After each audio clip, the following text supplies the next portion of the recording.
have yearned for your tender caress to bind our fortunes. Damn what the stars own. Rend my heart open, then your love profess. A winding, weaving fate to which we both atone. You flee, my dream come the morning. Your scent, berries tart, lilac sweet. To dream of raven locks and twisted stormy, of violet eyes glistening as you weep. I'm vibing! I will follow into the storm to find I'm your vibing! heart, its passion displaced by our ever-growing, hardening into stone. Amidst the cold to hold you in a heated embrace. You flee, my dream come the morning. Your scent, berries tart, lilac sweet.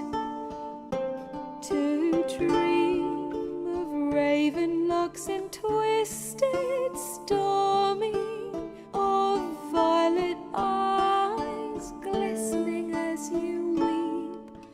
I know not if fate would have us live as one, or if by love's blind chance we've been bound. The wish I whispered when it all began, did it forge a love you might never have found?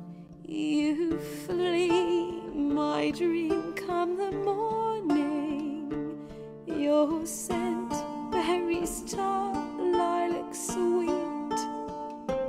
To dream of raven locks and twisted stormy, of violet eyes glistening as you weep.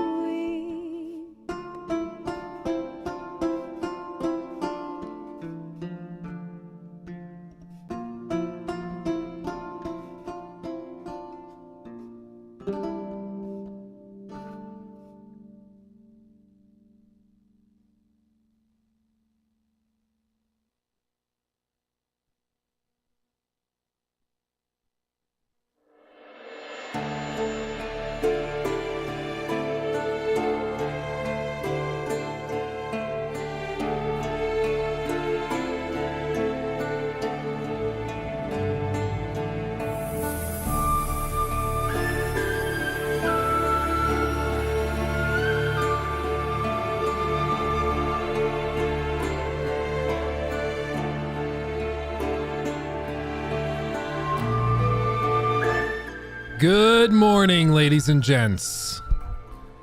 I'm glad to be back. I totally, without a doubt, did not get distracted browsing TikTok for about 2 minutes, 3 minutes past our start time. That did not happen. That would never happen. How's everybody doing? Everybody feeling good? It's good to be back, man. Oh man. Quantum TV got arrested 2 days ago?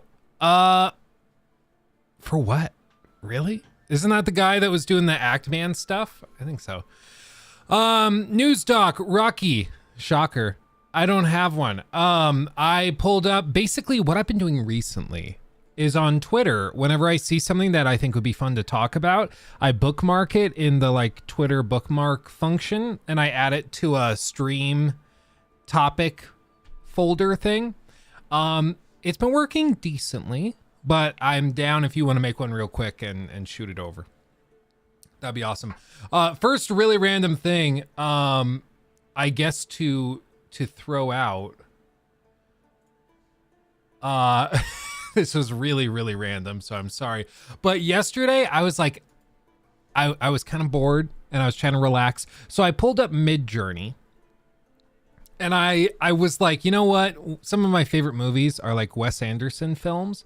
So I was like, I wonder what would happen if you made Geralt from The Witcher 3 and put him into a Wes Anderson film. So I asked Midjourney to create something like that. And it chugged away, took a couple variations, but the outcome is actually like pretty fire, if I'm going to be real. Like, look at this. I'd watch this movie. Isn't that like kind of sexy? Isn't that badass? Is that pretty gooch or what? Is that pretty gooch or what? I love all the warm tones. It turned out nicely though. It turned out nicely. Anyway, enough about Midjourney. How are you guys? We were gone Wednesday. We were gone Friday. I was out of state for a wedding, which was good fun. But we're back now. I'm such a homebody though, dude. Like the whole time I'm just like, I want to go to home and I want to have my computer and my games, especially because while I was gone, they had like Dead Island 2 launch. They had the Horizon Burning Shores DLC drop. So like, of course, this wedding was at the prime time for me to miss like two pretty major releases. And like the Harry Potter Quidditch World Cup whatever game playtest, which was just phenomenal. But Dying Light 2's recent gore update is a huge step in the right direction so far. Oh, you mean like did they update it since like it launched already? Or did they give you the option to turn it off? That's interesting. I don't know that, because that's one thing I was kind of frustrated by. The gore system is awesome, but it's also so good, so realistic that it kind of makes it so like you can't reasonably cover the game if you want to be monetized at all. I don't know if we're going to be able to make like an actual video on it, like a review or critique, because I think it's going to be fully demonetized like instantly, you know. Oh yeah, the unrecord gameplay, we're going to talk about that. Tell Jacob I DM'd him the link too. Okay, Jacob, Rocky DM'd you the link. Bing bang boom.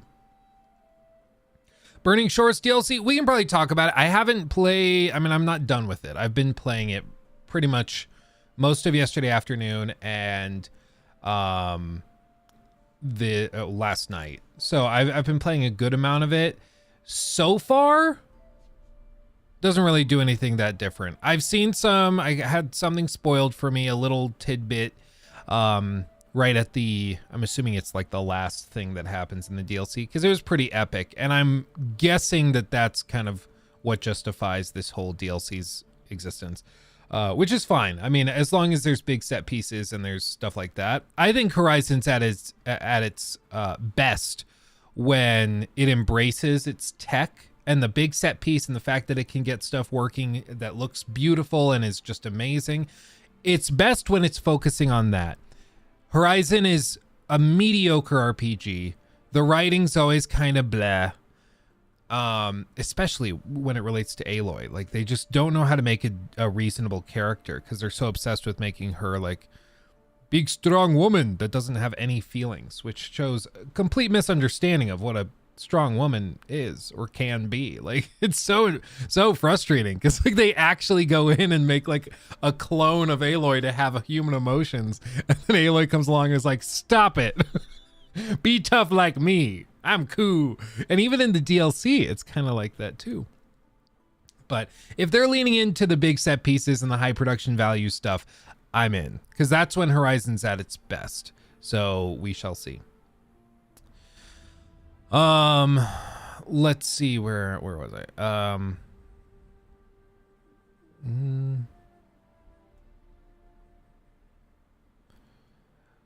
Let's see. Dead Island 2 is fun AF. I'm playing with my boy and it's bringing back some memories. I also got nostalgia on my side. So, oh, well, that's awesome, Brandon. And I've not touched it. So I downloaded it last night while I was going through Burning Shores and I have not booted it up. I have no idea. So I also, because I've been out of town at a wedding, I haven't seen any of the reviews. So I don't even know what the general vibe is. I don't know if people generally think it's awesome. I've heard a lot of people say they like it. If I were to guess, maybe we could do this. Maybe we pull up like reviews or something. But my general impression is that it's probably like mindless fun that isn't too serious. And I would guess there's probably some technical issues. Like weird frame drops, loading, shader compilation, that kind of thing.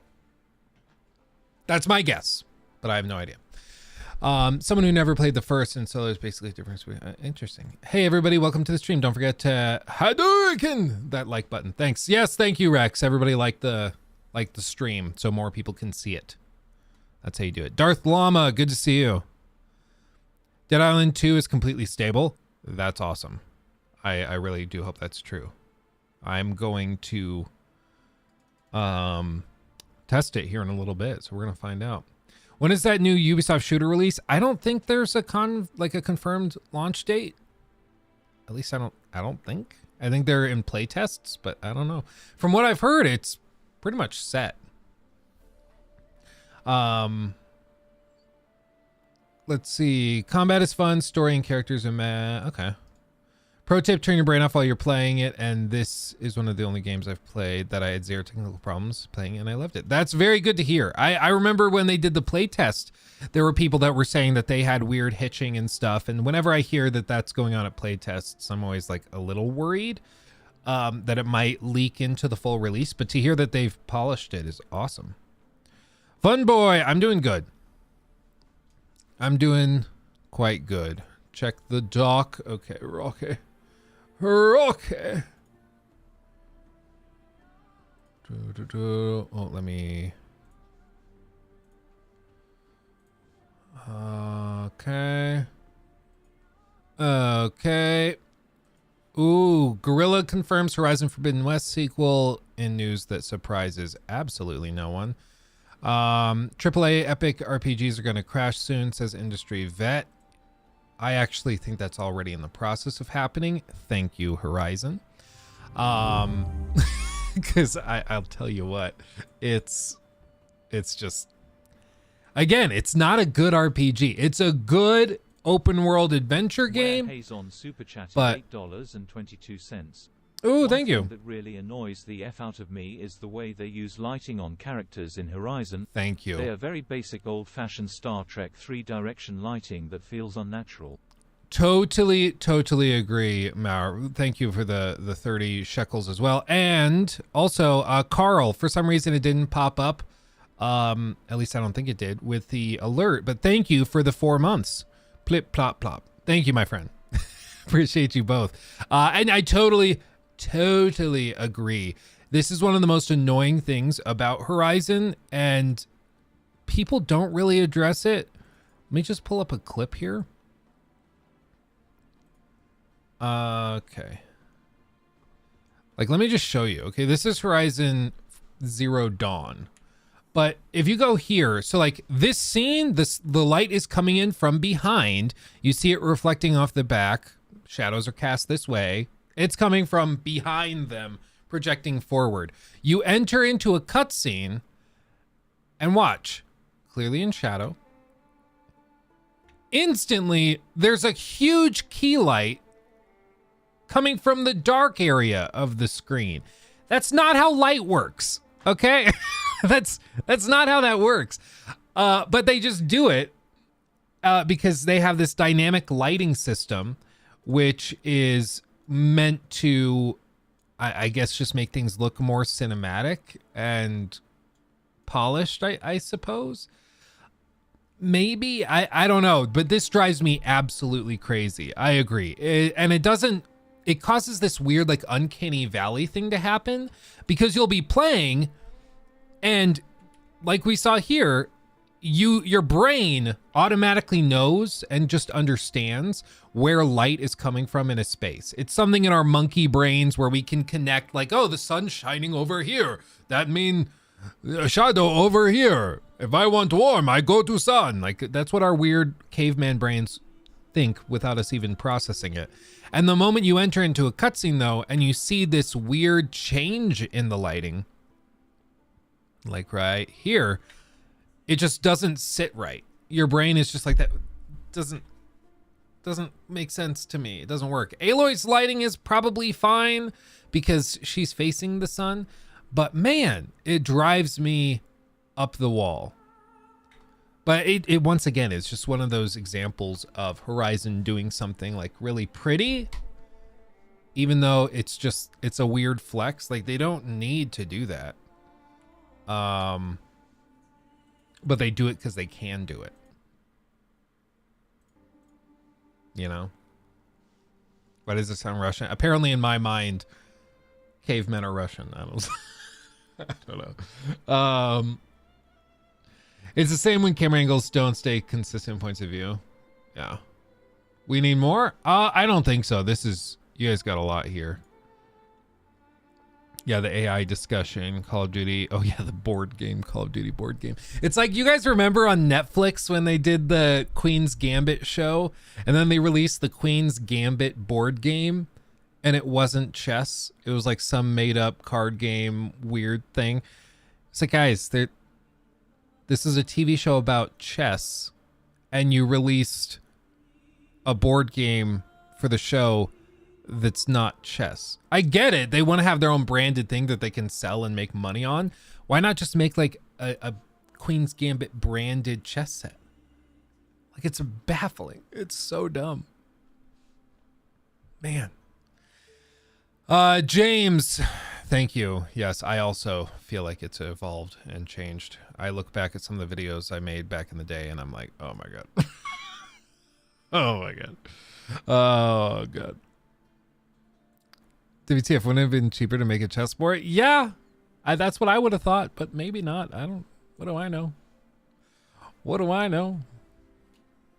I miss channel points. Oh yes, Rocky. Bring them back. Get them back here. Podcast update, please. First episode will be streaming and will be broadcast this Friday. This Friday with the one and the only Joel Raptor. It's going to be good fun, Nathaniel. Very excited. The Horizon games did make some improvements, but the first didn't do much about changing the Ubisoft Tower. It scrolled. Long to make a new setting. Yeah, in general, I think Horizon is a sort of combination of 10 different open world games from some of the biggest developers in the world. And they have a lot of good stuff in there. And then a lot of bad stuff in there. And they don't know when to cut out the bad stuff. And they just kind of leave everything in there. And then they give you the ability to just ignore, in most cases, the bad stuff. But in my mind, that's not an excuse. Like, in my mind, if I'm playing a video game and there's bad stuff in it and good stuff in it, just because the dev gives me the option to ignore the bad stuff doesn't excuse its existence. The developer's job is to make the game lean and good, to have as much good stuff and as little bad stuff as possible. And so for them to leave in a bunch of bad stuff and for fanboys to just go, well, but you don't have to deal with that. I don't excuse that. You know, it's the same thing I've said before in a bunch of videos. If you give players the ability to abuse a mechanic, they will. And then you shouldn't be mad at the player for abusing the mechanic. If you give players in an RPG a quick save and quick load, you should not be surprised when they complain that none of the choices in the game felt like they had real consequence. It's because they're just going to quick load and quick save around big decisions to get the outcome that they want and move on. That should not surprise you. I understand that having a quick save is functionally helpful, but it's a system that can easily be abused in this type of game specifically, because you quick save right before you do the dice roll to see if you pass the dialogue check, and if you don't get it, you bounce back, you know? So, I don't know. Yeah, Rocky, I wonder if it's actually done yet. Hold on, let me check. They added, so our merch is done through a company that did, where would it be? That did an agreement with YouTube to get like a merch shelf below videos. And ooh, yeah, fourth wall. I think it just actually went through because I set this up. I started setting it up like the day before I left. And then it was like, it's going to take a day or two to process. And it looks like it just worked. Yeah, buddy. Yeah, buddy. Oh, that's awesome. Okay, so now on videos, you should see a merch shelf underneath the video. I just turned it on. That's awesome. I love it. I would imagine it's going to take a little bit to process because it took a little bit to process this last time around, but I guess we're going to find out. We're going to find out. Anyway, but as for a doc for the podcast, I don't think so. I'll check with Jor though and see what he thinks. Because he also has a team that wanted to do some of the work, so we spread the love around. And so I don't want to step on his toes and be like, oh, I'll just we'll do everything. If he wants to make the doc and topics, then we'll let him do it. But I'm not sure. Apparently Dead Island 2 has the greatest gore of all time, makes The Last of Us 2 look like Teletubbies. I mean, from what I've seen, it does look like the first step forward since The Last of Us Part 2, which is awesome. Because it's just so much, so often nowadays, there's just no innovation. It's just every game comes out and feels like it's just a slightly changed version of the 15 other games we've had for the last 12 months. And so to finally have some games coming out that are doing things a little differently, that try different things, it's just so refreshing. I love it.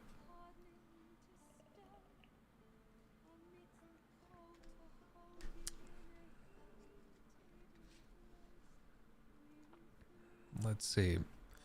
Horizon 2, Aloy constantly saying what you should do. I hate it in game so much. Also, she becomes a bee in the second game for no reason. I think my whole thing with it, Dante, is just that I think Guerrilla is so obsessed with having Aloy be their strong protagonist that they've lost all sight of giving her vulnerability. And it makes it so there's very little sympathy that players will put towards her because she's not human anymore. She's not relatable. One of the things that makes The Last of Us 2 as tough as it is to sit through, one of the things that makes it so compelling is because it's a very human story about loss and tragedy. If what happened to Joel happened to our father figure or somebody that we love dearly, we would have all the same emotions that Ellie would have. And we would probably also be having all the panic attacks that she has and be freaking out and filled with that hatred that she has. Same with Abby. That's because it's a story built on conflict, based on emotion and weakness. And that's what makes it work. But when it comes to Horizon, they're so obsessed with Aloy coming along and just being like, oh, I'm a big tough lady who shoots down dinosaur robots. Hurdy, hurdy, hurdy, her. It makes her a caricature. It's not relatable. It's not interesting. And it makes it really tough for me to pay any sort of attention or care about her story whatsoever. Luke, you're just being an Xbot. I know. It's insane. Ellie and Abby act like actual humans. Aloy doesn't. She just kind of works like, yeah, it's just, and I love having strong female characters in media, in games. I think it's great, especially because there's a lot of incel types in the gaming industry. that could use like a little exposure to female characters who are not just like Tifa from Final Fantasy. Not that Tifa isn't a bad character, but I mean like visually, like that's her whole personality is how they're dressed. It's better to have characters who are written well, who are human, who have strengths and weaknesses, stand on their own, or and overcome various adversities. It's just unfortunate that Guerrilla is so obsessed with leaning into one tiny facet of Aloy, which is that she's capable of overcoming these difficult combat challenges. And that's like her whole thing. Like even Geralt, a guy who's had his emotional capacity like nerfed by mutation, shows more emotion than this. Like, come on.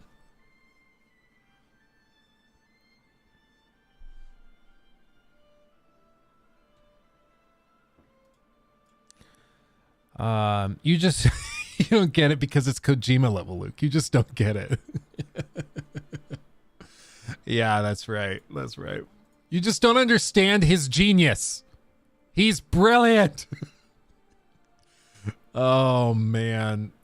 Dude, the whole Kojima thing is so freaking funny to me. I love it. I love it.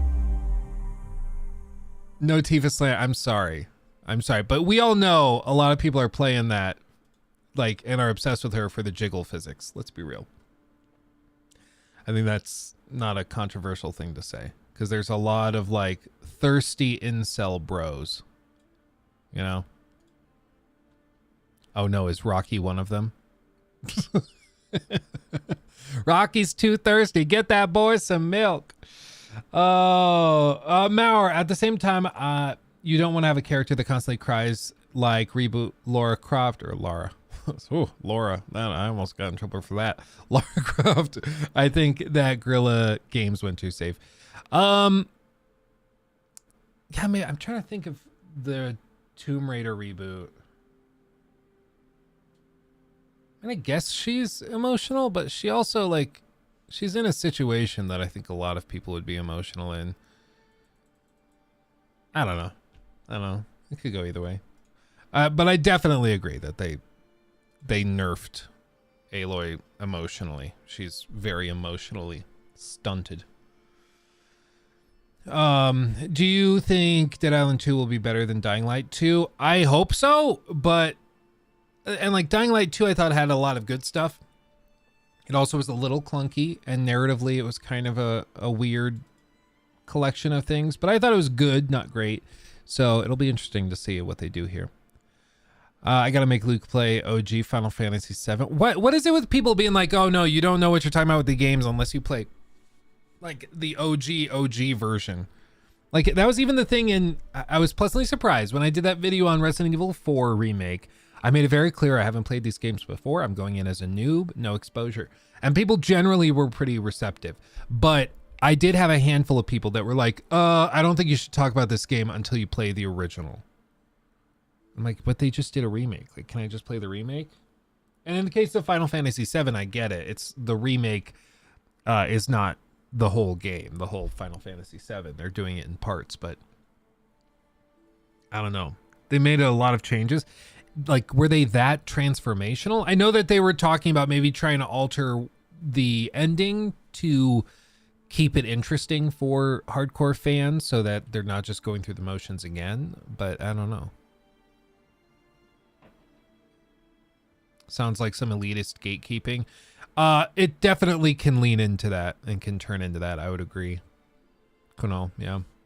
Whenever somebody's telling you it's the like no true Scotsman thing, it's that general vibe of like you're actual fans of the game who have played the OG think this way, or people who have actually played the game for years, no, they don't think this way. It's the same thing. Check out Krabby Cat's video on RE4. I saw that trending on Twitter. Why did that trend? People were like super pissed at him or something, and then he changed the title or something. I don't really understand. Can somebody explain that to me? I heard it was like a scandalous thing, but I have no idea why it was scandalous. I don't even know. I feel like Metal Gear Solid 5 had potential, but Kojima's vision was just too big and it ended up with an unfinished, repetitive mess. Though, whenever you get into any Kojima stuff, you got to be so careful. I told you guys the story. I haven't seen him around in a while. Maybe he's still around. The video speaks for itself. I haven't seen him around for a while, but I had this guy right around like 2019. He was pretty active on the YouTube channel. He'd watch a lot of stuff. I'd see his comments all the time. But one time I made that video where I like roasted the opening section of Death Stranding. And it's because there's some objectively hilarious things that happen in the opening of Death Stranding that just don't make any sense. They show all of these animals flying. So there are animals in the world and they're fleeing the timefall. We don't see any animals for the rest of the game. They disappear. It's like they just forgot to put them back in the game. And then like the weird part where like his oh crap, what's her name? I guess I could just show you. That might be easier. Death Stranding hospital bed. Like she just randomly climbs out of the hospital bed. It's really, really uncomfortable and freaking weird.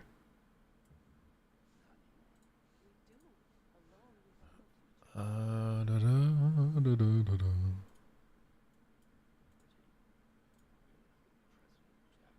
on. Yeah, this. She just leaps out of the bed. Like it's ridiculous. It's so stupid. And then she crawls up on top of him. It's so weird, dude. And it goes from nothing. We have no future. It's finished. Bridget, you're the president of jack shit. Sam, listen to me.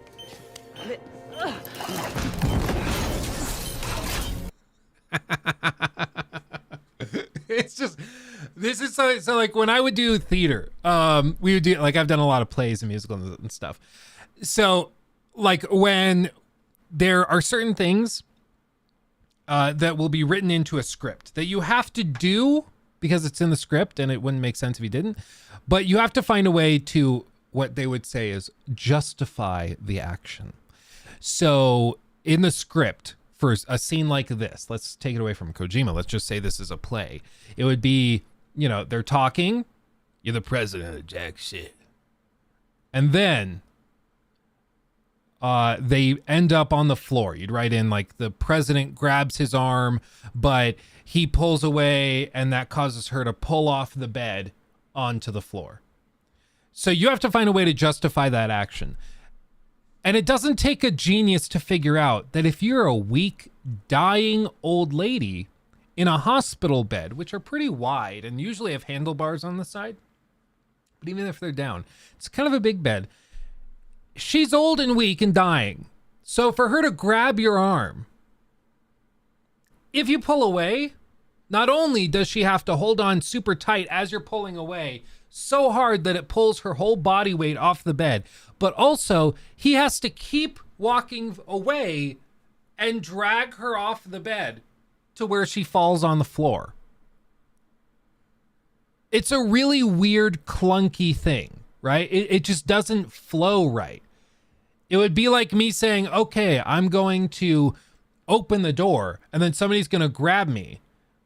And then it just says, and Luke lunges backwards and flings them onto the desk accidentally. And so I'd open the door and then I'd have to like step back, and then turn. And then they have to jump onto the desk.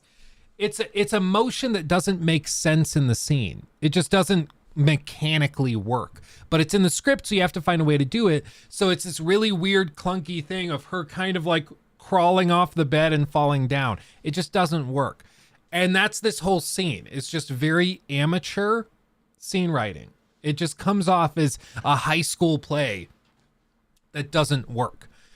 And that's my entire experience with Kojima narratives. Every time I've asked like Kojima fanboys to explain to me the brilliance of his writing, nobody can explain anything And they certainly can't do it concisely. I'm a firm believer that if you understand something, you can explain it in layman's terms. And with these people, like, they can never understand, or rather not understand, they can never explain why this scene works or why this doesn't come off as just outrageous, why I'm wrong for finding this so uncomfortable. You know, it just drives me crazy. It's very much Japanese writing. Maybe it's a cultural thing. Maybe. I've encountered like, I feel terrible. I forget what it was called. There was in college we read a play. We did this whole thing where it was like experiencing plays from other cultures. So there was like a play written by, I can't remember their names, by a Russian playwright. Was it A Dollhouse? Was he Russian? Ibsen? No, he was Norwegian. Well, we read A Dollhouse in that class. Henrik Ibsen, this guy. He's a playwright. Looks like a playwright too, huh? But he, we read one of his plays in the class, and we read some different, Uncle Vanya, maybe? I don't know. Anyway, we read a bunch of different plays by different people of different cultures. One of them was a play written by a Japanese author, and I thought the story was very, very compelling. I didn't think it was a weird cultural difference at all. I thought it was just a really well-written story. So I think it would take a little bit to convince me that Kojima's weird writing is actually brilliant. It's just a cultural difference because, like, I don't know, a compelling story is a compelling story. I don't think it matters that much where the writer came from. What class is this? This was it was in college when I had like a bunch of electives, like liberal arts electives I had to complete while I was doing my business degree. So I took mostly like theater classes because I was doing theater a lot and doing plays and musicals on the side, make a little money doing that. And so I took like, you know, creative writing, and I took the acting classes, and I took the playwriting classes and all that stuff. It was pretty cool. It was fun. Backstabbeth. I like that. Thank you for the 218. Enjoy the game. Love from South Africa. Thank you, my friend. Appreciate you. Yeah, thank you. Thank you. He clearly does not want to compromise on the imagination for general audiences at all, and I respect the hell out of that. Oh, let me be clear. I kind of enjoy Kojima's balls to the walls craziness, the weird tears, the black handprints for feet. I like the BB-8 baby thing that detects spirits. I like all of that's cool. I'm down with it. It's wacky, it's weird, but it's fun. My problem is with like the actual dialogue and the story, like, or rather not necessarily the story or the narrative, but the minutia of the thing. The fact that he has this weird, quirky world that's crazy, I find to be a really good thing that helps games like Death Stranding stand out. What doesn't help his games is the fact that nobody tells him to just stop. All of these like crazy long cutscenes where it's 20 minutes of people just rambling, none of that needs to be there. None of it. I think he could have cut, I don't know how many hours of cutscenes there are in Death Stranding, but if it's say like 6 hours of cutscenes, he could have cut that down to half an hour. The story would have been the exact same. We would have gotten the same stuff, and I think it would have been more compelling and more people would have gotten to the end of the game. Maybe that's a controversial thing to say, I don't know, but I really do think that there's just too much bloat. There really is. It's wild how much unnecessary filler is in Death Stranding. It's insane. Thank you, my friend. Knighted Zaibatsu super chatted $4.99. Thoughts on the Dead Island 2 teleport spawning zombie issue? Thank you for the $4.99. I don't know about it because I've not booted up the game yet, but we're gonna find out. So I'm not sure. Not sure, but we're gonna find out. Is that one of the things they just patched, or is that still there? I don't know. Maybe we should pop in and check out some of the reviews before I go in, so I know what to look for. Or we can just go in fresh. I don't care. Steffi, I agree. Tom Nook is the true leader. He is the capitalist king that we all need. For real. New king of controllers. I swear to God, Rocky, if you're gonna rickroll me again. We had an entire stream, everybody. An entire stream got demonetized because Rocky rickrolled me in the middle of it. It was honestly kind of hilarious. I'll give him that.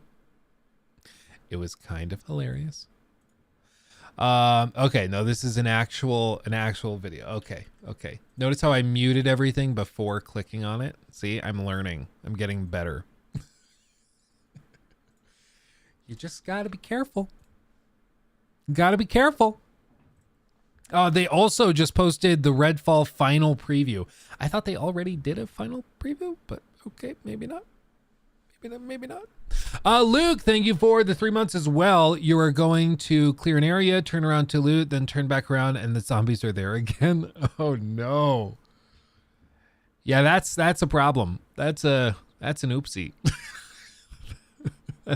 that's not good. Wow. I guess we're gonna find out. We're gonna see if it's still there. If that's true, that is some clunk, man. That is some bad. That's bad.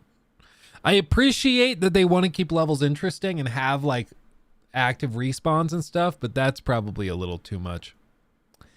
Everyone's playing Jedi Survivor. Nobody cares about Redfall this week and the next. Yeah. I've seen, when I was walking through the airport, I was blown away at how many people were in there, like, or how many TVs all over the airports. All of the airports we went to, DIA and the Austin airport in Texas. All of the TVs in all of the Concords, everything had commercials running all the time for Star Wars Jedi Survivor. It was crazy. Renzi, Luke, why games mostly released with clunk these days? For one, I think the danger with a lot of this is that it's easy for us, like it's kind of like with a lot of people's perception of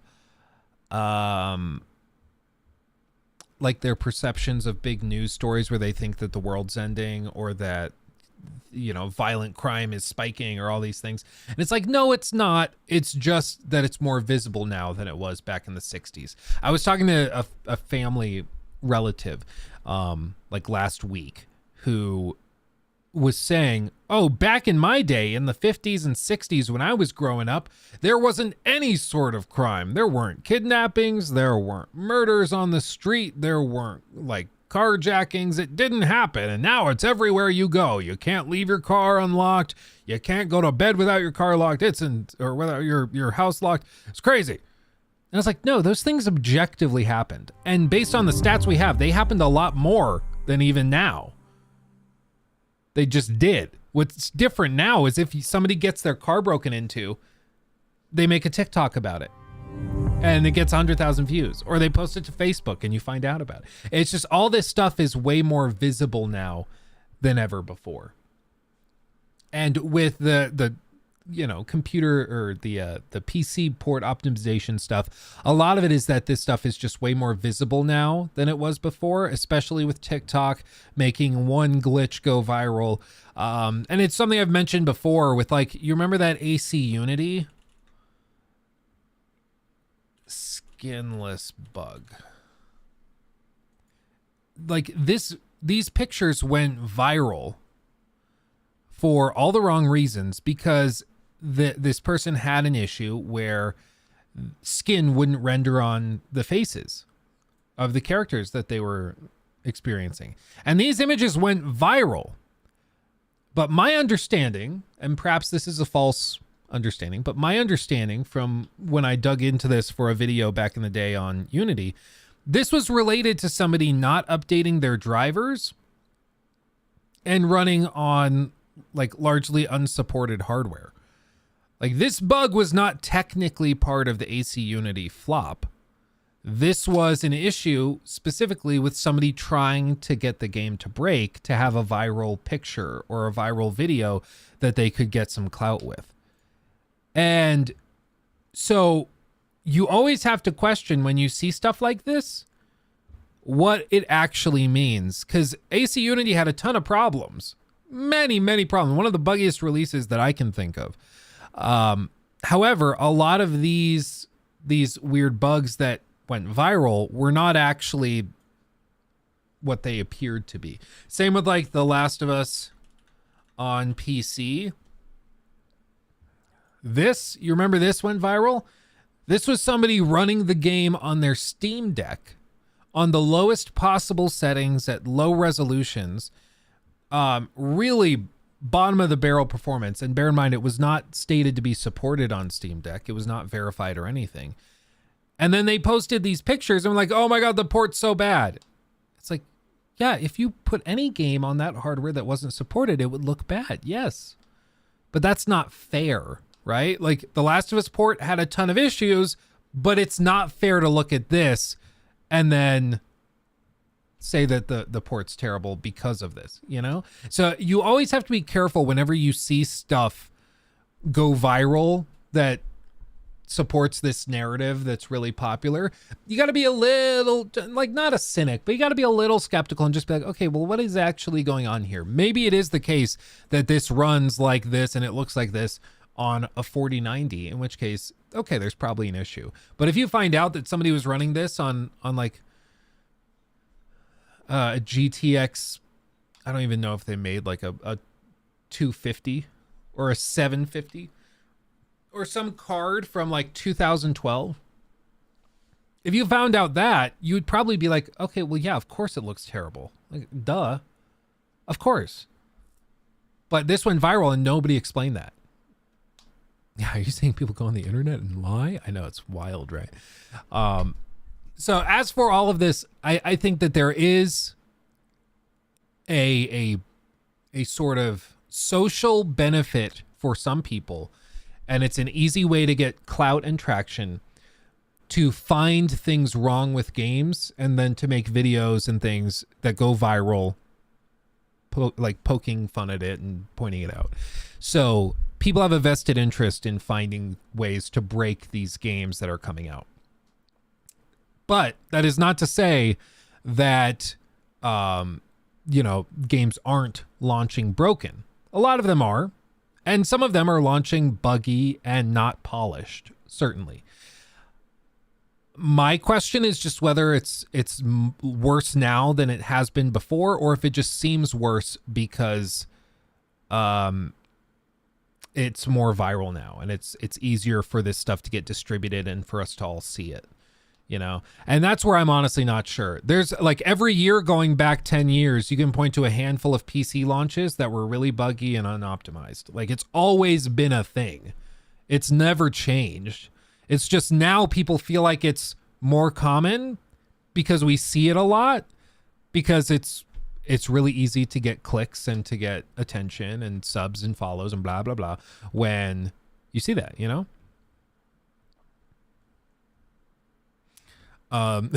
He told me he will be my friend when I subbed. He lied. I'm so sorry, Rocky. Luke, why are there no more good games coming out after Jedi Survivor? That's what we call bait, guys. That's what we call bait. Someone forgot Zelda's coming out. Luke lies all the time when he says he loves us. I'm sorry to Feeder Eater. I love the idea of you. You don't love me. You love the idea of me. Oh, man. Let's see. Mm-hmm.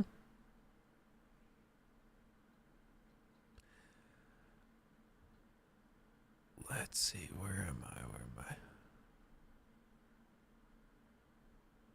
Same with the hair bug on The Last of Us 1 on PC. I updated my drivers and it's gone. Yeah. Well, it's like, I got a little flack for it, but some people were pissed at me for that Last of Us video I did the first time around, where I was like, it seems like a lot of people are trying to boot up the game before they've updated their drivers and before they have allowed the shaders to compile, and then they're complaining about bad performance. And I don't have it, like, that's not fair. It's just not fair. The game tells you, let me compile shaders, and then the game will run pretty good. And then they don't let it do that, and then it explodes. Like, it's insane. But if people were like, oh, so you're victim blaming is what you're doing. Okay.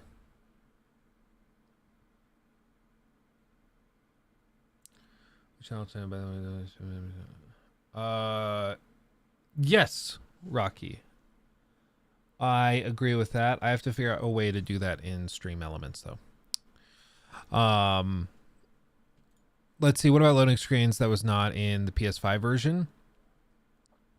You mean like for The Last of Us Part 1? I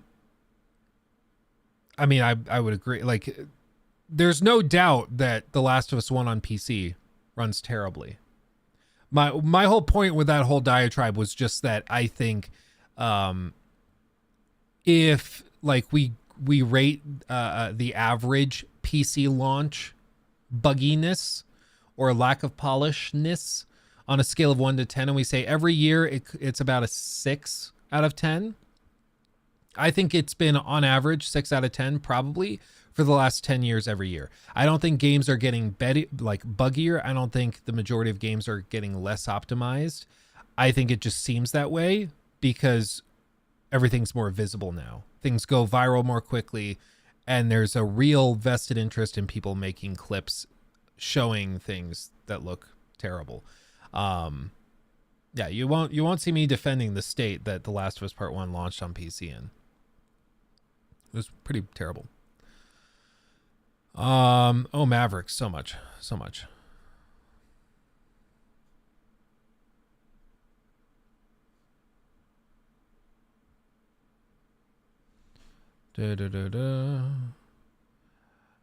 Thank you, Rocky. Yeah, I have the current like carousel thing that's going is in Stream Elements. I just have to mess with it to do the alternating thing. Should be easy. I can set that up. Let me see if I can set it up while we're doing this. Okay, let's just check out real quick the Redfall final preview and just see what they've got. Or rather, should I do... Oh, actually, let's look at this. We were just talking about The Last of Us. Let's look at this. Somebody just went in and modded The Last of Us Part 1 on PC to add a first-person mode a la, like, Red Dead. It actually looks pretty fire, if I'm being hunted with you. Look at this. Released on PC, and you know what that means. Awesome mods. Voyager's Revenge, a YouTube channel you can find in the description below, created this crazy Last of Us first-person mod, and gave us permission to share the edited footage. The mod isn't quite out yet, but it will be available for public release soon. We hope you enjoy.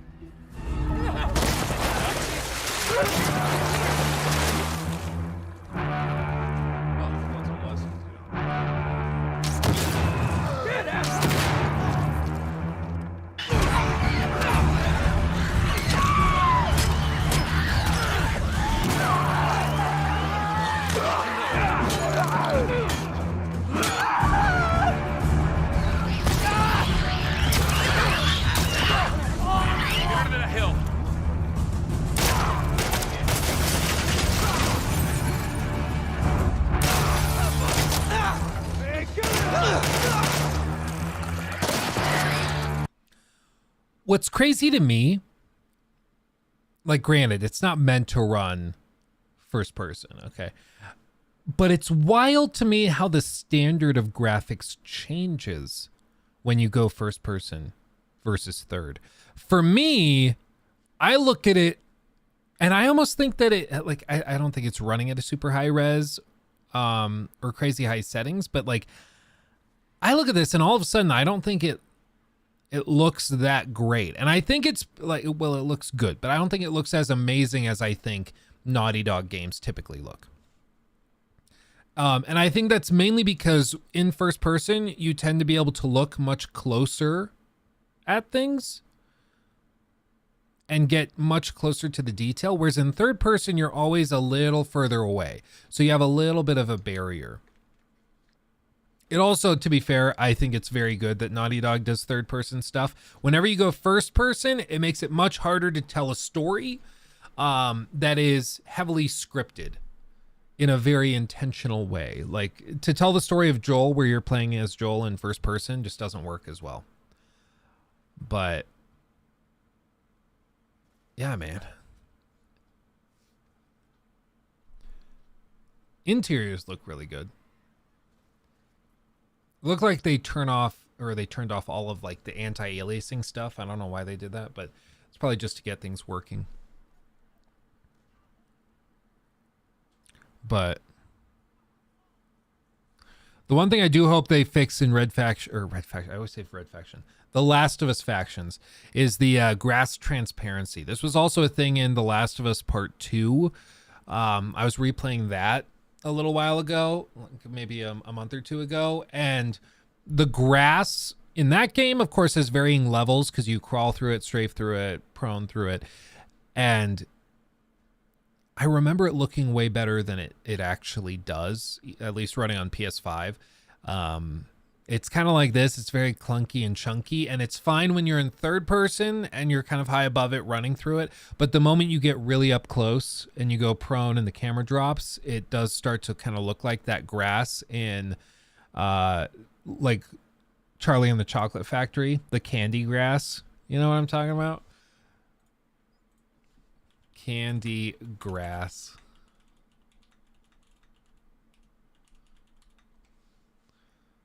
Yeah, this stuff. It starts to look like this. You know, it's too green. It doesn't have the translucency it actually should have. It doesn't look right. This is what the grass starts to look like to me pretty quickly. That grass looks delicious. But I mean, it's pretty cool. It's wild what modders can do, man. It always makes me feel like, I know it's way harder to get this stuff working for like a full global release of something. So it's not like Naughty Dog could just hire this guy and then come out with like a third person or a first person mod to their third person game.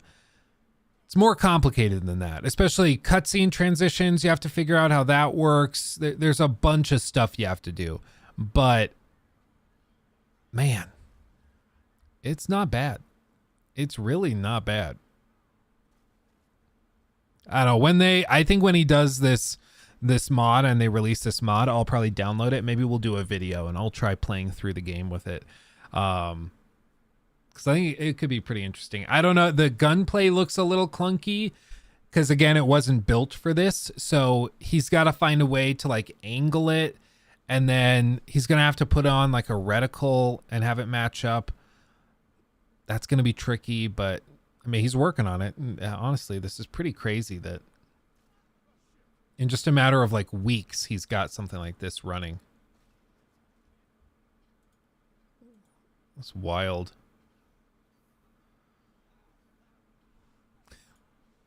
Anyway, that's The Last of Us in first person. That's wild. Yeah, even people are edible, but that is called cannibalism, my dear children, and is in fact frowned upon in most societies. Dude, I love that movie. I don't care what anyone says. I love it. I love it. Should we also touch on this? Let's touch on this and then we'll make fun of scalpers briefly. We'll touch on some really, I think we got to do a daily or a weekly check-in on console war stupidity, because there's something that is going around right now that is just like so painfully brain dead. It actually gives me a headache. So we'll touch on that. And maybe we'll touch briefly on some of the AI stuff that's coming out, because there's some madness there. Yeah.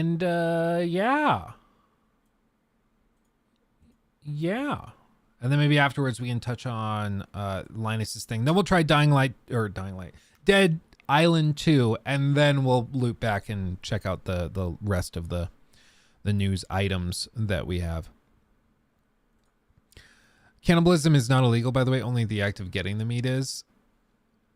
I'm pretty sure you could. Like, wasn't that a whole thing in the UK? Wasn't there somebody that got in like big trouble? Because he like had I don't want to Google this, guys. I don't want to be on a search list of like Googling, is cannibalism illegal?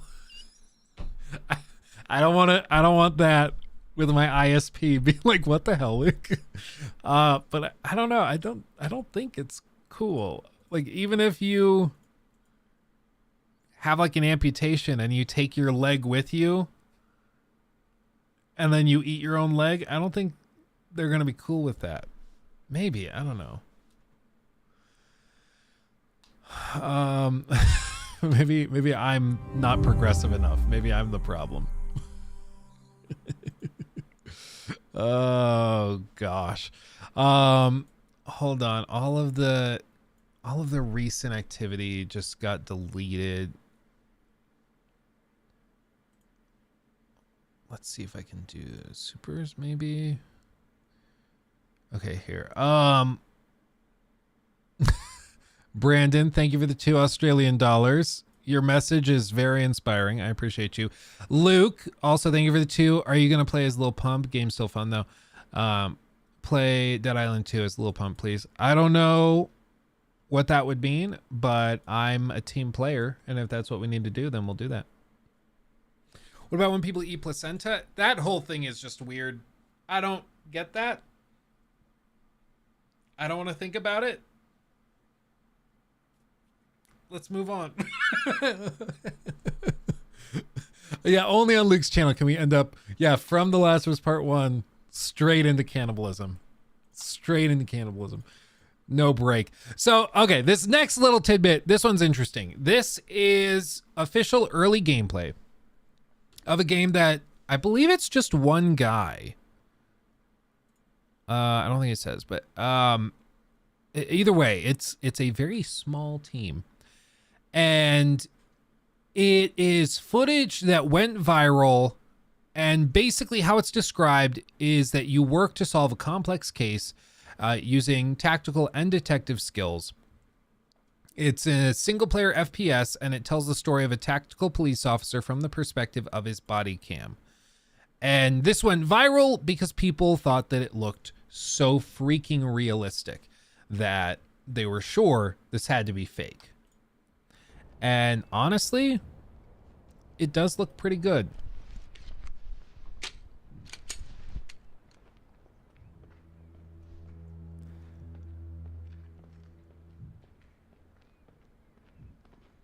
Immediately what stands out to me is the micro movements of like the camera wiggling. Shots fired. The animation quality is crazy good.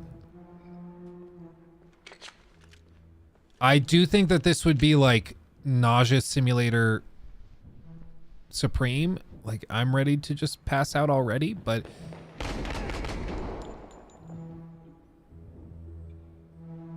it's crazy, dude. And I'm guessing how they did this. I don't know this for a fact. I'm guessing how they did this was with some of the recent like AI scan tools that allow you to scan real world environments and then import them into Unreal. And it just leads to like actual environments that are realistically brought into the game engine where you don't have to manually do it. I'll show you some clips of that in just a moment of that working. And it's going to really change indie game dev.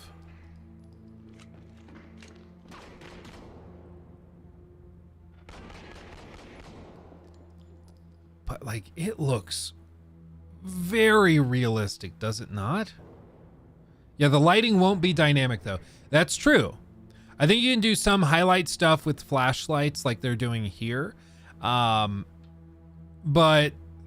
like it's only a matter of time before they allow you to bring that stuff in and they can analyze the textures. And as long as you're like importing it in daylight, well lit, they should, I think, be able to tweak it.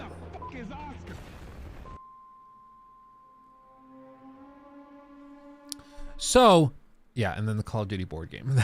That's a whole other thing. So that went viral. People were like, oh, dude, it's clearly fake. Somebody filmed this on an actual body cam, went in, and then is now like, dude, cringe. You just filmed on your phone or on a GoPro, and now you're pretending like it's a game. Cringe, dude. Well, they actually showed the timeline and like their project within Unreal Engine. Moving around, showing it running in real time to demonstrate that this is in fact actually running and it is a real thing. And again, for me, the thing that really stands out is the animation quality. There's some weird stuff that goes on with like the occasional reflection and some like lighting doesn't quite click together perfectly, but man, it looks very, very good.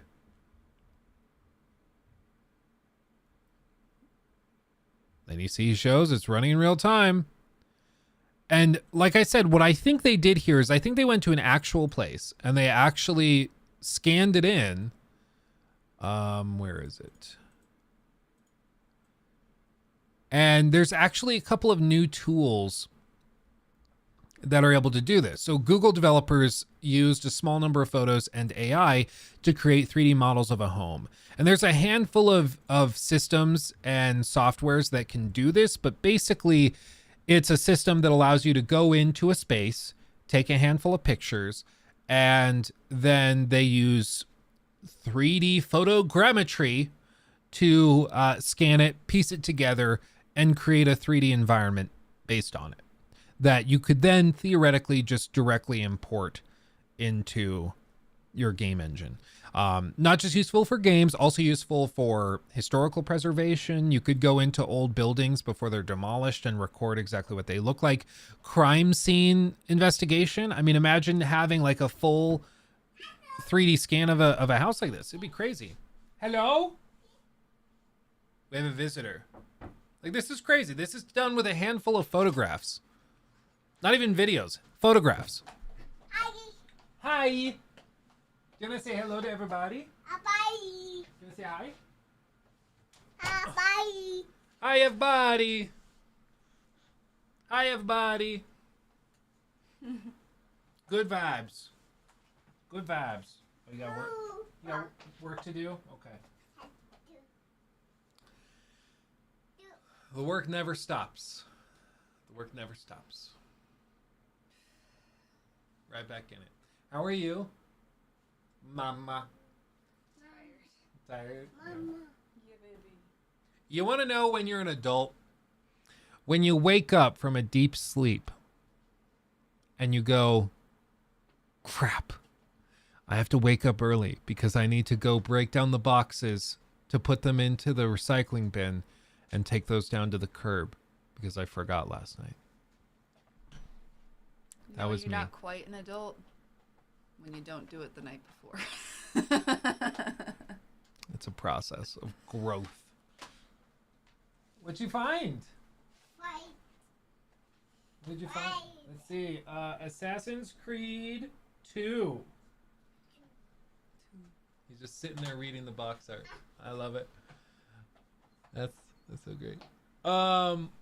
Did he have a cool suit for the wedding? He wore shorts and a little blue and white checkered button up. He was very snazzy. He was very snazzy. He was a good looking fellow. We couldn't go to the ceremony. They did not want children. So me and Lockie chilled in the minivan that we rented. And I actually have a photo of us chilling in the minivan. Yeah, he even got his mohawk set. I guess I can do this. I'm gonna hold it up to the camera like a boomer. We're just hanging out in the back of the minivan. He had his mohawk up. He's feeling good. Feeling good. What a goober. He did very well on the plane, though. Oh, also at the airport, they had a freaking Lego vending machine. Like, what? How cool is that? We also got a cupcake out of the vending machine. Yeah, right next to it was a cupcake vending machine, too. Sprinkles one. Yeah. I had a fangirl moment. I love Sugar Rush. It was good fun. It was a nice trip, but we're definitely homebodies and ready to be home. Very tired. We're still kind of recovering. We got back Saturday late because they delayed our flight 2 hours because they had to replace the pilot's chair. Like, he broke his chair during a flight, and then they had to delay our flight 2 hours while they swapped it out. I don't know. I was like, The that's same night, there was a flight from Atlanta to Dallas where a flight attendant apparently paused the entire flight, a Southwest flight, because one of the last people on the plane dumped an entire tray of Chinese fried rice in the middle of the aisle. And I like to think that's what also happened to us, as a flight attendant was so mad about somebody not picking up their rice that they delayed the flight by 2 hours. That was 9 News. Oh, I died. Yeah, due to spilled rice. Oh, it was Houston, not Dallas. yeah, it is. So it was. This wasn't our flight, but how do I go full screen?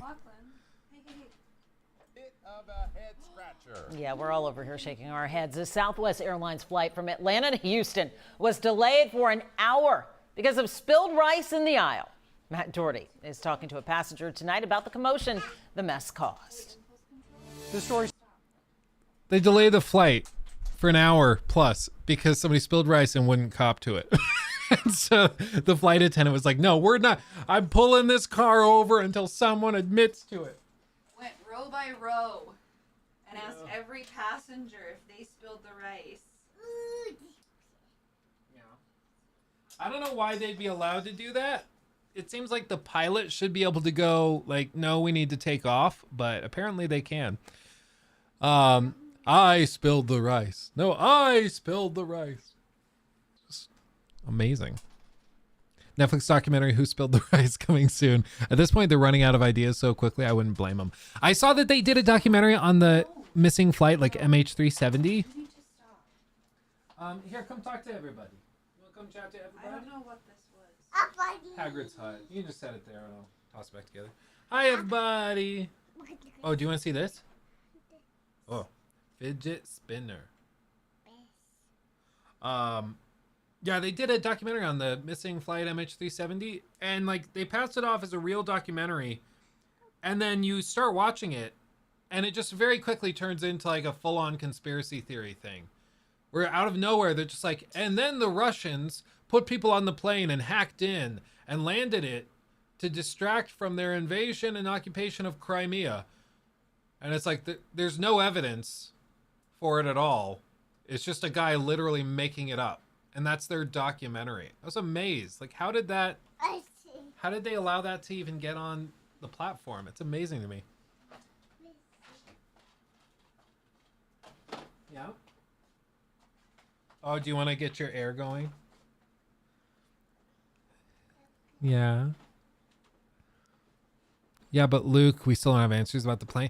They had, like, on the coast of Madagascar, or one of the small satellite islands around Madagascar, they had parts of the plane wash up. Like, they know it crashed somewhere in the South Indian Ocean. It's just so remote that it's not practical to send boats out to find it. And, like, so we know what happened. Like, it crashed somewhere in the South Indian Ocean, and that's just what it is. But like, there's zero evidence for these conspiracies, and people just like throw it out and are like, maybe. Do you want the air? Oh, look at the hair. Look at the hair going. Oh, jeez.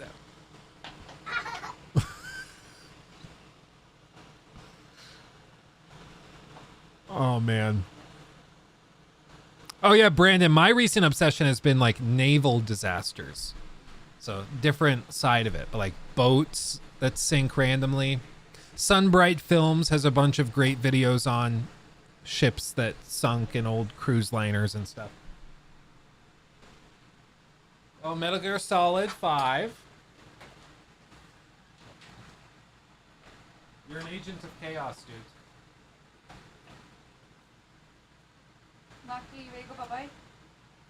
Oh, you're gonna go bye-bye? You say bye-bye to Dada? Come on. Give him a hug? No, you're too busy. You got a fidget spinner. The fidget spinner is a hat. Careful. No, sir. That is a light. Can you say bye-bye to everybody? Say bye, everybody. Goodbye. You be nice to your mother, okay?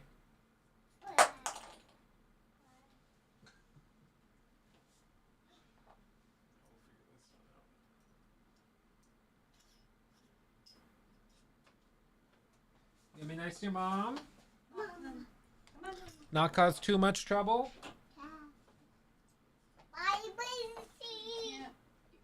He just has a fistful of Lego boats. Thank you. Thank you. Thank you. The fidget spinner. Say here, go, Daddy. See you later. Thank you. I love you.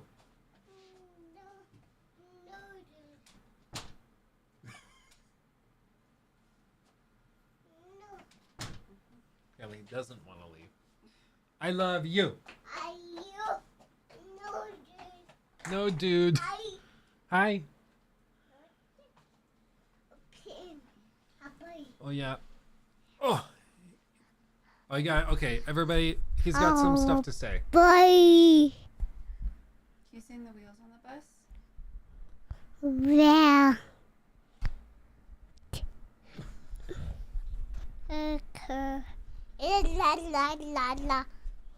La la la la la. Oh, okay. It was broken before. Now it's really broken. Oh, Alagum. Yeah. Hey, we're gonna go bye-bye in the car. Are you ready? Yeah. Yeah. Because Mommy needs you to sit still because she can't keep moving. Let's go. Bye, dude. Bye, dude. Bye, Dada. Love you. I love you. Have fun.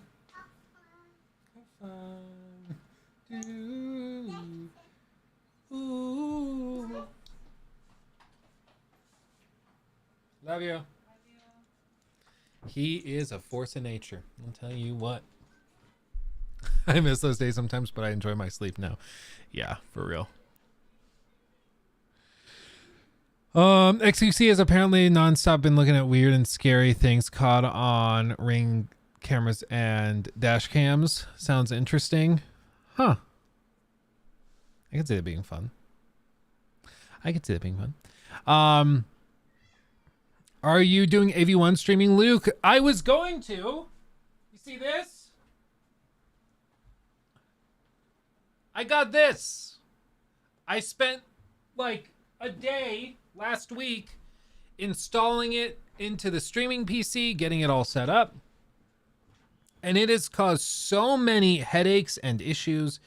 It's just been a nightmare to get it working. So I finally said screw it. And right now, story about a I didn't even touch it. Right now, I have the 1070 back in the streaming PC, and it's doing its thing. Because it's so frustrating. It just does not want to work. So I don't know if I'm missing something to get the AV1 encoder turned on, but every time I try to turn it on and to start streaming with it or recording footage with it, it just like glitches out and doesn't want to do anything. It's really weird. It's immediately goes encoder overloaded and then shuts down. Like it's bizarre. So I don't know. But yeah, Intel has an AV1 encoder in it. The problem is the 40 series also has an AV1 encoder in it. However, 40 series is way more expensive than this. And because I mainly will be using it for AV1 encoding and that's it, I don't need a 4080 or a 4070 even in the streaming PC. I just don't. I'll only be using it for the AV1 encoder. So I was like, oh, I'll get the cheaper Intel card that has an AV1 encoder. Problem solved. I'll be responsible. And man, just can't get it working. Did I install the drivers? I did. Sure did. That was a whole other thing. Thankfully, I have a lifetime subscription to Driver Easy, which is that like secondary program that updates all of your drivers for you for every random little device in your computer. It's awesome. It's awesome. Yeah, reach out to Epos Vox. Yeah, I thought about like trying to reach out to him and just make a video out of it. And maybe I will end up doing it, but it also ran into a ton of other problems where I also have like there's random stuff that would no longer work. So like my stream effect stuff. So you'll see like I have this where it blurs the background of the ultra wide footage. That would no longer work if I went to the beta version of OBS that supports AV1. So there's just a bunch of weird little stuff that complicates things. But anyway. But going back to what we were looking at before, so Jacob can wrap this up. Yeah, all that footage of the body cam game is wild. It really brings up a lot of questions. I think about the ethics of this stuff. I think it brings up questions of what are the implications of all of this? And Train actually, even though he's just a gambling streamer and that's kind of all he does, he actually had some interesting perspectives and things to say about it. Because of course the footage is very, very realistic and pretty unsettling, especially when you think through like the possible implications of a game that's this realistic appearing. And what he said is, I'm going to get a lot of hate for this, but this level of realism in video games should be heavily moderated in shooters, specifically, for anyone under a certain age. I hope parents do their job. This level of realism for shooting and killing makes me feel uncomfortable, as if I'm watching a real leak from a military or police operation.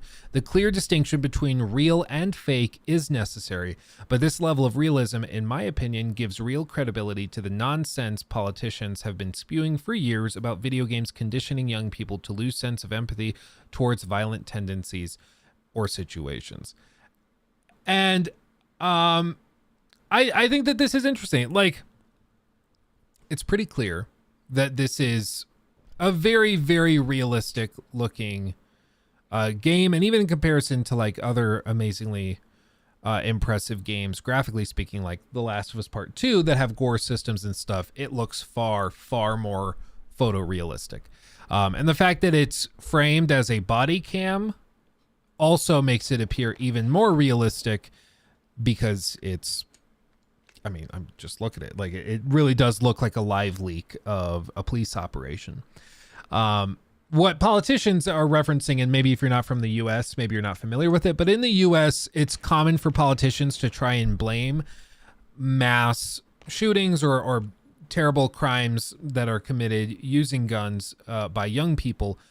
They try to blame it on video games, saying that video games, Call of Duty, Battlefield, any of these other games, they are allowing kids to live fantasies and delusions of grandeur to live out their violent tendencies.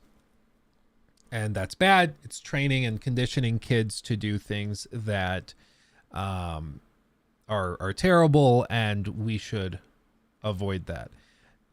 I would say there's actually a good amount of evidence, as far as I'm aware, to suggest that giving people with violent tendencies an outlet to sort of role play their violent tendencies probably does more to prevent violent behavior than pretending as though those violent tendencies and behaviors don't exist.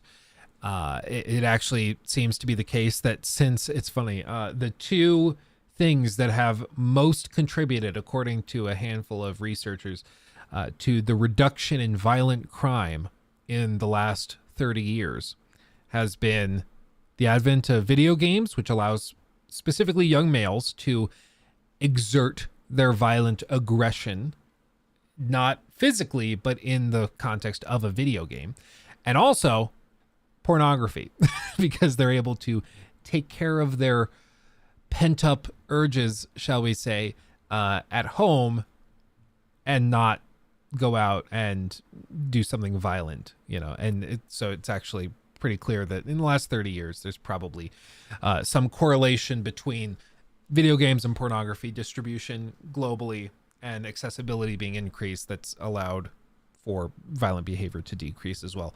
However, as for all of this, I do think that we're reaching a point very quickly with AI, especially with deep fakes and things, that starts to get a little unsettling, because you do start to wonder at what point people will fail to realize what's real and fake. But one thing I'm trying to bear in mind is that this is also something like people were even saying back in 2005, 2006 with like the PS3. People were seeing footage of some of those play tests and demos that they were doing and being like, we're starting to get really close. Oh man. Like you remember, what was it? I can't remember the exact name of it. PS3 tech demo.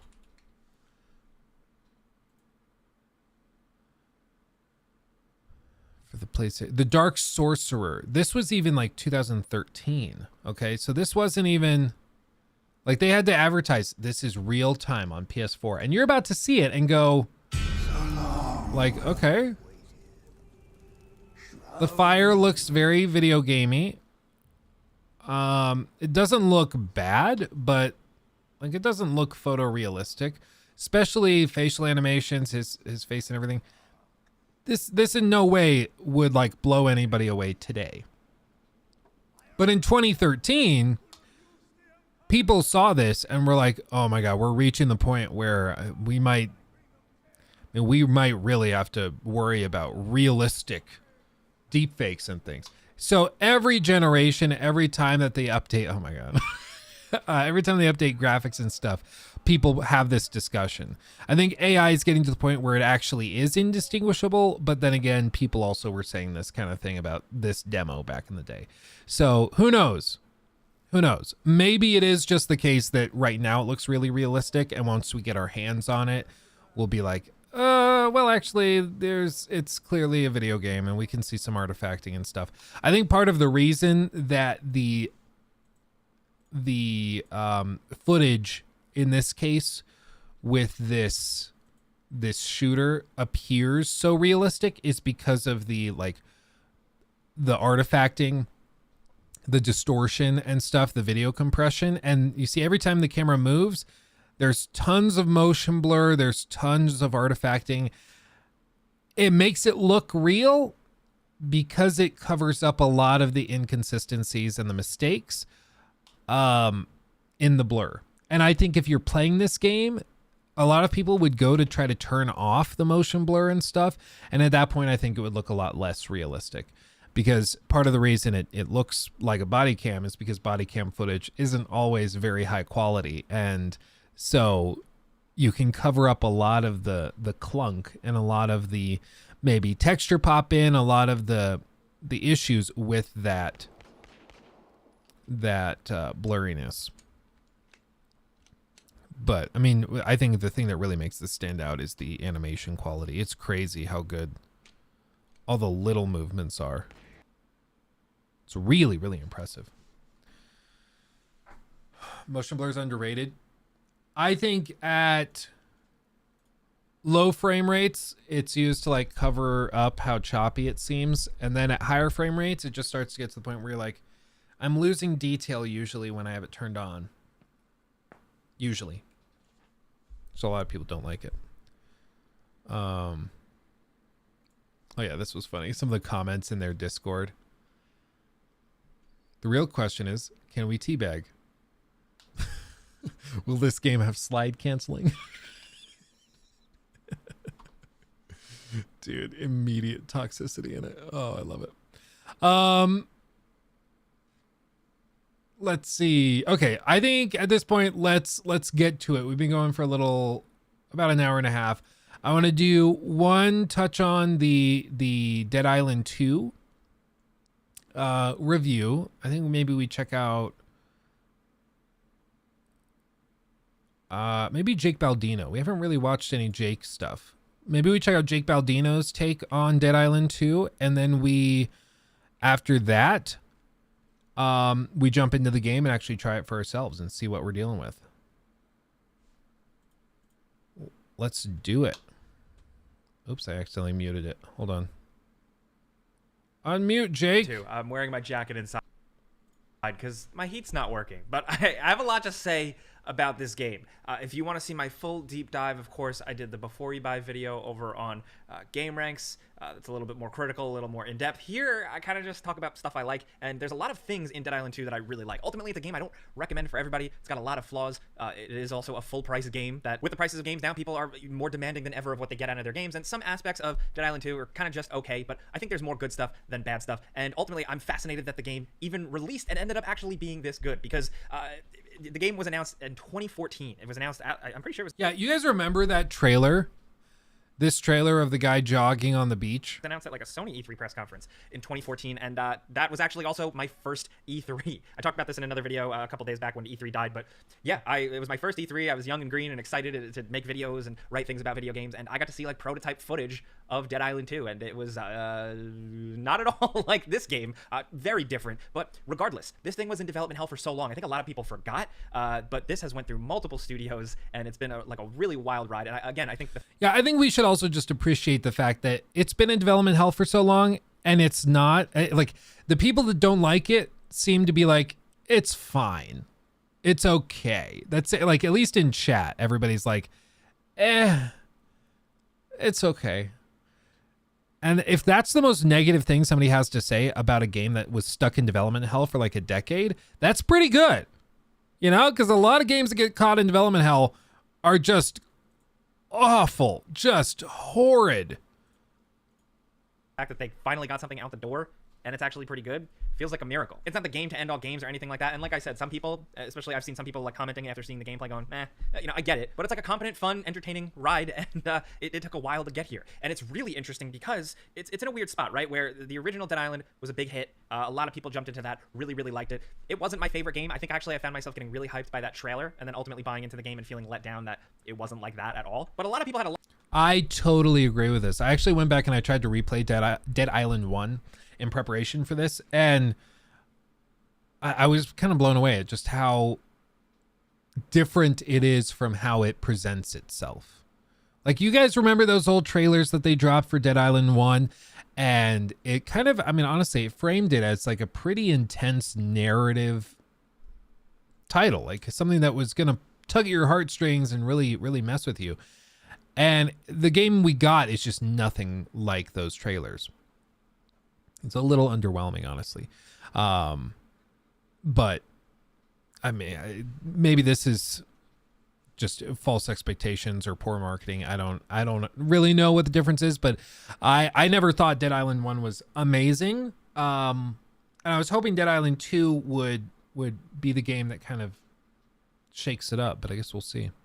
of love for that game. It sold a lot. It really popped off and had some mainstream success that I didn't expect. But there was Riptide, but then this actual full sequel was greenlit not too far after, I guess to capitalize on the success, and the opposite happened. I mean, the game, like I said, floundered for years and years, but now it's out, and I think it's at a good time where it's actually going to scratch a sweet spot for some people that did really like the original game. I know some people personally that co-op the original game and have fond memories of that, and I look at Dead Island 2 as succeeding at the exact same thing. It's just simple zombie killing with a couple of over-the-top weapons, and Chrissy, thank you. It's even better. Now, when I talked about this game, Good to when see I you too. previewed it at PAX when I like played it for a little while, like a beta version. A lot of people were disappointed when I came and said, hey, it's not open world.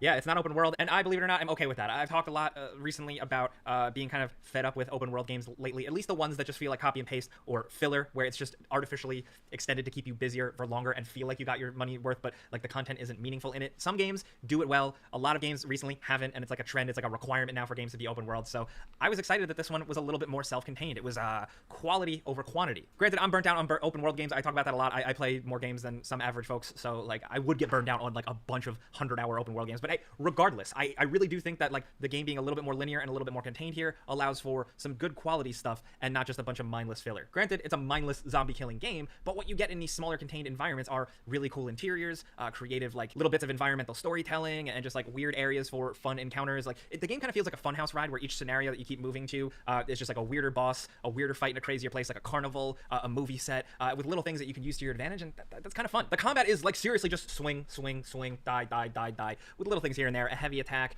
throwables, and again, I go more in depth on the combat systems in the other video, but in terms of like the feel, it feels cool because it is so gory. The gore system is really good here, and it makes some like okay combat a little bit more satisfying because it's fun to like use acid to burn enemies or cut them with a sword or break bones with a bat. Like there's, I mean, honestly, it just seems like this is one of those games that's like the 7 or 8 out of 10. And honestly, I think in recent years, we've sort of lost the appreciation for okay games. Like not every game needs to be a 10 out of 10 to be worth buying. Like I get it. If you're looking at spending 60, 70 bucks and you can like naturally compare everything to like an Elden Ring or a God of War Ragnarok or a Red Dead 2 or, you know, one of these amazing games. And you're like, oh, well, it's not that amazing, so it's not worth the same price as that. But I think it's more you have to understand, or you have to view it the other way around, where it's not that Red Dead is the only, like, if a game doesn't meet that standard, it's not worth full price. I think it's more that Red Dead is just an amazing value for being $60 and being that amazing. I think it's the other way around. You know, it's not that every game needs to meet this bar. I think this is the bar it's normally at, and Red Dead's just up here, and it's so far above the normal standard, which is why it seems so exceptional. And in the case of like these games, I think that they fit in this like 8 out of 10, 7 out of 10 space where some people, sure, are going to be like, hey, it's not for me. I'm going to wait for a sale. And that's totally fine. But the industry needs okay games. It's okay to play something or enjoy something that's not great, but it's pretty good. There's a space for pretty good games. Let's see.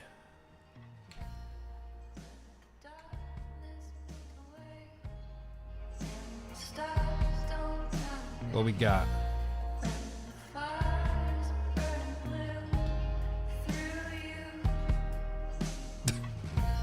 It's morbid.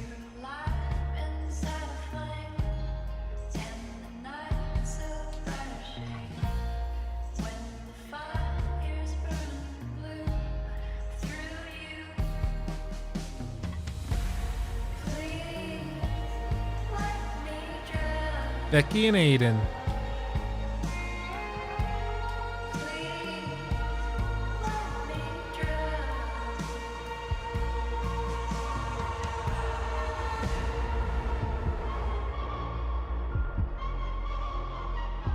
Sets the tone.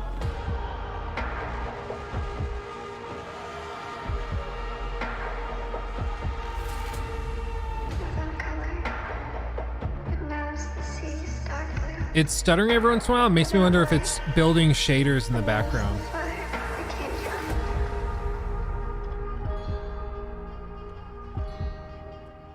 Palm tree burning. That was badass. That's cool.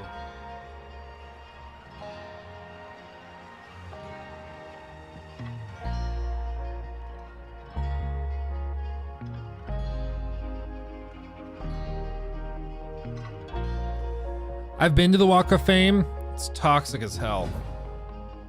Eula. Deep Still collects anonymous game data dynamic technical bugs.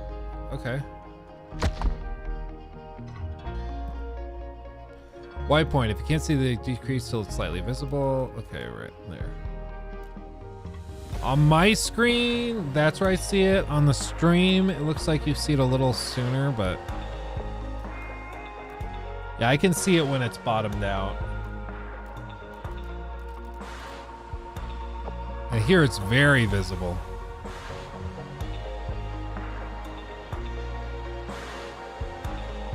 See, this is how it's supposed to be, Naughty Dog. It's supposed to move quick like this. Okay, let's see. Options, display. Unlimited field of view. I like wider field of views. Sorry. Sorry, not sorry. VSync. Overall quality ultra. Let's crank it. Right, boys and girls, crank it. Save changes. Hele. Love it. What?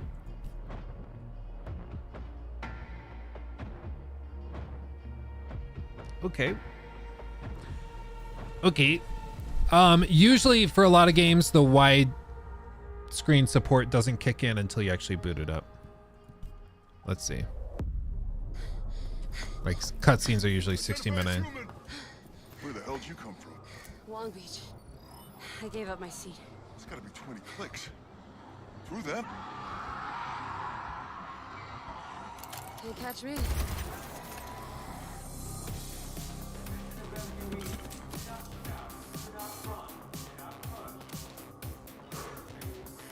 Okay. Showtime.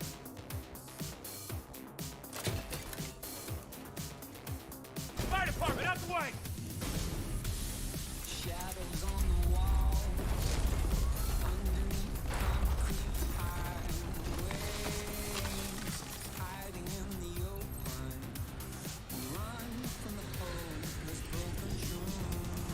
You have to get it way closer, dude. Rains of course, eh, Jefe?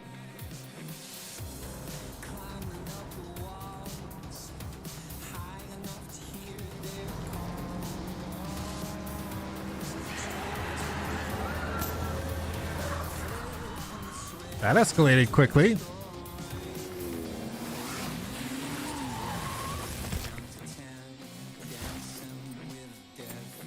Wow, looks like we're fully booked. Better grab my seat. What is it with like all the young people in all these games not taking very serious things seriously? It's like, yes, millions of people are dying and you're very lucky to survive. Better grab my seat, right? Please shut up.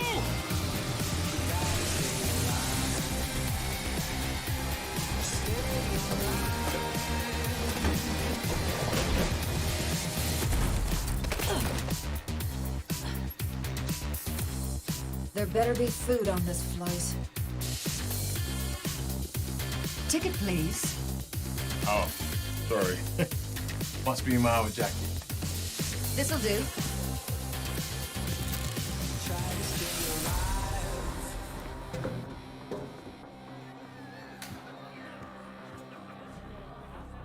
Oh my god, you're Emma John, right? And Robert Steele? Can I get a selfie? This is 7-1 Happy, call Zulu! We have a bunch of passengers.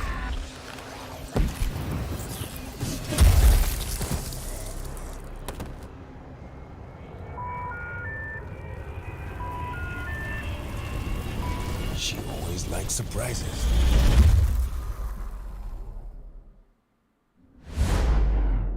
Okay. Choose who we will play as. Jacob. You guys are saying Bruno. Carla. Danny. Ryan. Or Amy. Lil Pump? Who's Lil Pump? There isn't a Lil Pump. Stamina, health recovery is terrible. Toughness, Black 4, agility, okay. Amy, agility's high, toughness. Bruno's Lil Pump.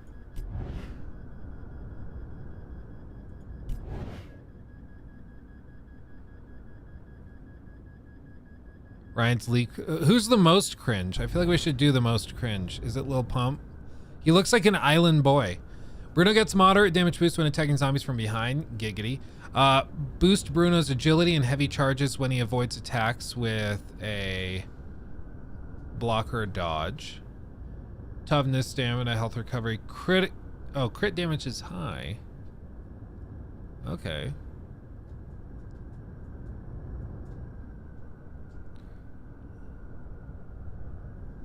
Okay, pull. We can do a pull. Hold on. Let's do a poll. Boop boop boop. Start a poll. Who to play as Bruno, Lil Pump, Danny. I think one was Jacob. No, yeah, one was Jacob. One was... Who are the other ones? Amy? Oh, that's all I can do. Okay, so it's Bruno, Lil Pump, Danny, Jacob, or Amy. Let's see. Let's see what we do. I'm putting this into your hands.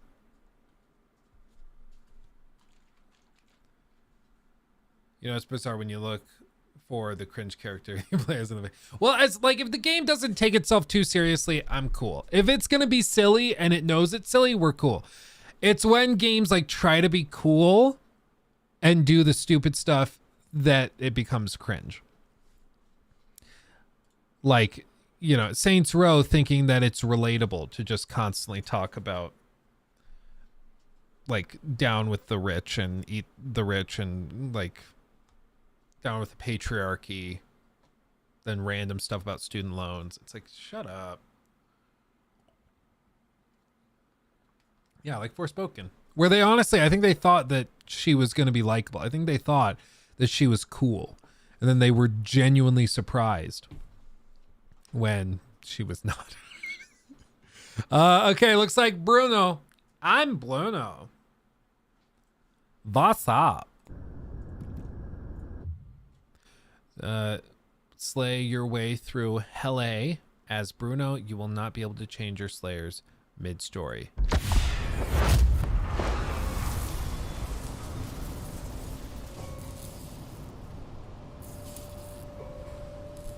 What's up? I'm Bruno.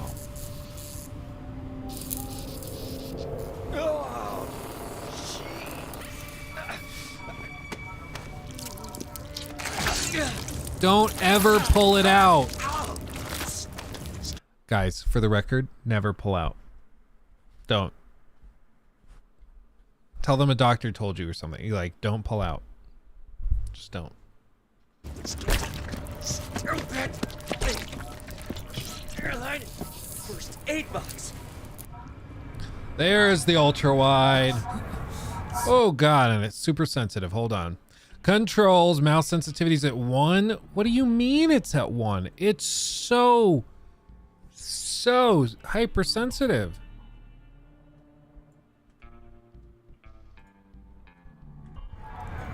Okay, that's better.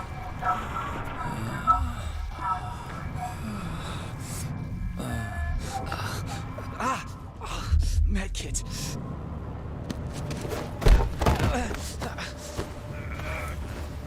I aim to talk to myself as much as this guy. Should I do this one day? I just like wake up and to mess with Nikki the whole time. I'm like, toothbrush, toilet. Just like, announce everything I do all morning just to see what she does. It's like, yeah, I'm trying to live life as a video game character. Just talking to myself nonstop.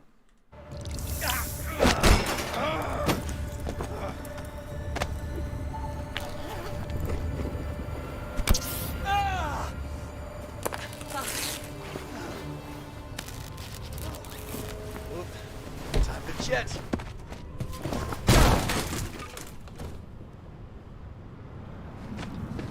Oh, the vertical sensitivity's off though. Side to side's fine, but the up down is not right. I have to move my arm like all the way up and down. That's weird. I don't think there's an individual control for up down, like vertical sensitivity. So maybe we'll go back to 3. Do I just need to suck it up? Deal with high sensitivity. That looks good.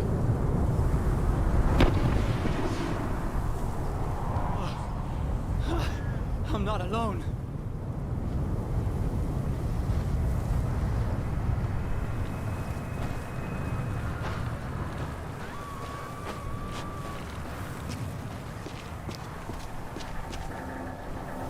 Crouch. Honestly, looks pretty good. Over here.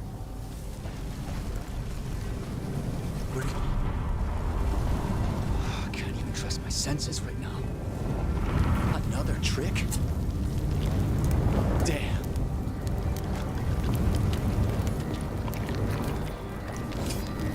Let's smash this crate up.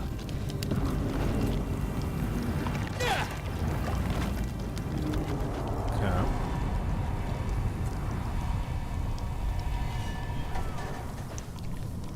I can already tell this is gonna make me like super motion sick. I can already tell. It's already happening. X to toggle flash. Okay. Oops. You didn't put your mask on before assisting the other passengers. There is mouse X and mouse Y further down instead. Okay, I might have to do that. Use the controller.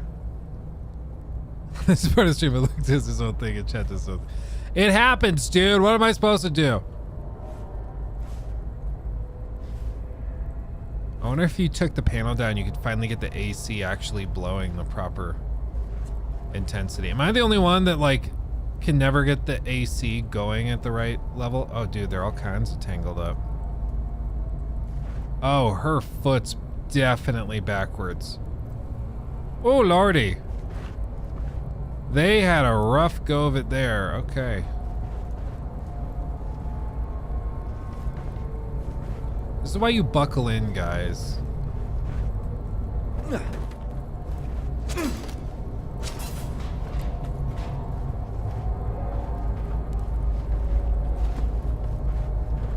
Where do they want me to go?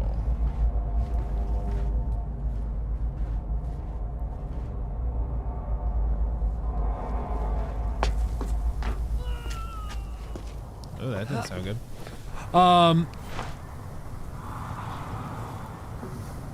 Let's see. Damn. Past my sleepy time, Luke. I'm gonna catch up on this tomorrow. We'll enjoy the rest for work. You have an enjoyable gameplay, man. Thank you, Rency. Appreciate you.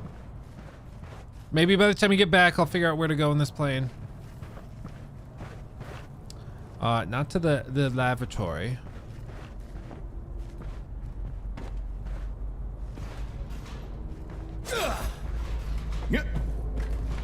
Can't jump over.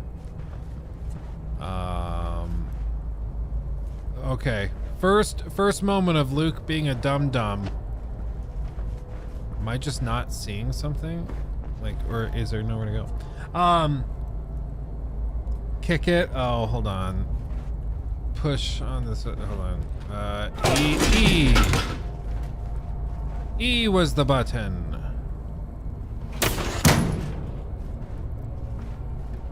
Oh no. Oh no.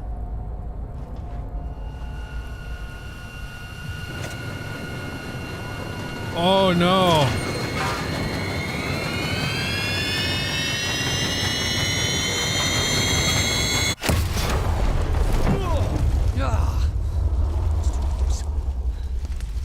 That was cool.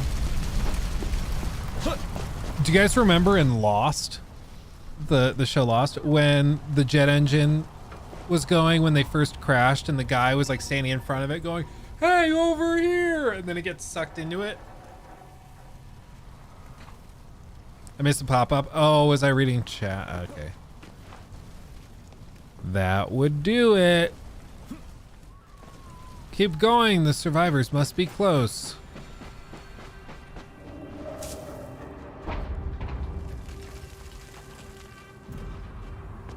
I'll be real, it looks pretty good. Good. We're still alive. Firing those bloody flares. What was that? There's something in the plane. Stay back. It's me, Mario. Oh, sorry, I have to do it like Chris Pratt. It's me, Mario. What about all you? Just a few bruises. Is that Troy Baker? I'm Michael. Bruno. Oh, this is fucking tremendous. Emma, darling, I'm so sorry about Robert. Why? I mean, this is all his fault. The selfish wanker. Wanker. Will you stop standing there and Serious? find me some fucking shoes? You okay, friend? You know there's blood coming out your ears, right? What? I can't hear you. I got blood coming out of my ears. Well, I mean, what are we going to do? Time's against us. People, this is Emma Jaunt. Sure is. Of course, you know what a huge star she is, Romero winner no less. We need to get her home to safety. Hold that thought. Careful. Get ready. Hey, still with us? My wife.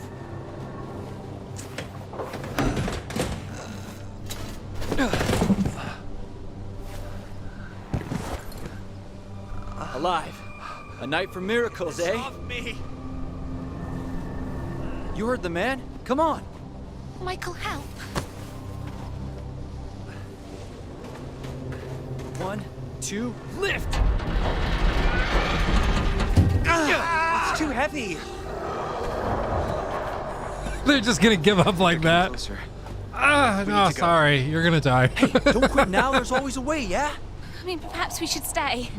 Darling, the world needs you. They'll protect them. Yes, I can, but it would be quicker. It's like, Luke, hurry. Turn off that light to save your life. It's too far. Oh well. Sorry. You're gonna die.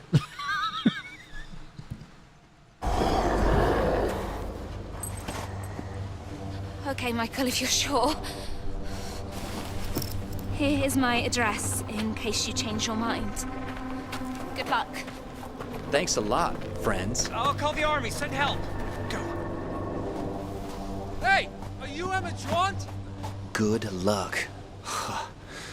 Well, want something done right.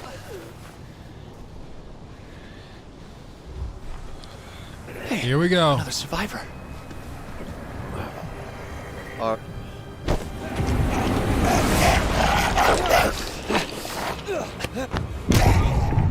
Yo, back off!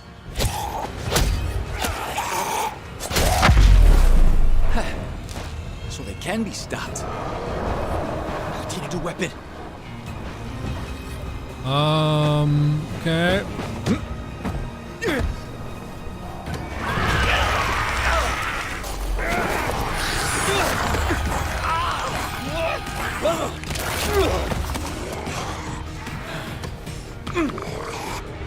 No way, I'm dying out here.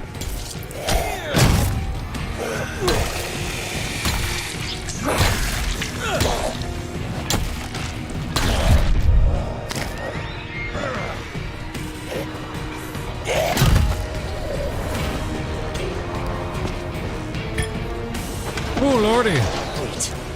More of them.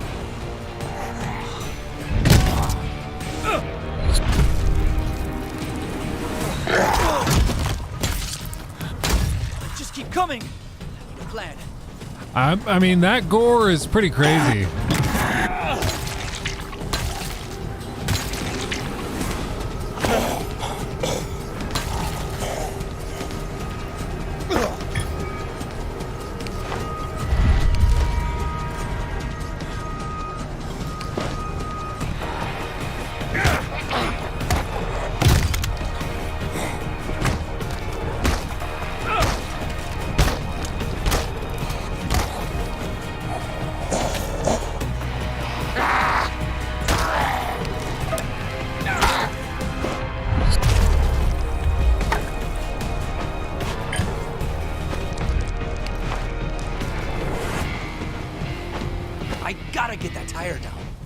burn them if I knock that tire down.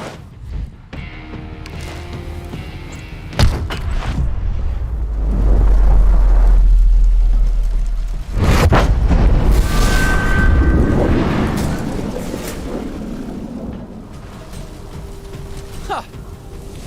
Way more hands-on than I'd hoped. Better check on the How's Downtown LA Simulator? Honestly, so far I'm pretty impressed with the overall quality of the work they've done here. The melee combat system is swing. It's straight Skyrim. That's all it is. So it's fine, but that's not why you're playing this game. You're playing it for the gore and the writing, I think. Drink.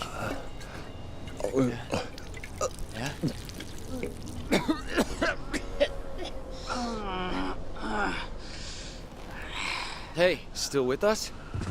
Hey, it's gonna be all right. Come on, you gotta drink some water.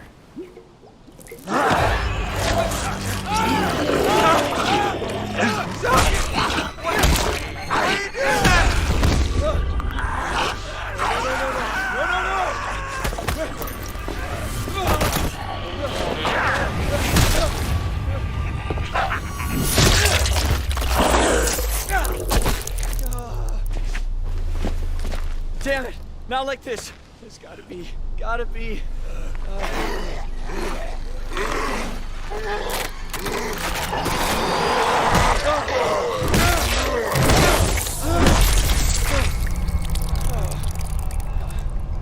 think 10, 9, 8, 7, 6.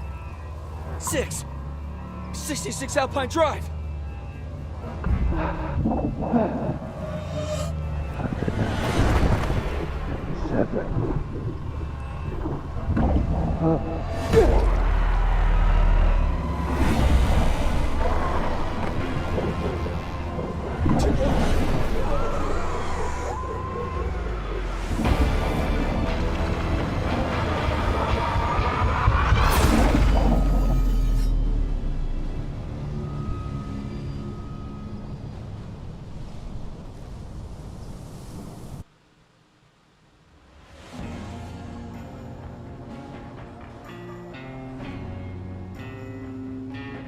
Is this their load screens? Just slow-mo gore effects? That's pretty hardcore. Huh.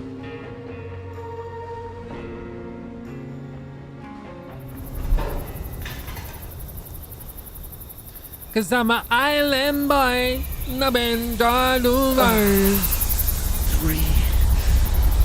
2. I got this.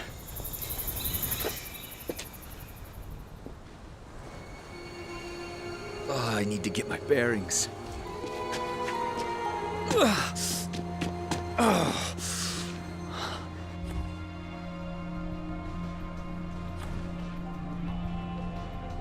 Okay.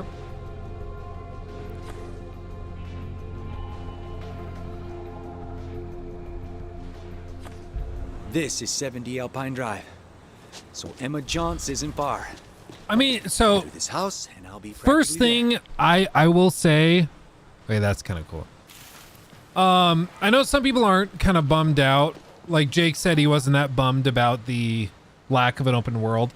I am. I think it would have been really cool to have a mini version of LA, like in GTA 5, that kind of, Los Santos inspired kind of thing.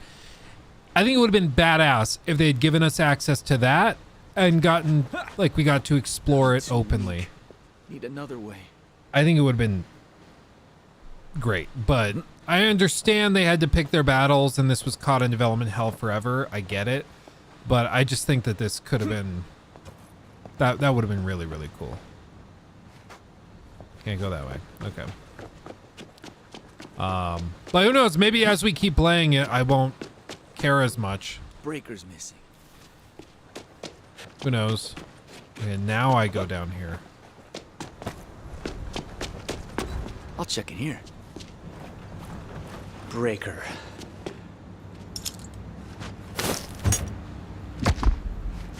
This'll work.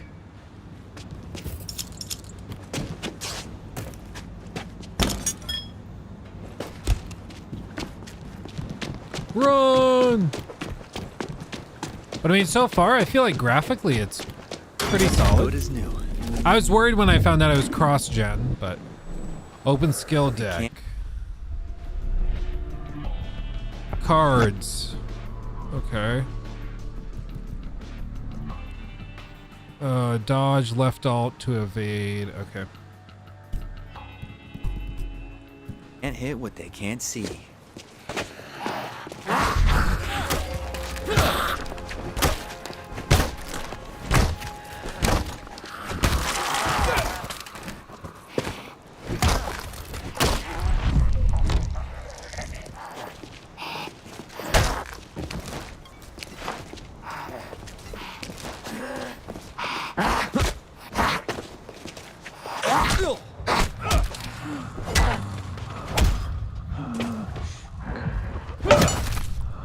Oh, that was a good sound. That was a good thonk.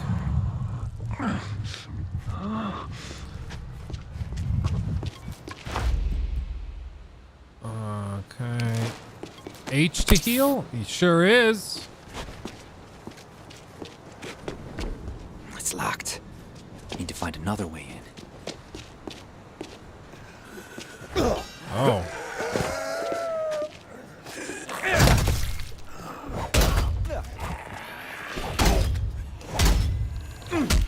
Yeah, look, I just whacked off his jaw.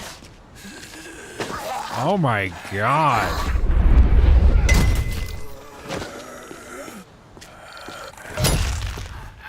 Dude, that gore system is on another level. That's unsettling. Wow. Okay, for those of you playing on console, I gotta ask, like, does it look that good even on console too? Because that's wacky. That's crazy. Jeez. Andre, good to see you. Thanks for dropping by. Try with fire weapons and customization. Oh, yeah. Yeah, it's good on console. Just as good. Yes, yes, yes. That's awesome. That they got it working that fluidly. Yo, anyone? Oh. Blood. Yo, yo, swag. Does it still... Oh, it does work even on corpses. Wow. Okay. Hey, anyone alive in there?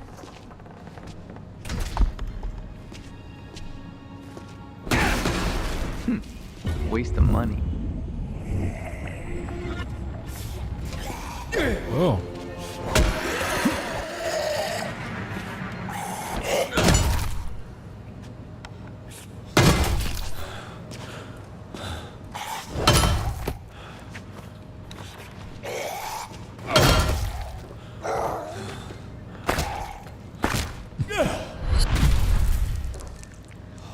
Just kick him. Bad day too, huh? Key card. Brought his guitar in here.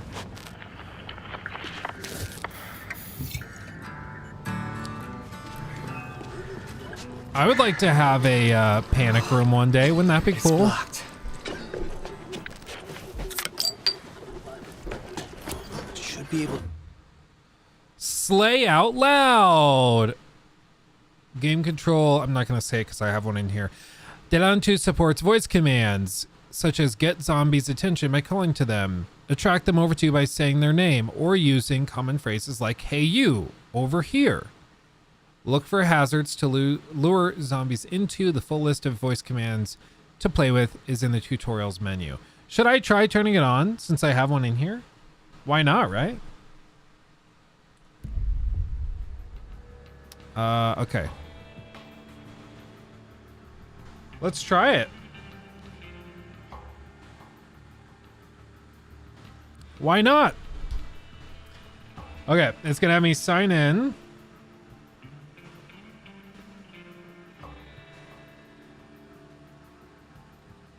Okay.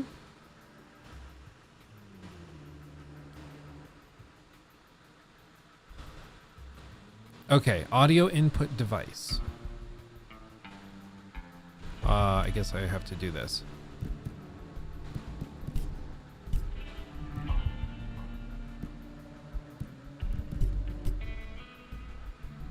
And to me. Okay.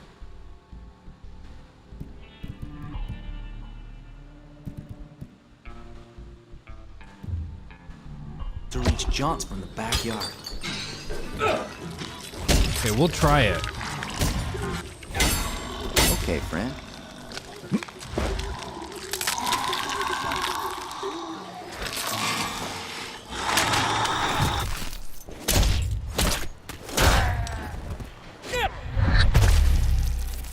Okay, so it said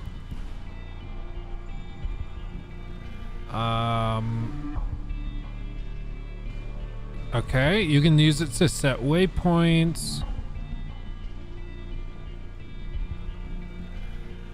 Okay.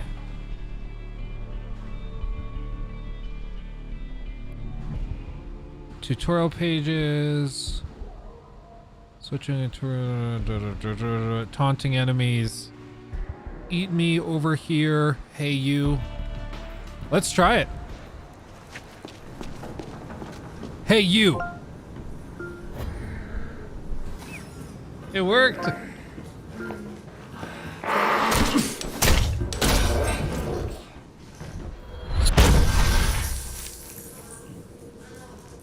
Okay. I will set it so I press the button instead of that because I'm streaming, so or it's N. Going pretty good, eh? But that's pretty cool. 3, 2, God,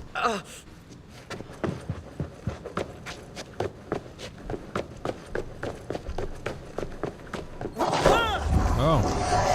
Hi.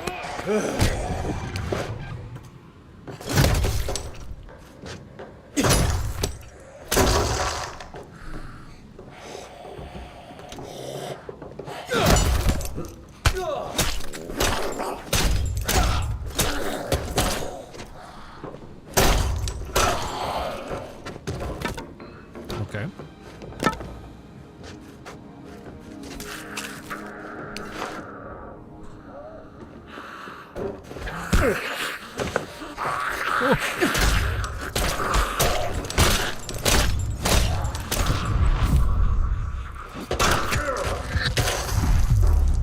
Dude, yeah, this gore system is crazy.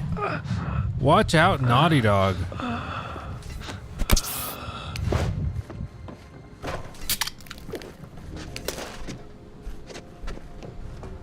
Are there any around John's here? place. Almost. Hey, you! Eat me! Eat me!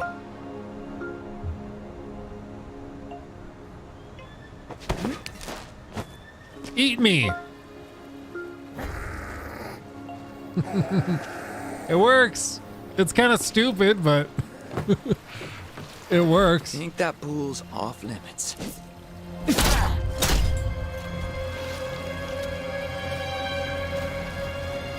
Oh, that's a big boy.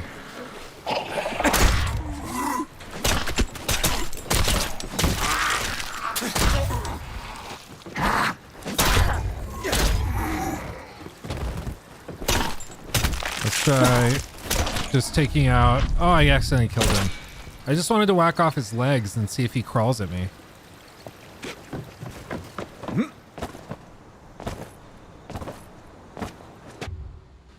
Slay Outlet? Oh, I already did this. Switch weapons at any time by sharp weapon. Equip my best weapon. Okay. Ugh. Need a code for this one. I mean, it's stupid and gimmicky. I'm guessing Amazon went to them and was like, hey, we'll give you however many millions of dollars to put this in your game. That's fine. Die out here. I don't think, like, saying, equip my best weapon. Okay, let's swap weapons. Equip my best weapon. Like, I don't know how that's more convenient than this. Just going like that. You know? But it's more about the gimmick. It's just kind of fun and cool. Not here.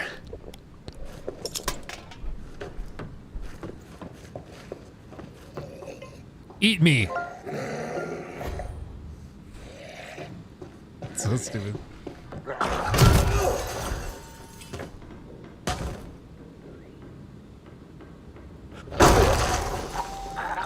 Thud. Dude.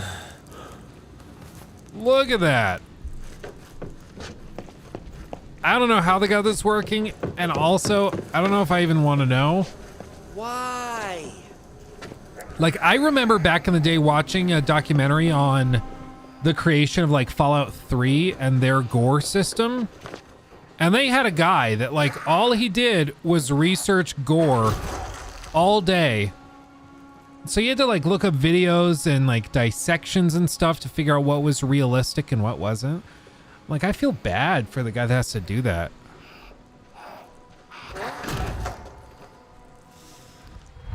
Oh, dude, that was kind of cool. Her arm is gone, but it's hanging on by her clothes.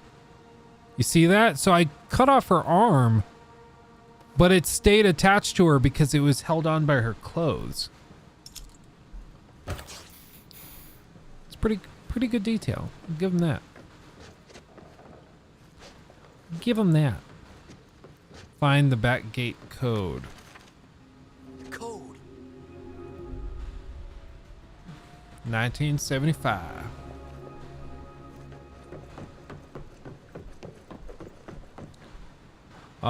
That's a stressful job. Well, unless you're like a weirdo who really likes that sort of thing. Maybe. I should give co-op a try. I might have to do that tonight when like Phipps gets home. We could try that. I tried talking smack to zombies, but it didn't recognize it, sadly. Oh, really? So far, I don't think it's had any misregisters for me. It's actually surprisingly working quite well. Wait till you get a bladed weapon. It's amazing. Yeah, I guess I don't have one yet. Equip a bladed weapon. I don't have one.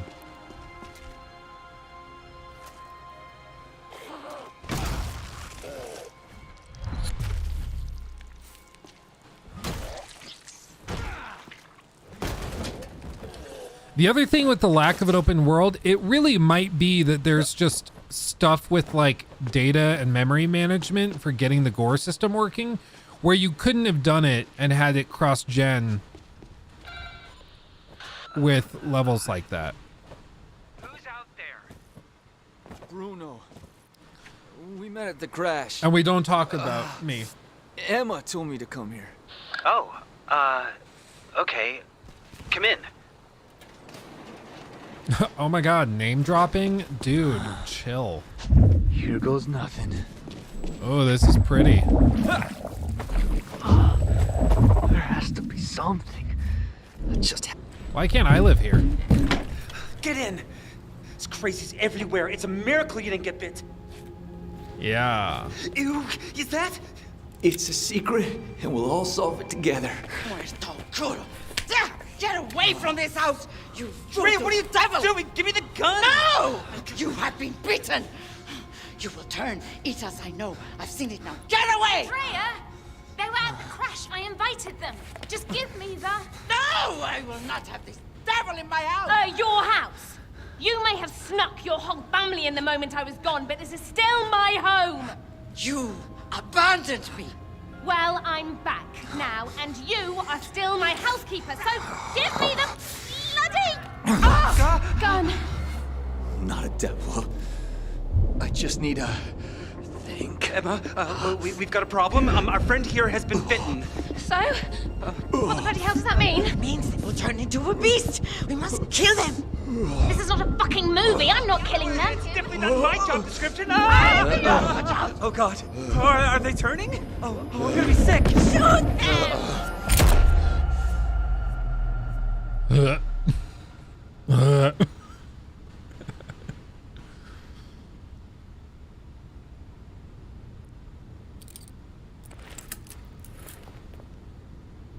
Wait, was his Say something. thumb through it? What? I thought he shot me. Michael fainted and the gun went off. Fucking idiot almost hit me. And lucky me, the fever's gone. Look at that. His Guess hand's you can't clipping cuff through me. it. You do seem better. And the bite's healing too. But you're staying locked up. What? No, it's healed. It proves I'm... No, it proves nothing, okay? I mean, people are eating each other out there, and no one knows anything about what's going on. And I can't get hold of my agent or my manager. And I can't get a hold of my people. Sitting tied on up the here. yoga ball is a good I touch. reach my contacts, That's maybe good. we all get out, yeah? Nice try. But trusting people never worked out too well for me. Emma! Can I ever get 2 minutes away from here?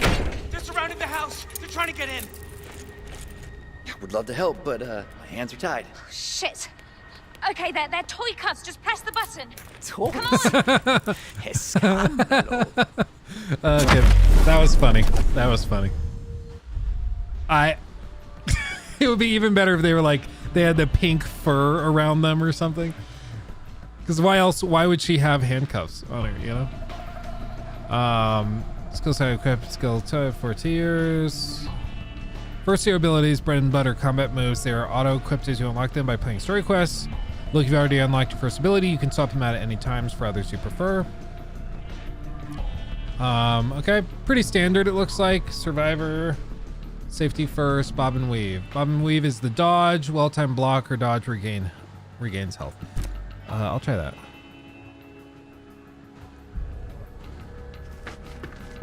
Oh, no reflections. Lame. Dude. It seems like in 2023, on ultra settings, we should have reflections, but okay.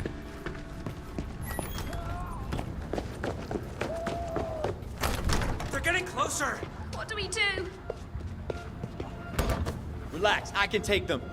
Are you sure? Take the gun. No, save the ammo. We might need it later. Oh my God! Focus! Let him in! God damn it, give me the key. Stand back, friends.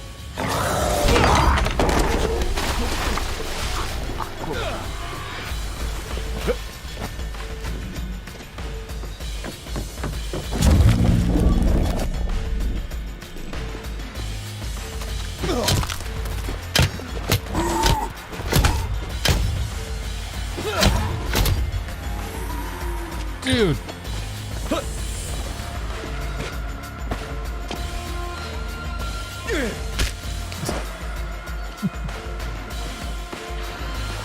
Eat me.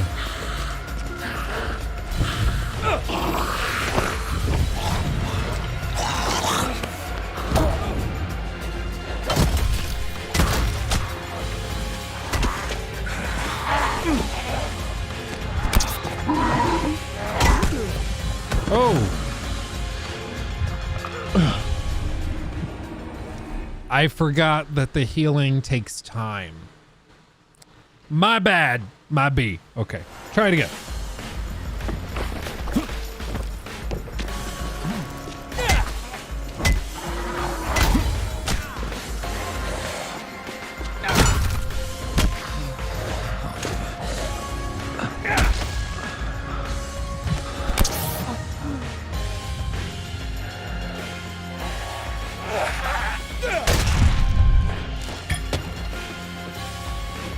Eat me!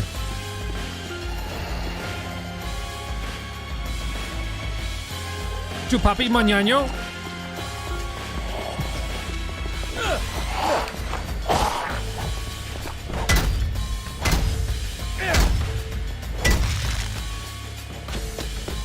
Gucci gang. Eat me.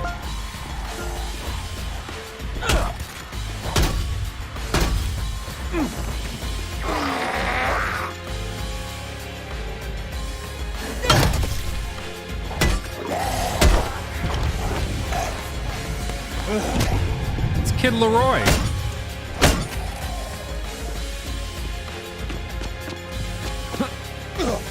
That gate stays open. They're just gonna keep coming.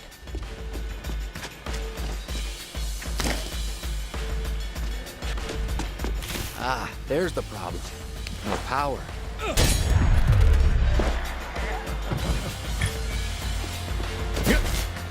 Breaker's gone.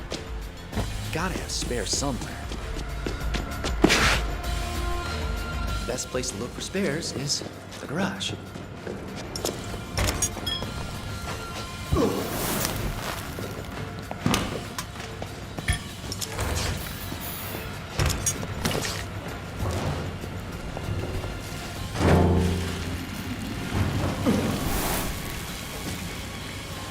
That's cool. This would be safer powered down anyway.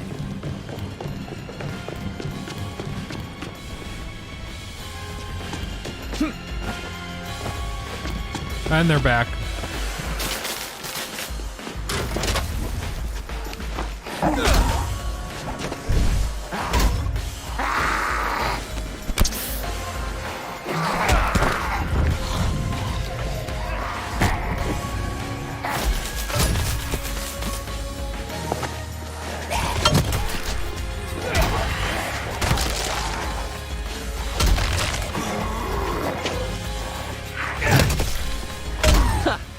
I'm making this look easy.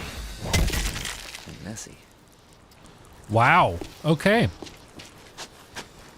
Honestly, yeah, it's brainless, but it's, I mean, I can see it. It's pretty fun. It's not going to win any Game of the Year awards, but it's fine. Like, again, there's a place for okay games. Like, it's perfectly All the way back okay. to hell. Where's everyone else? Rise of the God Spider. Oh, I love that. That's awesome. That's great. Think your boy just earned his keep, yeah? Thank you for going out there. God, this is beyond insane. I mean, I don't know how to do this. I don't know how to die here. At least you'll die with me, Emma. Oh, fantastic. No, what I mean to say is you're not dying. Not with me around. Now, since the health of our possibly undead friend here Still is... human. We can't verify that, okay? Since your health is in question, we need a lead, person here. A lead protector. And Emma, I will be your protector. Come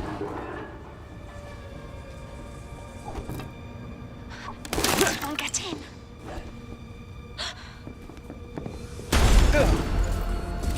You got no shot on this 8-ball. Lose the cue. You're the boss. Don't touch her! Sam? You hear that 8-ball line? I saw the cue and nailed it. You're shocked, I get it. I couldn't exactly call ahead. No. Or call any time in the past 15 years since you popped out to the store. I think we should talk about this later. I'm here to get you out Please, of LA. Emma is a huge star. Her fans are probably crowdfunding for her rescue right now. Guess again. Crowdfunding. City's locked tight. Being famous don't count for shit. Lucky for you, I've been through this before. Nothing like this has happened before. Guess again. This zombie shit happened twice already. All got covered up. But I survived. You wanna know how? I'm immune. Big deal. So are they. Me? This motherfucker? This motherfucker. So, you're not special, and we're doing fine, thanks. I'm immune? You still need me. I killed more zombies than you got shoot. So what exactly is your plan for getting Honestly, us the out of here? skin textures I'm look still really working out the good. details. We don't need him. And you know Like, you look at that.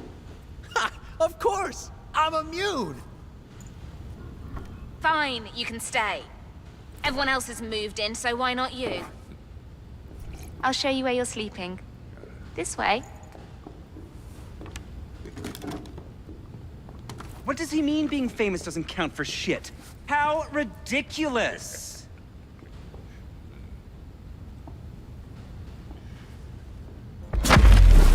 Nice. Welcome to LA. Safe space. Using medkit triggers forceful explosion that drains this a bit. Okay, nice. Maybe I should get to know our new zombie expert. Yeah, mindless fun is all you need sometimes. Yeah. Well, it's so common for people to think that you have to, like, every game needs to be this intense narrative that makes you rethink your life choices. And it doesn't. There is a place in the industry for the mindless fun.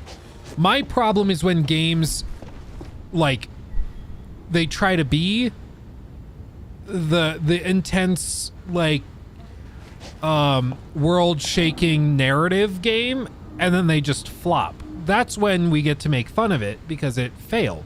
But when it knows that it's not going to do that, when the game knows that it's just going to be stupid, mindless zombie hack and slash fun, you can actually have a decent time with it.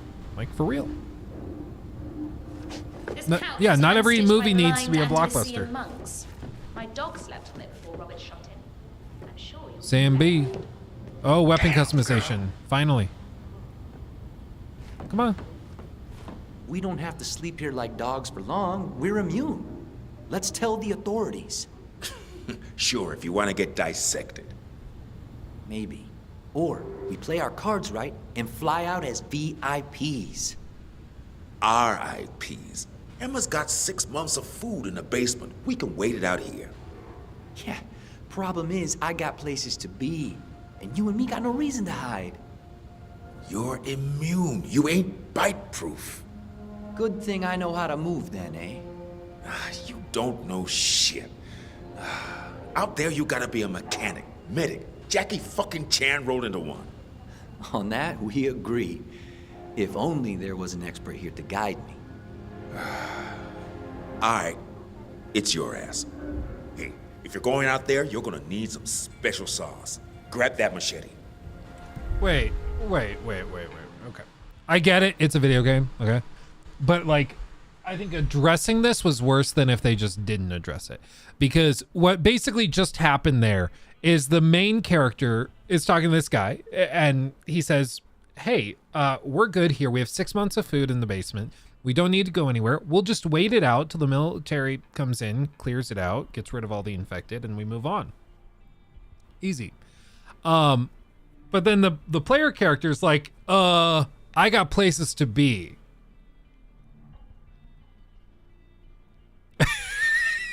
That's the whole justification for leaving the mansion and going out exploring. I think if they just didn't address it, like, it would have been fine. If he's like, I'm going to go out and find medical supplies, or I'm going to go out and try to find more survivors. That's almost more, like, meaningful. I'm going to go find more people to bring back here, see if I can find anybody not infected. And maybe you don't find anybody, but, like, just go and like, find other survivors. Like, I could see that. But instead, it's just, I got places to be. I'm immune, so I'm just gonna go have fun.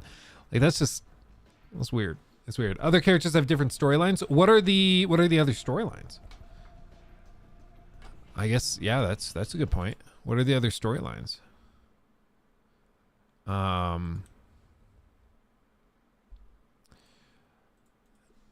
Dead Island 2, all characters.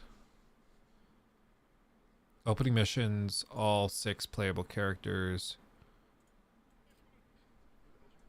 Long Beach. I gave up my seat. This is one we just did. Bruno, Carla, is it the same? I would assume it's the same intro. Yeah.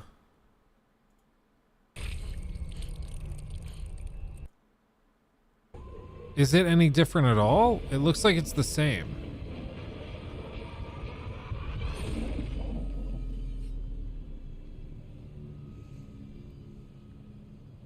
Not only that Jacob has to live through the zombie apocalypse, but he also has to live as a British person. I don't know. I guess maybe it's different. What are the different motivations then? Okay, this is how you give us some spice. You'll need parts. Only dialogue lines differ. Everything else is the same. Okay. Ryan's looking for a vaccine. What was your plan? Okay, that makes more sense. Braving a zombie horde for a married woman. Ryan has a brother he needs to get back to, and Amy has Paralympics finals to be. I was young.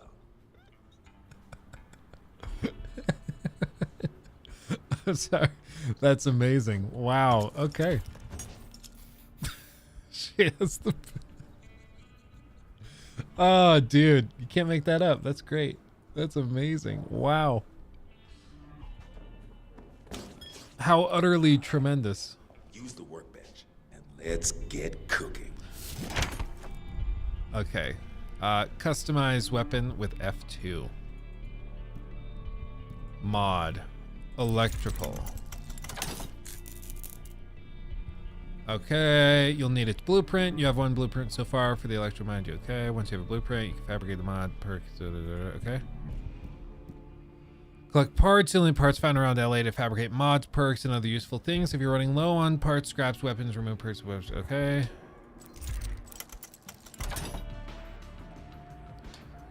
Got it. Nice. You hit a zombie with that, the motherfucker's gonna stay hit. Thanks for the tips, friend. Hey, if you're really going out there, I got some stuff you need. Yeah, it's satire and he knows what it's trying to be. Well, exactly. Like, I don't think anybody would think that getting to the Paralympics is like a serious motivation. So I'm fine with that. Like, again, it knows what it's trying to be and it's not trying to be super serious. That's okay. Take some of this meat as bait. It's just meat, but the zombies go for it. Saved my life getting here. I got some meds you can have too. Just maybe next time, you give me something in return, huh? Okay.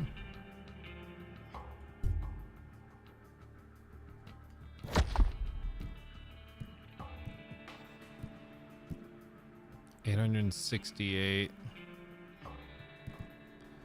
Can I sell? I just want to sell a little bit.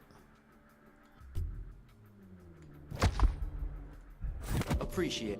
Because I want to be able to buy this, because this is gonna be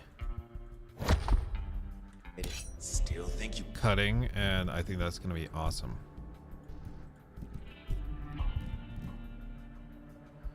F2 high impact. I don't have it. Okay. better off staying here, but at least Don't worry, all the doors are locked. Nothing's getting in.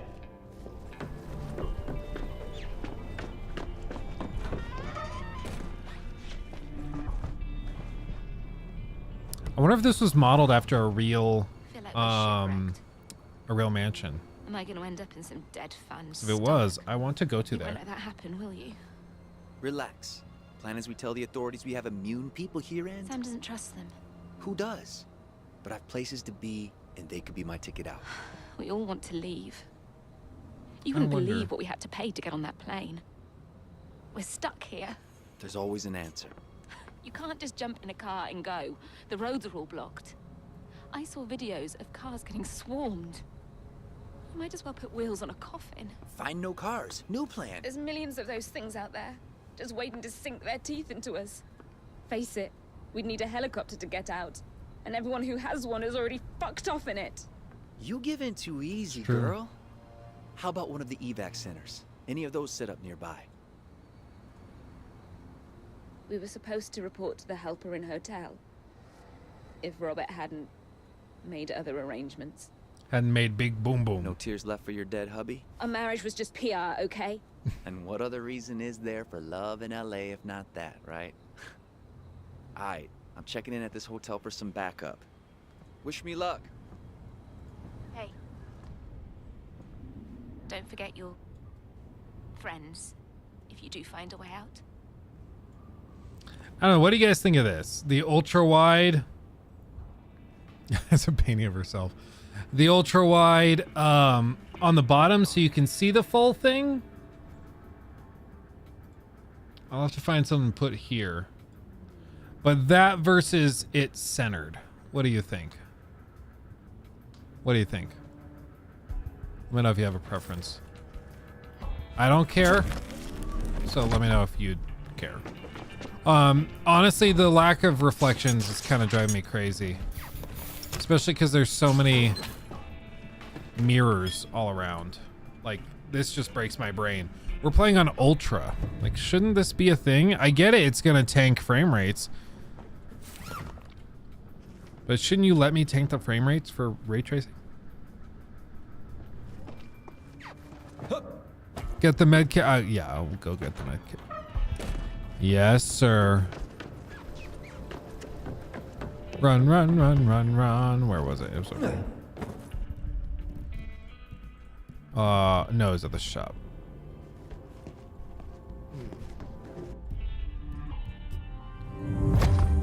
Make the trade. I think all that's good. And then we can fabricate more. Nice. I also love these multi-floor chandeliers. That's awesome. This house is like no less than 10 million, right? Like this has to be just an outrageously expensive house. Yo, I'm heading out. Sam Jam, thank you. Hotel. Thank you for the super sticker. Yes, Appreciate you. Good. Exactly what I was going to tell you to do. All part of my survival plan. Oh, you'll need keys to get out. Here. Just tell them Emma Jaunt and her staff need to be evacuated immediately. Okay? Yes, that is the plan, friend. Okay.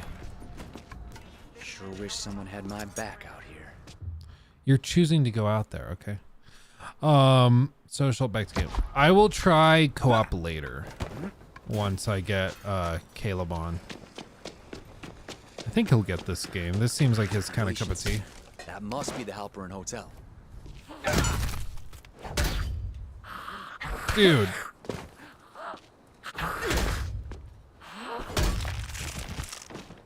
Like, that's pretty hardcore.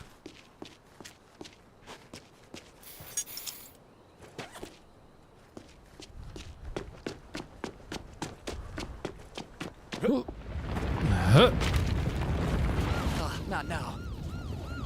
Oh.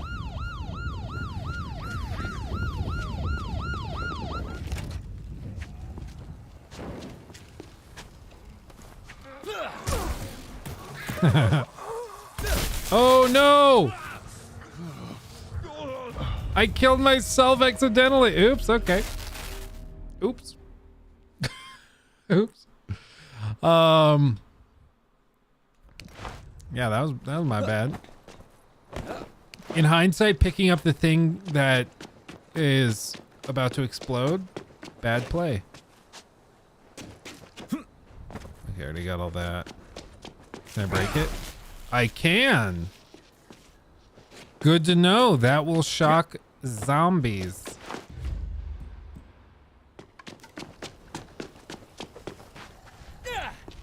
Oh.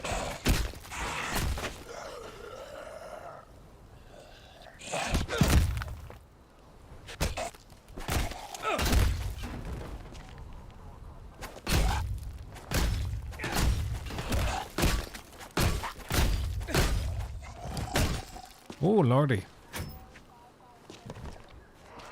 This wrench has seen better days.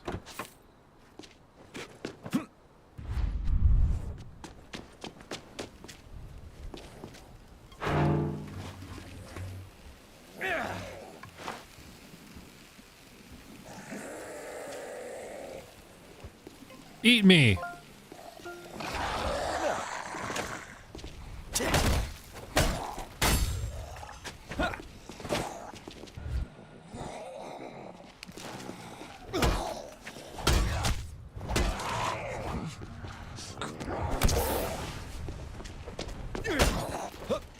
I keep wanting to jump away.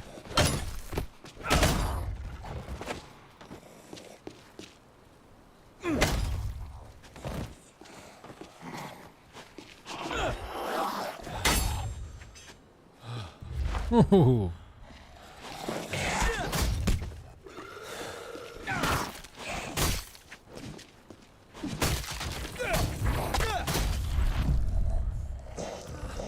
Oh man, I gotta get that muscle memory of left alt down.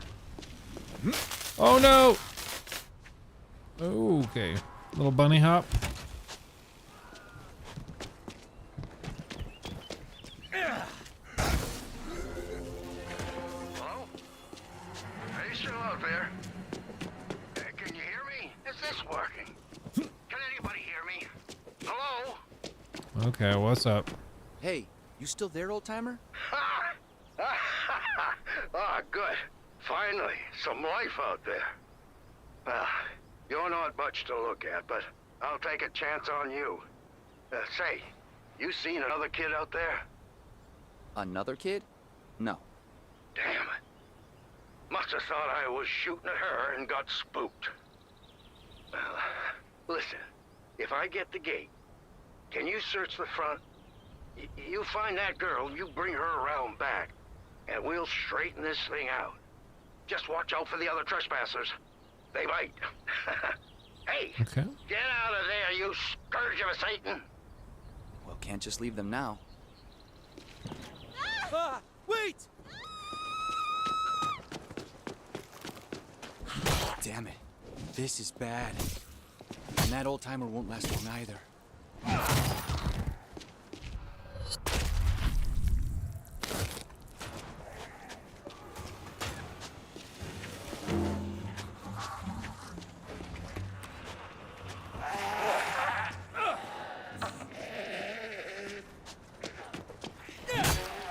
Oh, two of the same.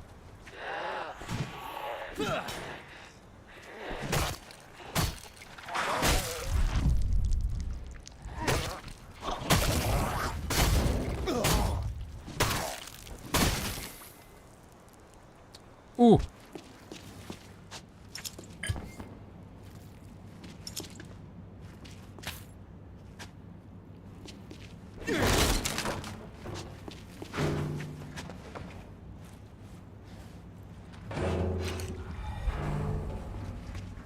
Ooh, blueprint.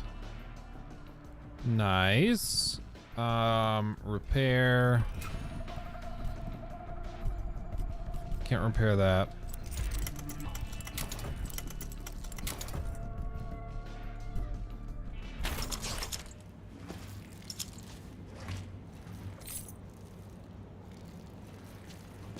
Ooh.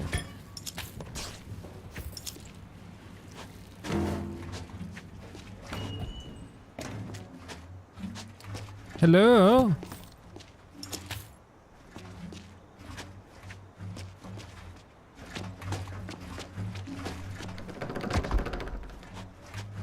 Just lugging around a ton of gas.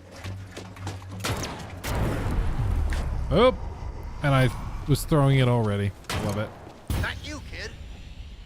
You find that girl? Old timer! I'm sorry. They got her. Son of a bitch! Well, I say it's about time we sent these party crashers back to hell. Hey, don't worry. Blood washes out. If we don't find Bill Murray in this game, I'm gonna be sad. Oh, some damn fine work, kid. Hey, get over here. I need to talk to you. Okay, I'm over here.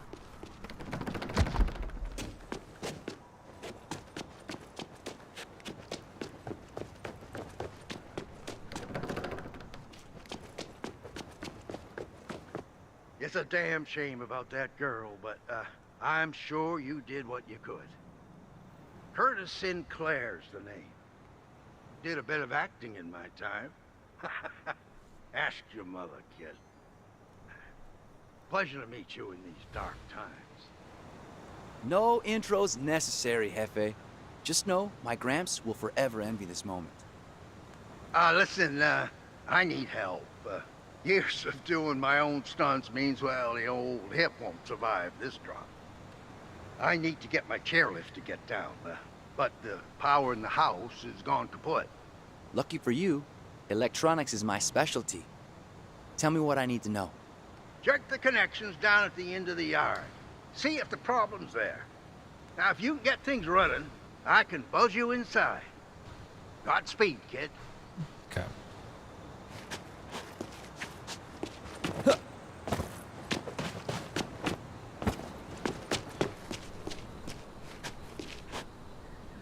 Big ass guest room. Very snazzy.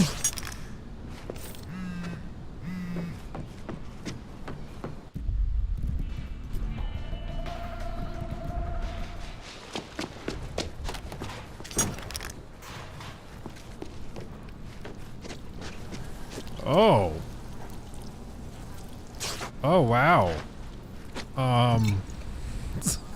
Jesus. What happened in here? I don't even know how that happened. So, okay. Golly.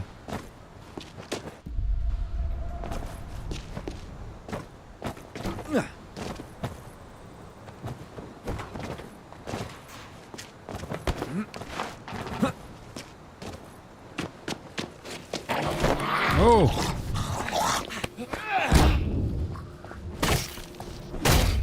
Here's your problem. The connection's not connected. Ooh. I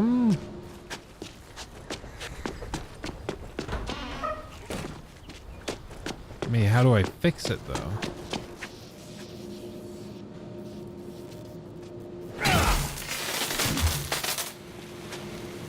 That should keep the lights on until I get the old Oh. man out.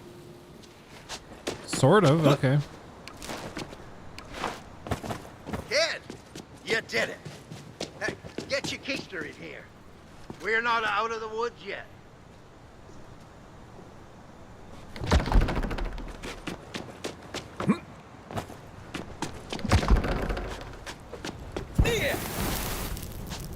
Can you unlock it, sir?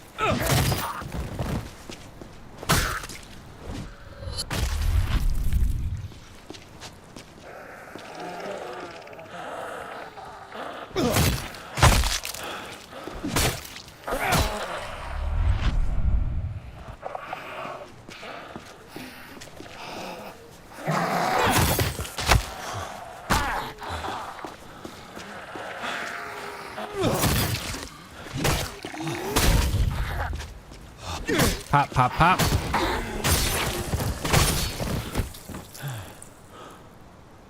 It's a little morbid. Yeah, I don't know how I would do a main channel video on this without like everything being demonetized out the ass.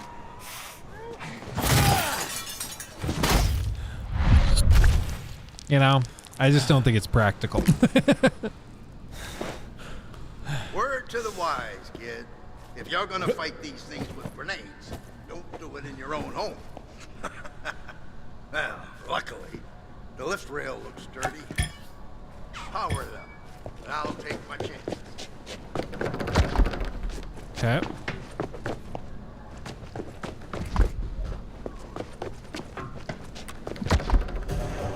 Well, either my ears are playing tricks on me, or trouble's on its way.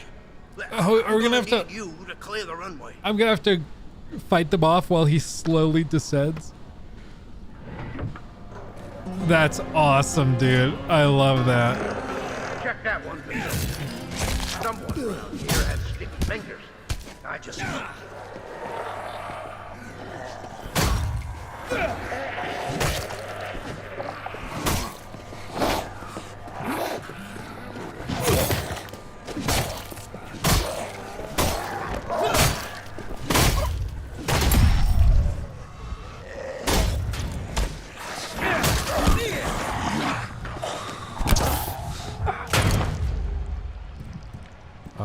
64.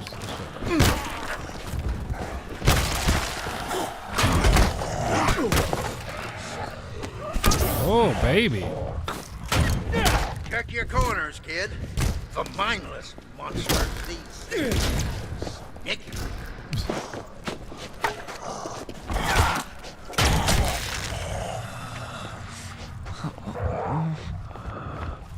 Just go through all of my healing items. If it isn't my snot-nosed, spoiled brat of a nephew. My favorite maid to the zombies to see. Oh, good. Give that cowardly little shit the beating he deserves.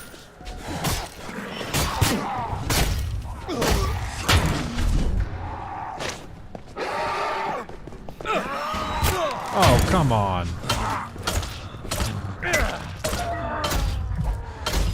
You're telling me that missed.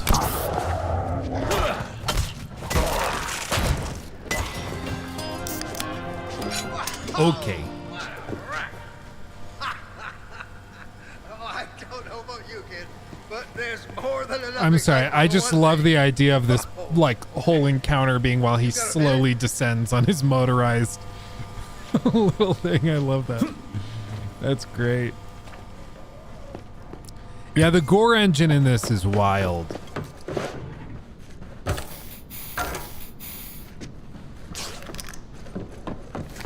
And it doesn't skip a beat. Like, The Last of Us Part 2's engine was kind of crazy. It was brutal as well. This one is just...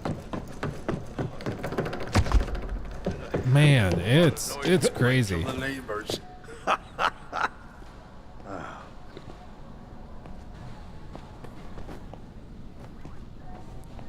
And to think I said they wouldn't catch me dead in that chairlift.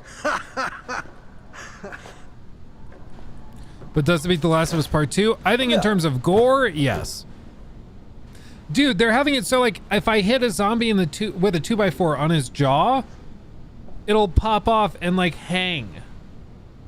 Somebody's arm, I chopped off their arm and they were wearing a long sleeve shirt, and the long sleeve shirt held the severed arm in it, even though it was, like, flopping around freely. Like, it was crazy.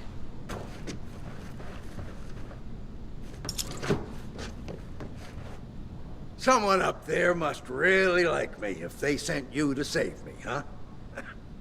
Not sure what I did to deserve it, though. That's no problem, Jefe. Of course, if you got anything I could use to stay alive, I'd appreciate it. Listen, anything in this house you need, it's yours. It's the least I can offer you. We damn sure can't stay here, though. How's it looking out there? You're not out of luck just yet.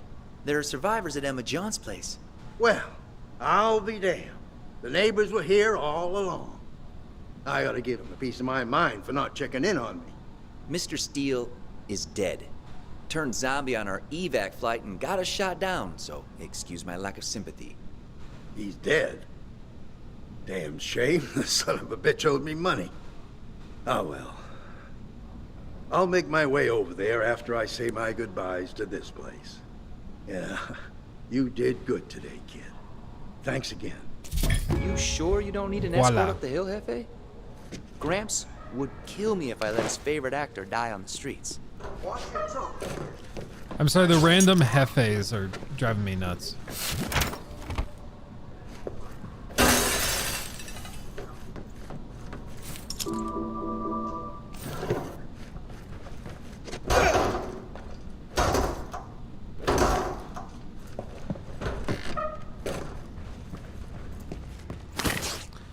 Loot the rest of this. Oh god, that got me.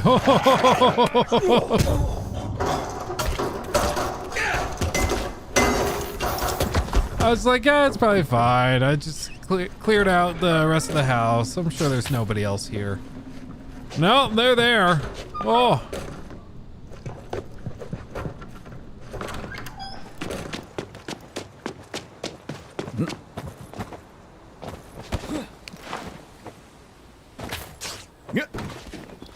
Honestly, the writing of the quirky characters so far, I'm kind of liking. The protagonist is meh, it's whatever. But honestly, like, going through the motions, it's not bad. Like, really? How's the performance on PC? I'm not noticing any issues. There's a little weirdness with like how they routed mouse sensitivity, but it's really not anything you can't fix. And it sounds like there's more advanced control settings.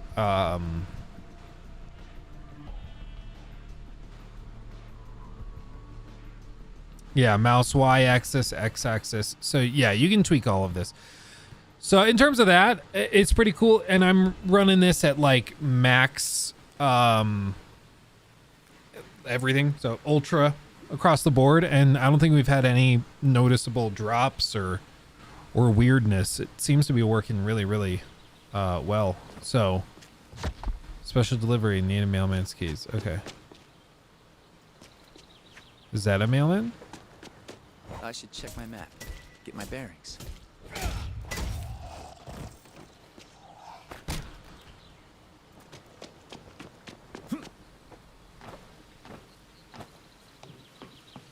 So, yeah, I'm thoroughly, I'm having a good time so far. It's not going to win too many awards other than the score system, which is crazy. But honestly, like, I'm having a good time.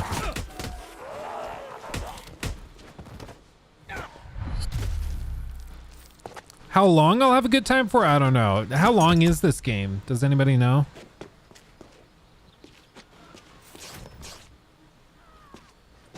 Because I could see this being like a good maybe 15-hour romp in the hay, 10, 15 hours. Cut through there. Too much longer than that. I could see it starting to get old, but 20, I think. Okay. But who's gonna stop a break-in? Means pen. Okay. I love the random like Gucci style jumpsuits.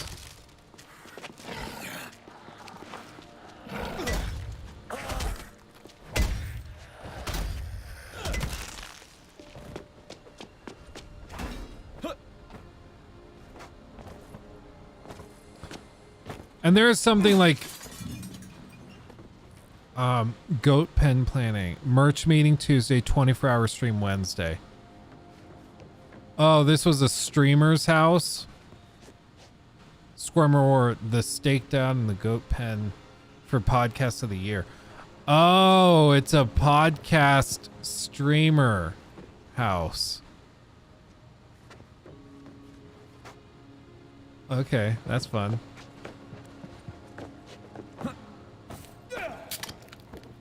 I like that.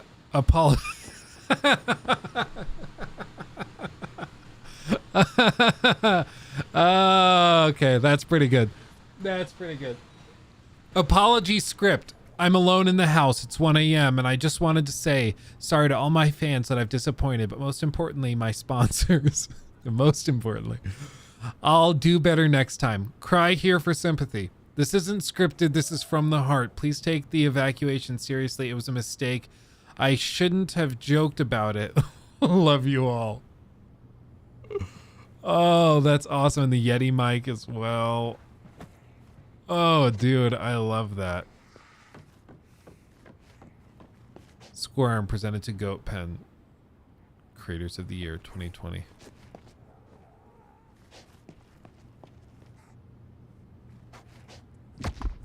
I love it.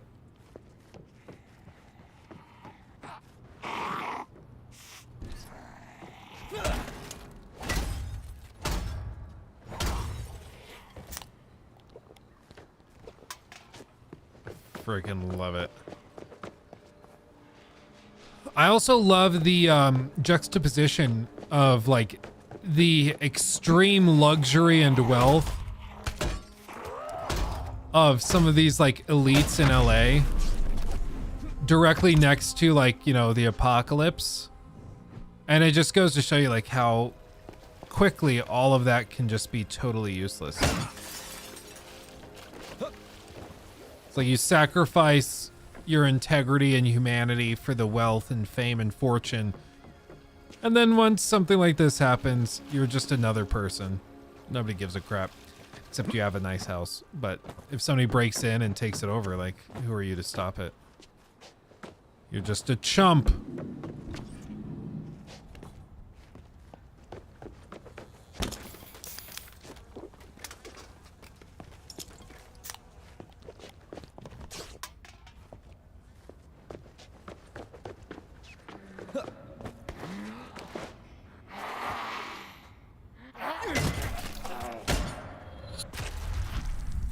Space kind zombie boss fight. Dude, if Nick Merckx just comes out of nowhere. Oh.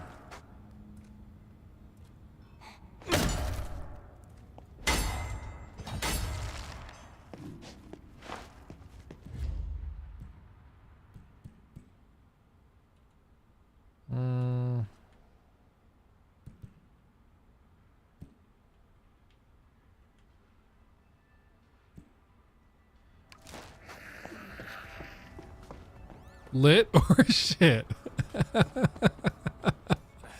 Well, oh, dude, that every part of this is my favorite. I love this.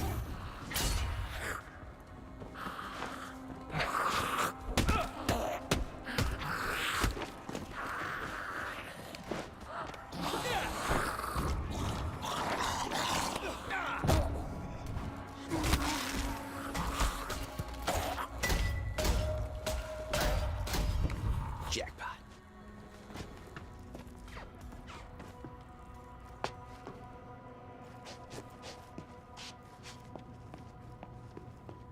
Goat Pen, their own private bar. Oh, dude, come on.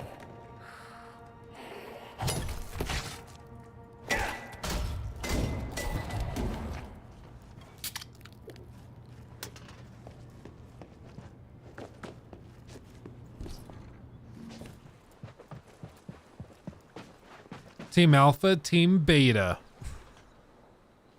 Dude, okay, who is this based on? There's some very specific sets here. It makes me think this was based on like one or two very particular streamers.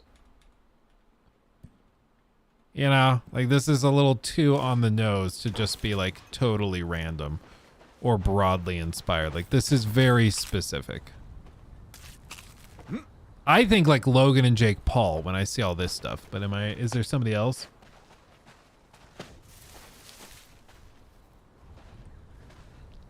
I'm guessing.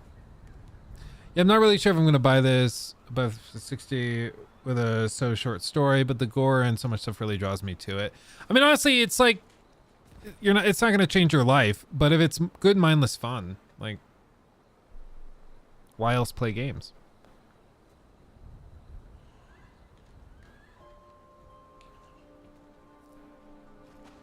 Okay.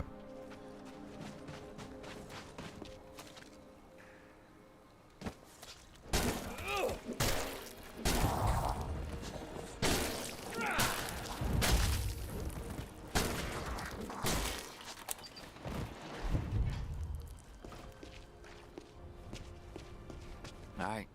Next stop, the Helper. But dude, is there no boss fight here?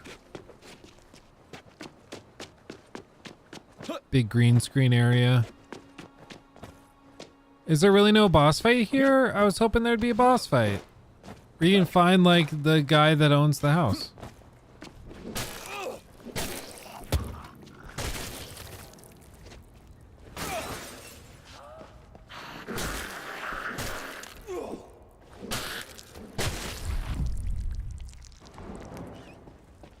Let's see, where have we not checked?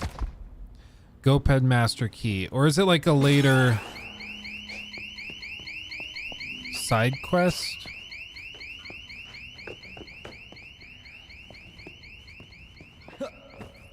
Hmm.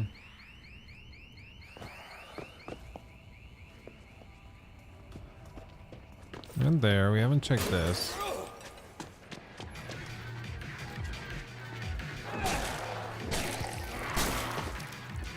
High-level Shambler.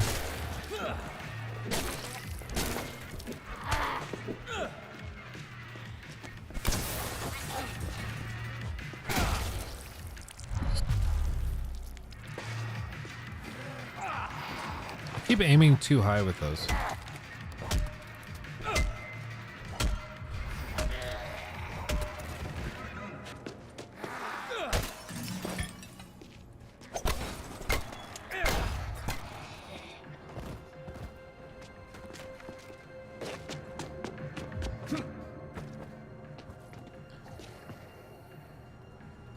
The keys are randomly around the map. Some zombies carry them. Okay.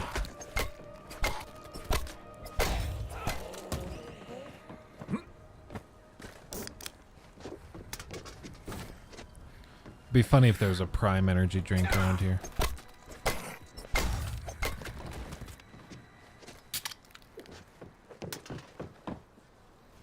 I guess there's no fight. Oh well. I'll check out upstairs just to be safe, but went there.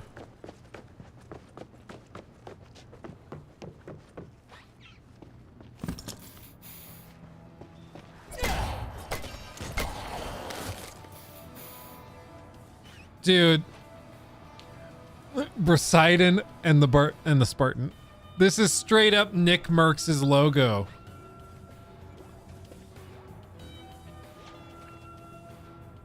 Like, hold on. Nick Merckx. Where? Good morning. I'm Peter Davidson. Where is it? Like. 11 a.m. I like to keep it toned down and simple, just like Taco Bell breakfast. I thought that would be a better example, but he has like the Spartan helmet. His whole thing is like the Spartan vibe. Yeah, this. Like, you see this? The hoplite helmet. That's that.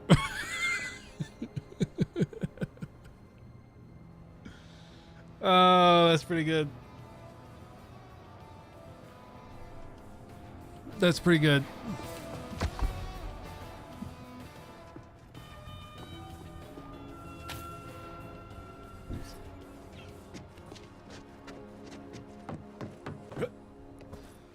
Oh, dude. That's brilliant. They uninstalled the the guardrail, put a plank, and then weighted it down with 4 25-pound plates. So it's only 100 pounds holding it down, and people are gonna walk out on this, and apparently it can hold your weight somehow, but and then use it as a diving board.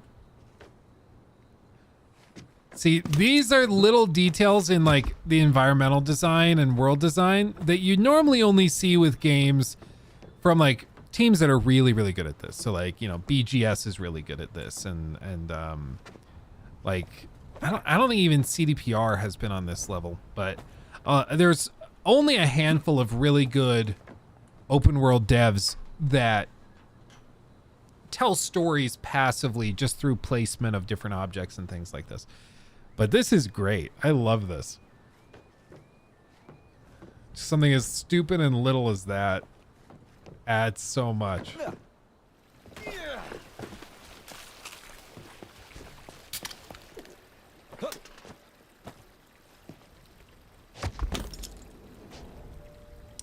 But I guess there's no boss fight. We've looked around. Maybe we'll come back later.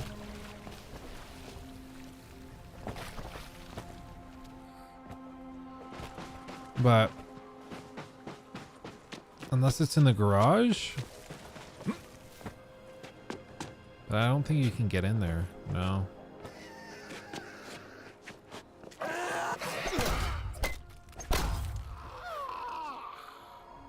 Oof. Oh well. Wait till you meet the content creator and influencer. I'm ready.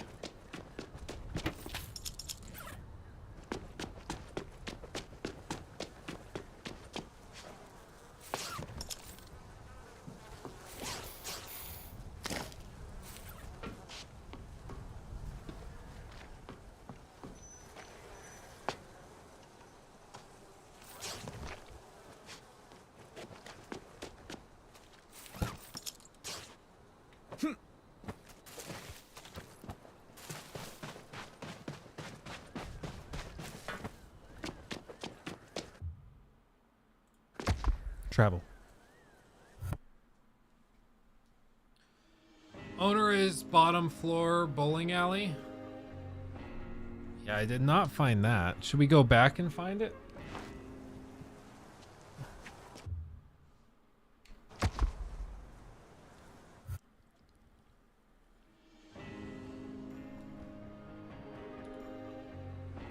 It's one hell of a load screen. Let's see.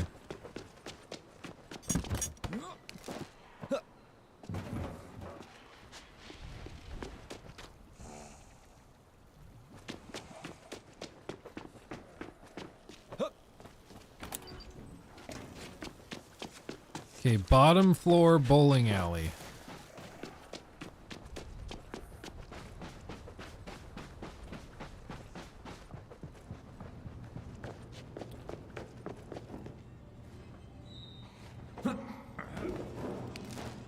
I guess we did just run right past this.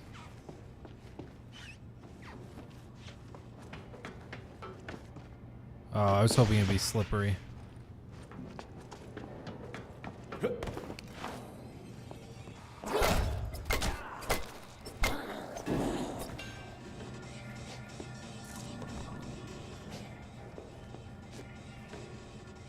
I don't even see him here.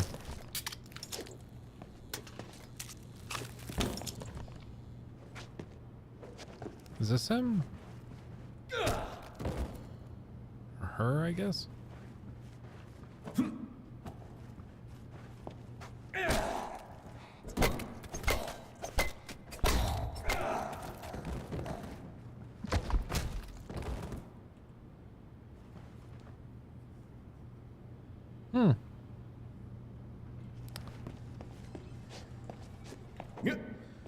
It's giving me Kai vibes.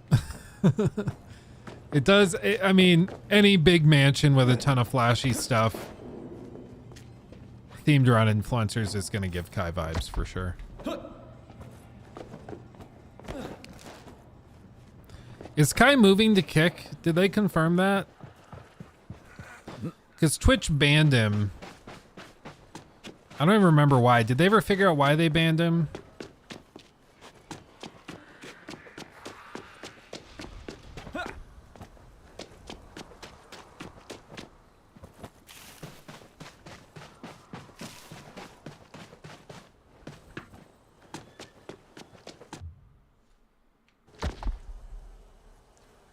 Went to Trump's platform, Truth Social.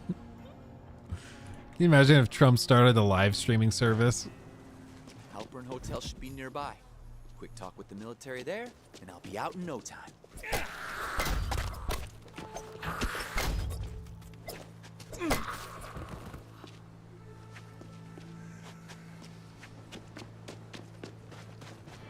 Just run. Just run. Don't want to waste the stuff. Make streaming great again. Honestly, that's a message I think many streamers can identify with.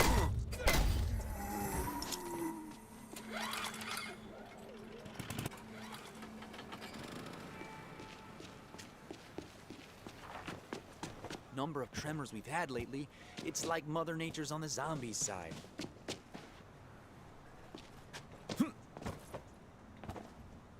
I think that's going to be an important thing later.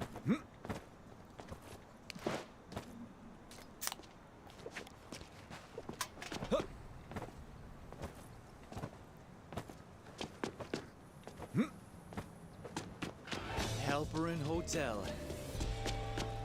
Time to check in. That's cool. The whole side of the building fell down.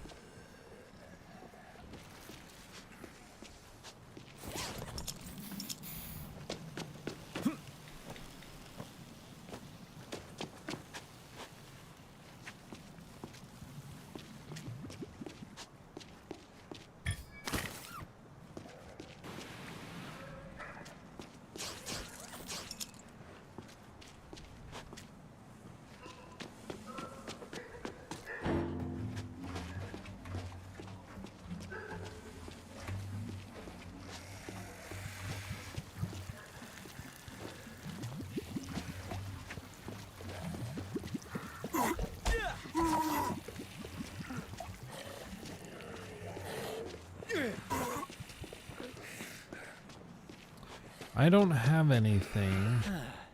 Missed the evac. Someone drove these vehicles here. To light them on fire. Still be inside. Can I get them to run into something that will light them on fire?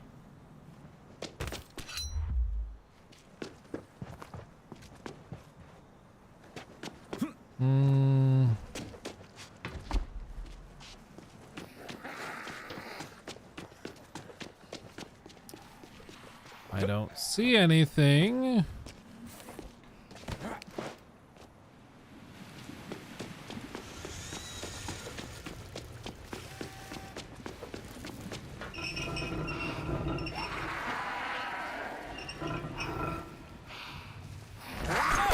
Oh, I got stuck in a wall. Oops. Outside the hotel is where you'll notice the zombies respawn a lot. They probably just have weird zoning set up. So like you leave this zone, then the zombies in this zone respawn. Chain throwables and inventory should have Molotov. Oh, that's right. I totally do. Okay. You right. I was excited for arson. What a shame. What a bloody shame. Needs a battery.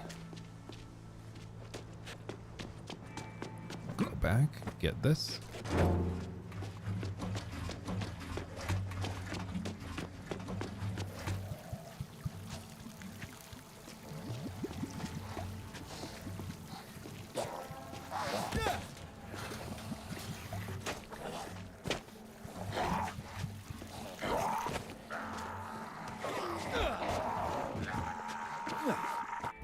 Use eye, consumables, curveballs. The meat. I guess I don't.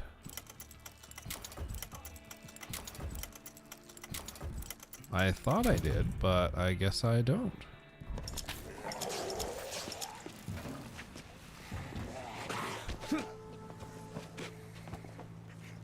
Well, okay then.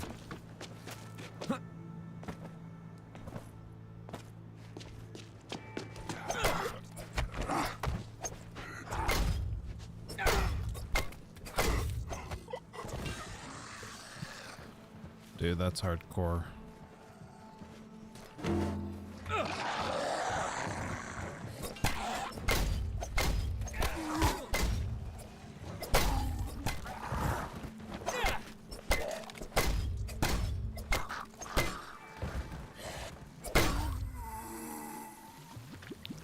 Ooh.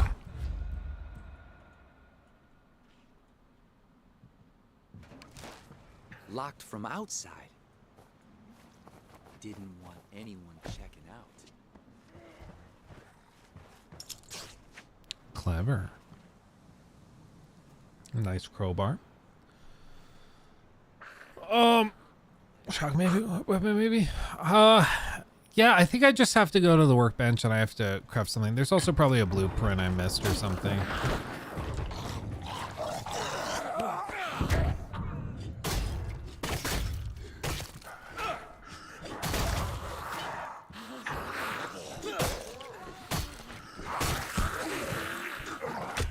Seems like the swinging animation for this is a little slow.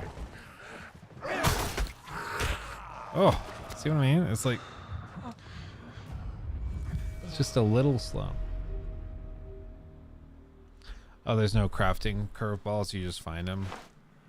Are they all static or are they dynamic and like change based on, well, change dynamically?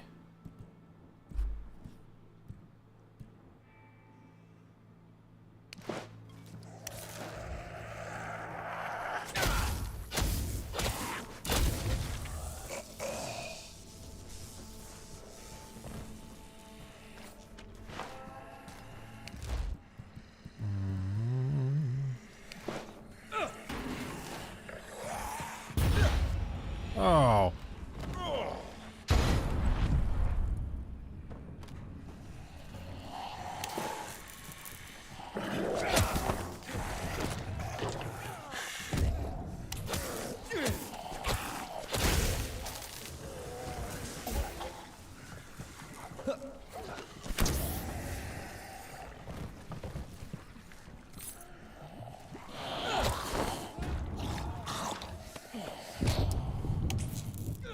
Pop.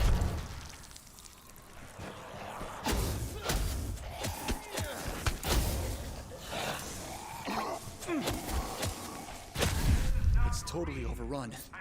Damn. I hear someone. Welcome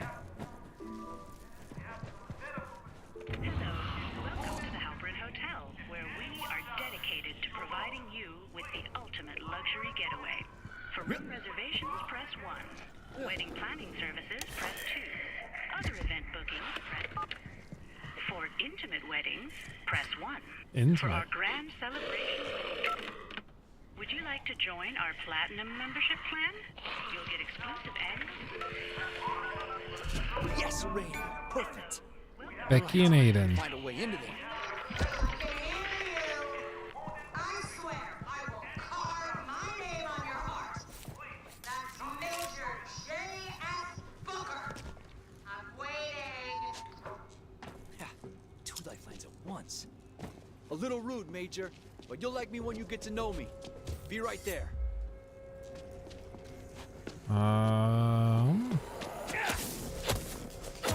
Is he supposed to have come out of the vent? Where did he come from? Because I was just here and there were no infected there. Out of commission. Looks like it's theirs only today. I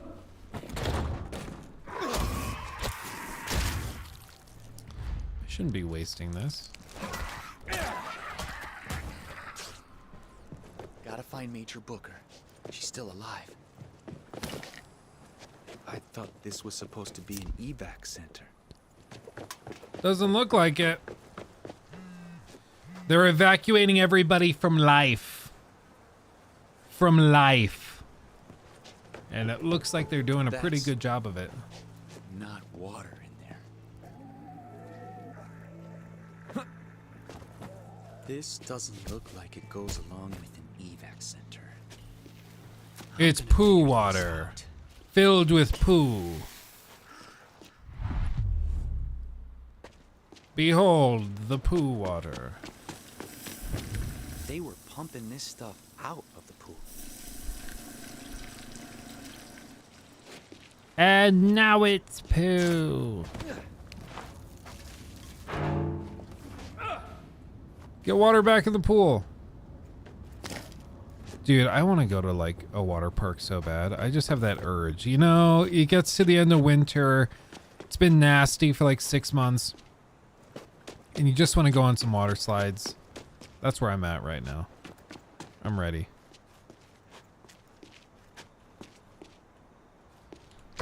Inventory full. I can't pick it up. Okay. Oh, well.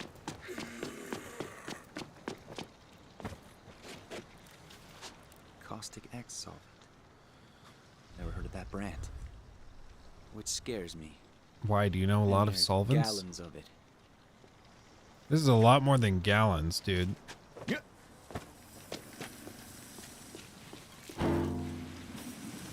I'll fix it.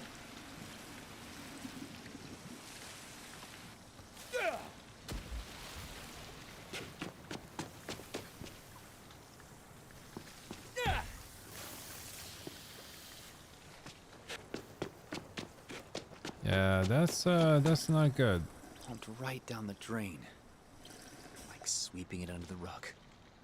The dead were melted down with solvent and then it was all flushed into the sewers. Oh. I know it's desperate times, but that is messed up. Hey, if you're still looking for your lover boy, he's in the pool, mingling. Mingling. Don't worry, sweetheart. You can still have your first dance. You got some problems, lady. I mean, at the same time, I get it. Like, there's infected, there's zombies everywhere. You gotta do something with it. Otherwise, you're just kind of a pile of rotting corpses that the zombies are gonna come and eat. I get it, it's not very dignified, but also, like, what do you want them to do? Hey, no! Please do not rise for this.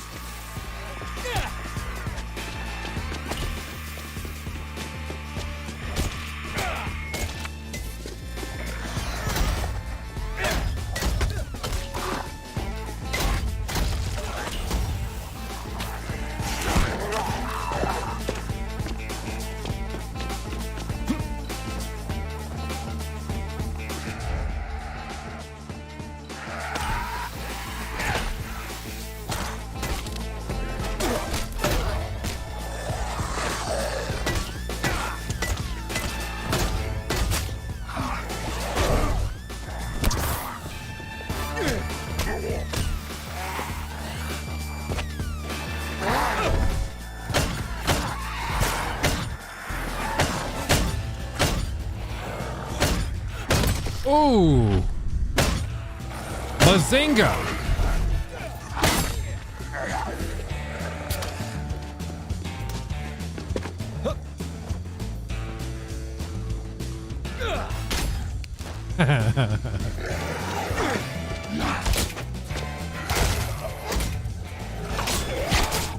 Ooh.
Oh.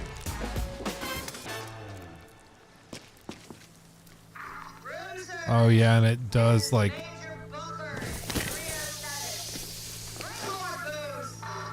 307. look at that. It eats away at them in real time. Why she gotta be my best shot at getting out of this? Wow.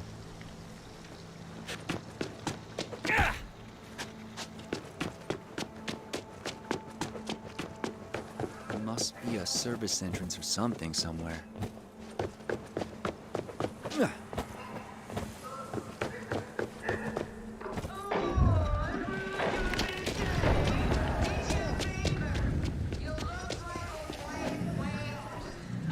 Come on. I'm thinking the Major doesn't even know I'm here. Means she's not alone in there. Ah! Grenades!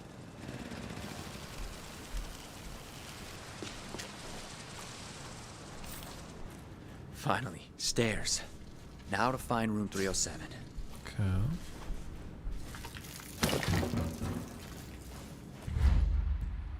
Going to the crowbar. I can't look at this man not doing jump kicks. Here. They just look so stupid.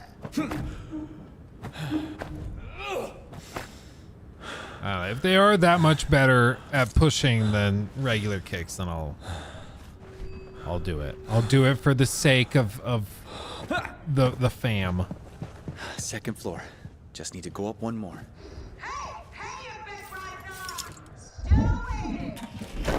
Oh.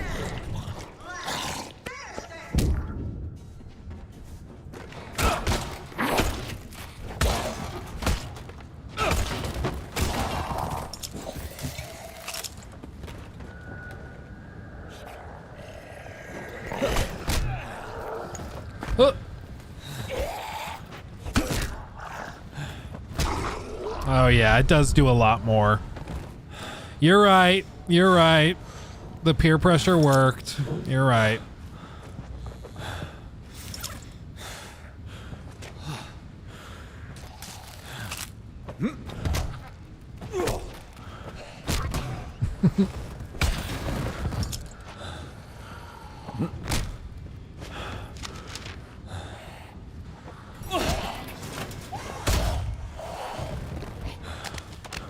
It will drain stamina awful quick.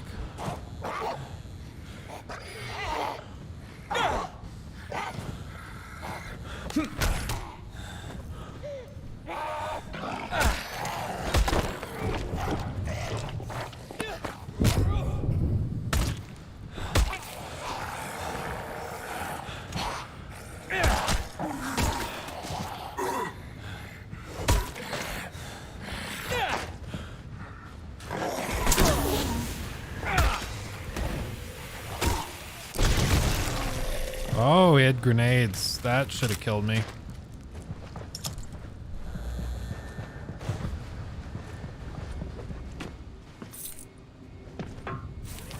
Safety deposit keys, okay. Fire! Can I put it out? Or do I look for a way around?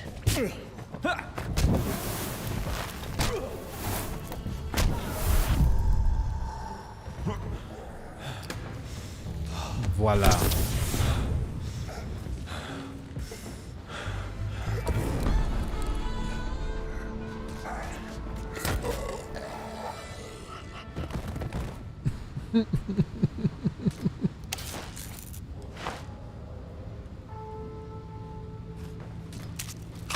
Well, not really what I meant to do, but you know what? It'll work.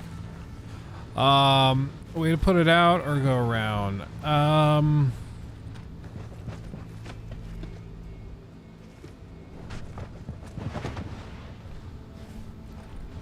Put on the firefighter outfit. Clearly.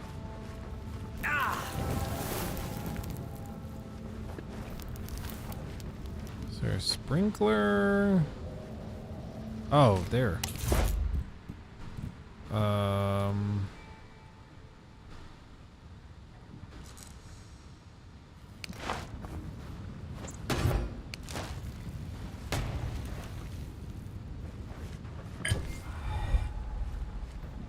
It's a little anticlimactic, but I'll take it.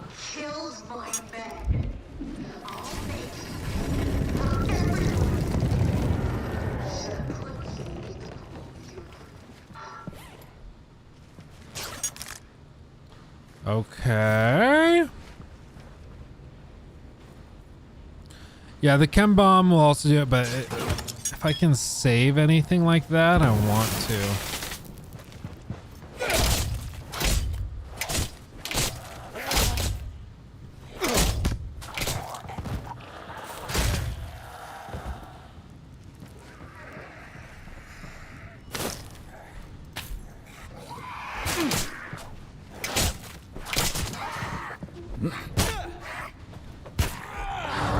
Oh God, I'm stuck. Oh, Son of 92, thank you so much. Jeez, goodness gracious. Son of 92 super chatted $20. Hey, really enjoy your content. Glad I have time to catch it today. Much love, man. Yeah, much love. Thank you, my friend. That's very generous.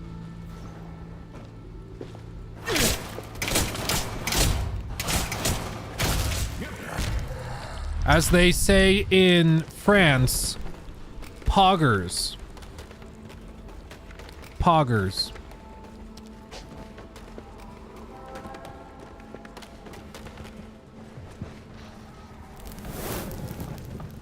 Okay.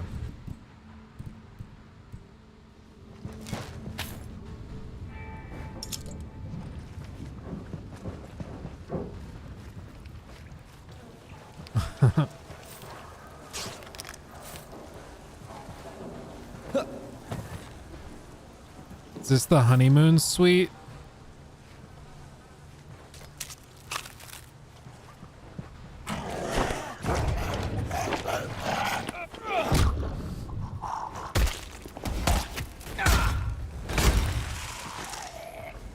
Oh, dude.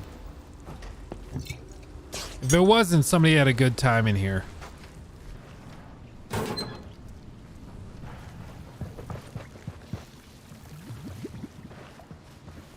Oh, lordy.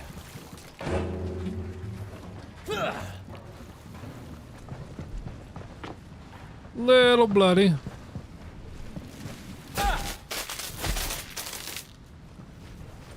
I can get up that. If I cut the power.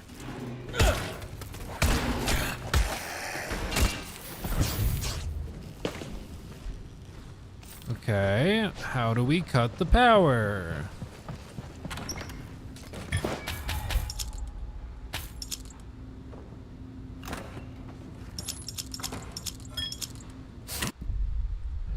I'll do that in a second. Finish picking up everything.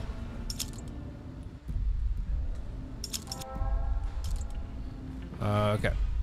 Fabrication. I can craft some healing kits. Should probably do that. Can't carry anymore. For this,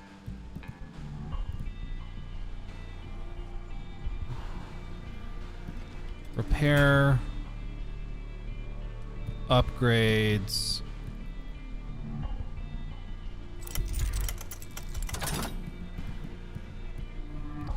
Enhanced, increased damage, durability and force. Okay.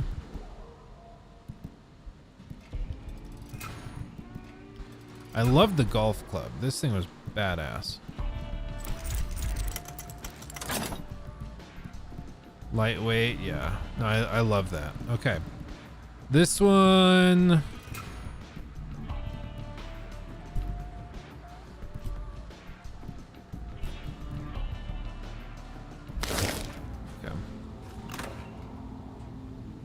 Power's off.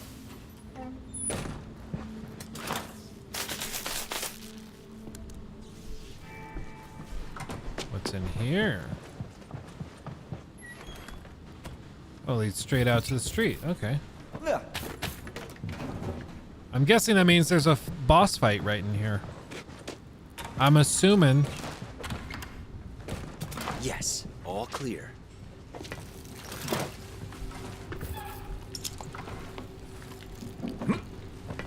Call it an intuition. 3rd floor. Looking for 307.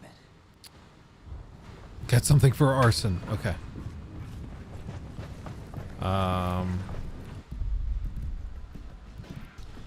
Curveballs, chem bombs.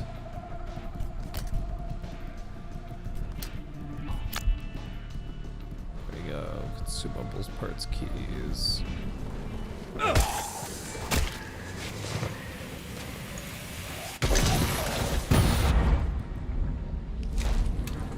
That'll do. Hope the Tremors did this, and not the Major's friend. I think it might have been the Major's friend. I can smash through these.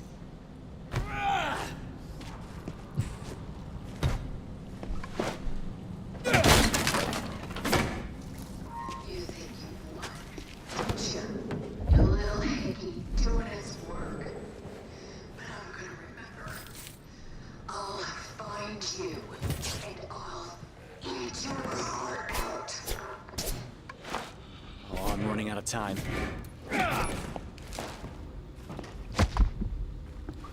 Okay, I think. Yeah, always wanted to try this. I think we're gonna find something.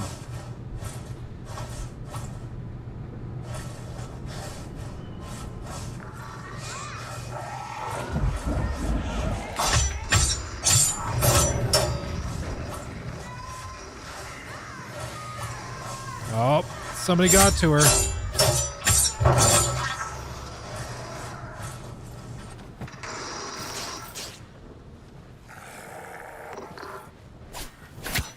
no coming back now anyway. Oh! I better check on her.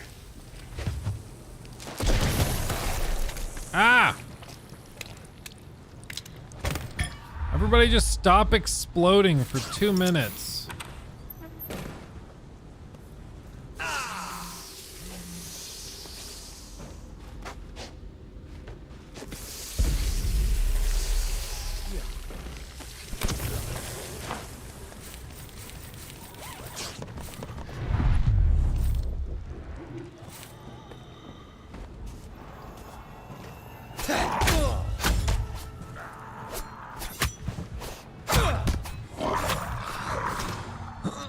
I feel like I'm in the music video for Beat It. You know, when they strap hands and start swinging around.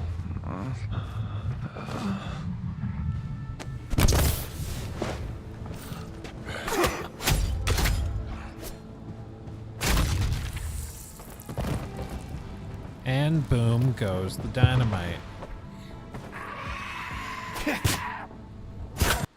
Oh, that was weird.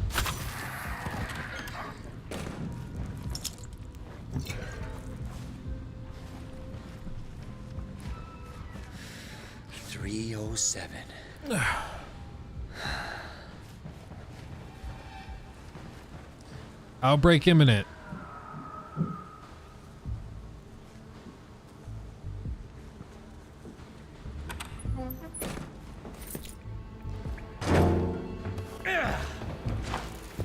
It still irks me that there's no reflections. I'm gonna keep talking about it because it's still annoying me even now. Sup, dude?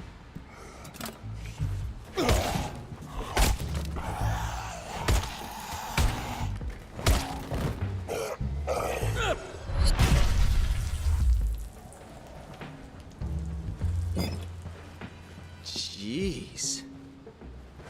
My only hope is that radio now. Major, I hope you have the ballroom key or I'm stuck. Better get back down before that thing comes back for round 2. Yeah, they messed her up.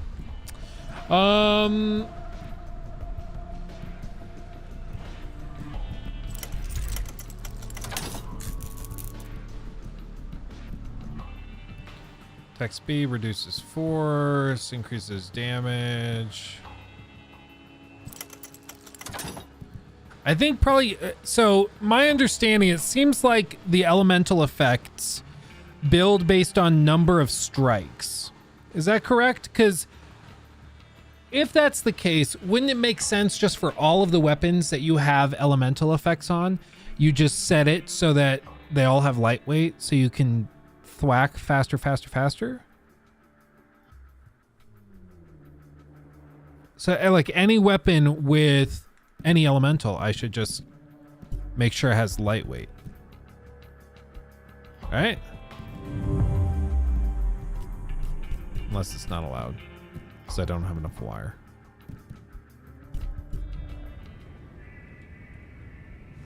Jared Phillips super chatted $5. Oh, thank you. Only scrap if necessary. Selling weapons is easy money in the beginning. I get the reflection thing. Bothers the hell out of me. Keep up the good work. Ooh, that was a thud. Okay, that makes sense. I'll avoid scrapping. And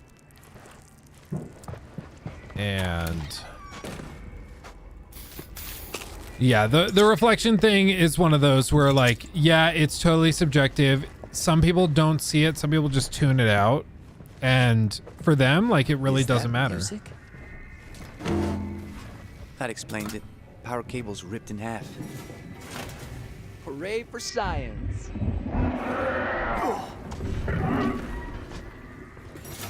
But I do see it, you know?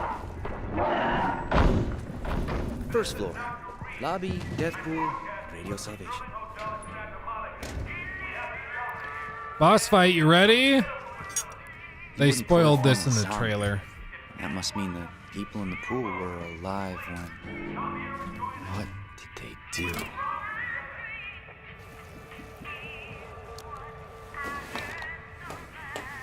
Anyone copy? Over. I hear you. I'm Dr. Reed. Did you hear my message? Where are you? I'm at the Halpern Hotel. I'm trying to contact the authorities. This is gonna be good. Well, you sort of I'm have. ready. I'm part of the CDC team in LA. I was anyway. Are you, do you think you might be infected? That's Abby and you are Joel. Interesting, Doc. Name's Bruno. Got bitten I last will night, but be no this worries, I got toxic in better. my wedding. You got bit. Oh my God. If it's worth anything to you, you may be talking to an immune survivor. Oh, it's worth something, all right. We've been looking for you. Well, someone like you for our vaccine program. Uh-oh. Uh-oh. Real sorry, Doc. I'm gonna have to call you back. Hey, wait! I need you! You have to get here. Hello? Hello? You okay? You have to get it. Can you hear me? Dude, she's shredded. Killed the bride.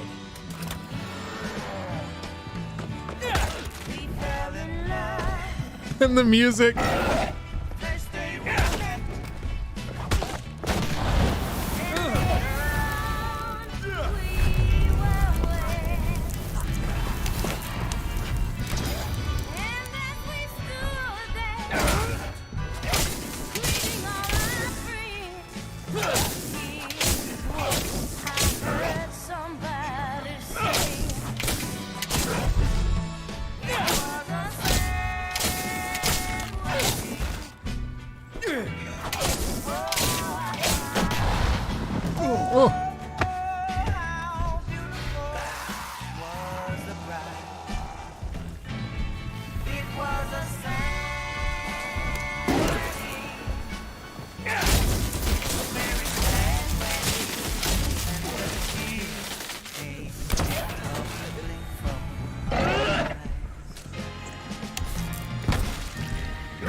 Dude, she's huge.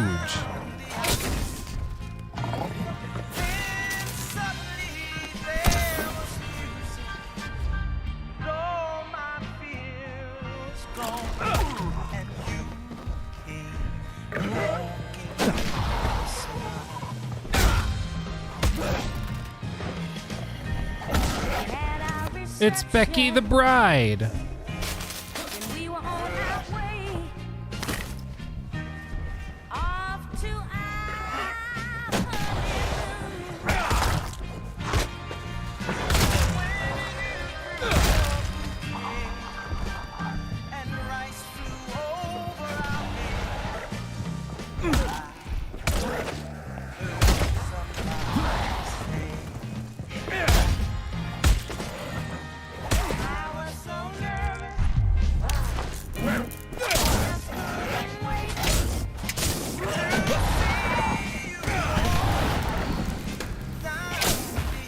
Oh.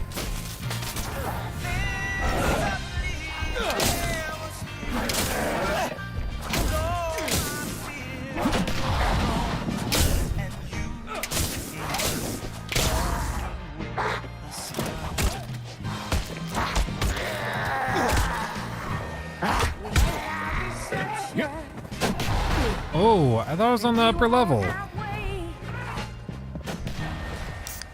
Oh, hurry, grab it. No.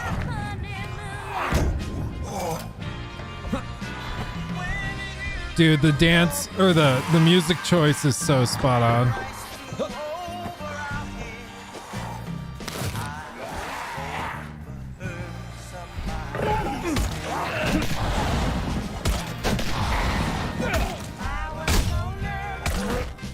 Oh.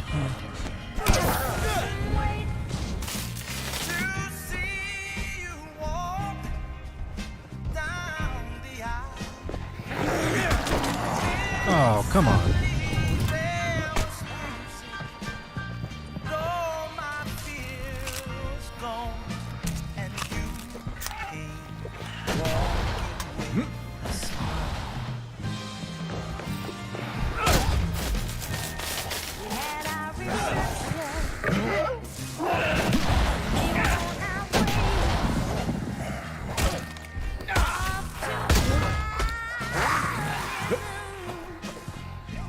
Do do do do do do. Thought there's another candy bar over there. Guess not.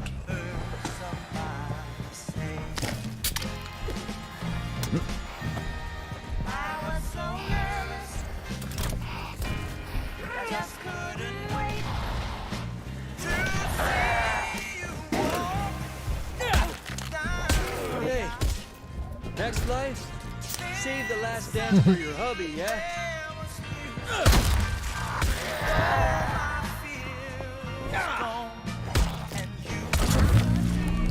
Doc, I'm back. Oh man, that was good. I'll give him that. That was pretty good. Take the fight to them. V to dash forward, strike zombies, leaving them weekend. You Okay. there? Over. You there? Thank Oh, God. wow. What happened? A big problem taken care of. Listen, I gotta talk to my people, but when we figure out how to get to Santa Monica, I'll let you know, okay? Okay. It's vital you stay alive. Great suggestion, Doc. What a dumb thing to say. I'm just gonna scrap these. I know I just said I wasn't gonna scrap these, but it's so I can pick up more. About time I got back And I just did to that. Emma's Okay. place.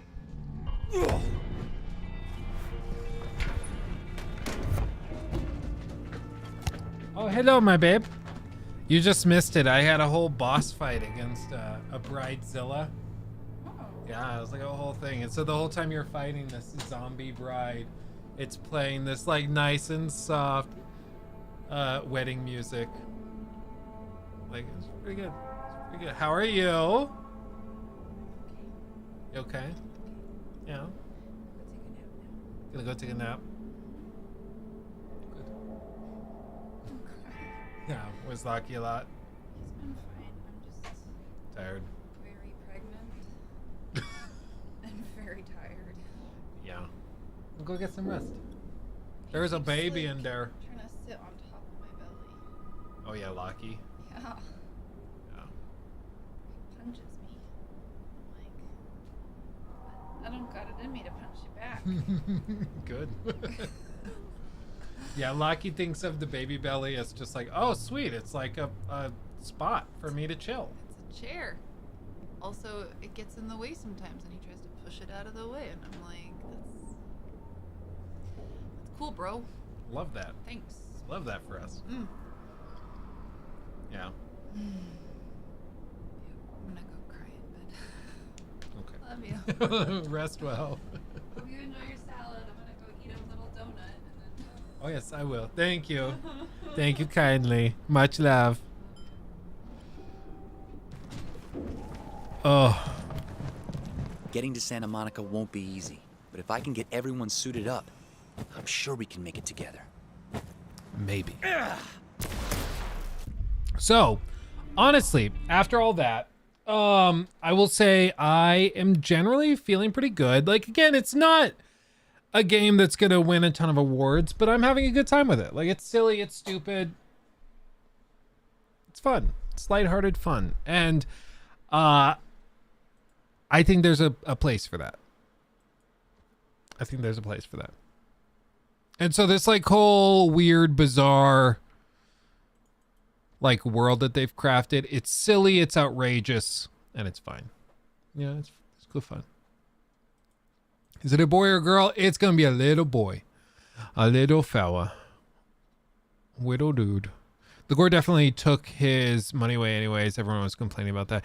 Yeah, the whole thing with the gore system, it basically means any game posted is demonetized. And the way YouTube system works is pretty much that it's going to learn from all the other videos. So if the algorithm sees that, say, 80% of videos on a specific game are being demonetized and that it's previously demonetized them, it's going to then go like, okay, well, then this new one should also be likely demonetized.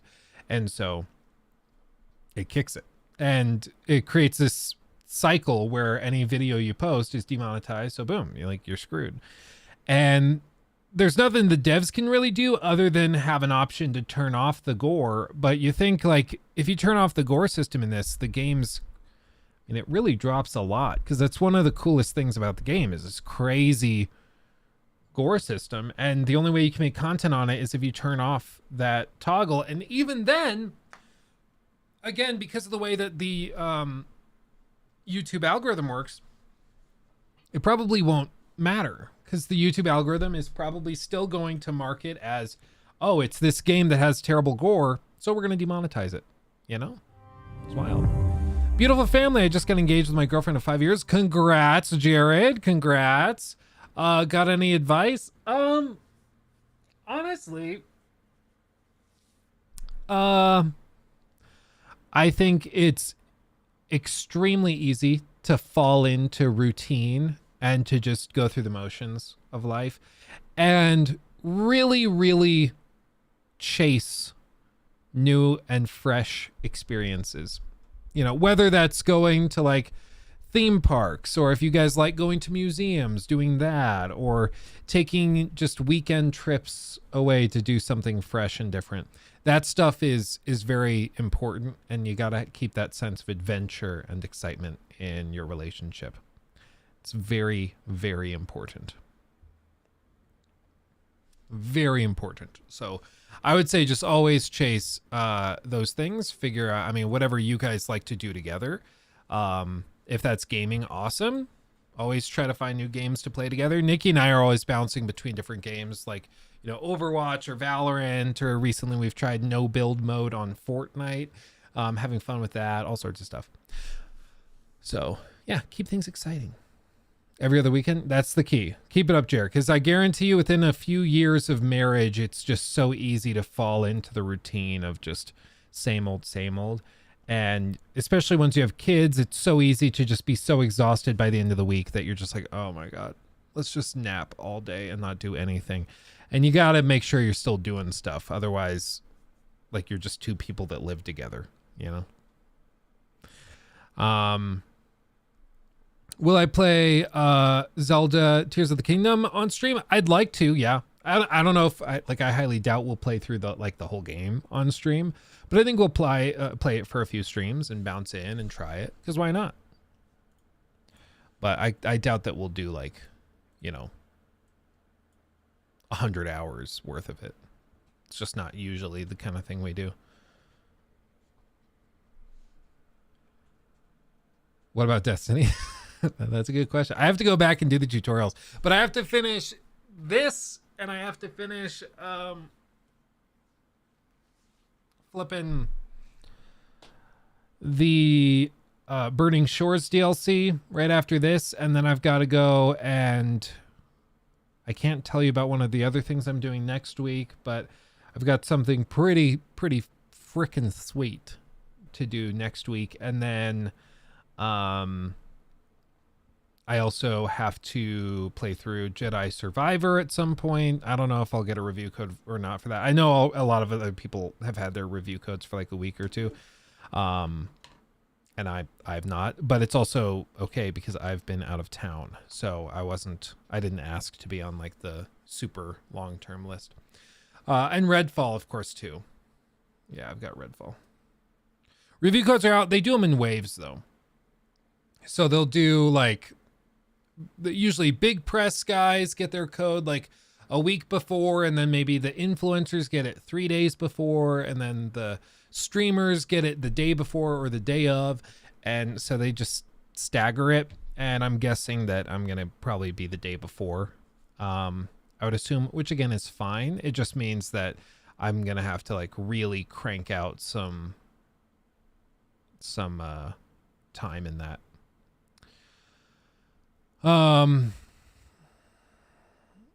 Yeah, Aqua got it. He's 158K, I think. Yeah, it's less about like total size of your channel, and a lot of it is about how they perceive you. So no Friday stream. I should be streaming Friday, I would guess. I would assume. If anything changes or if I have to move it, I'll let you know. But the plan is to stream on Friday. The one thing, Monday the 1st, I might not be able to stream for a very good reason, but I can't talk about it.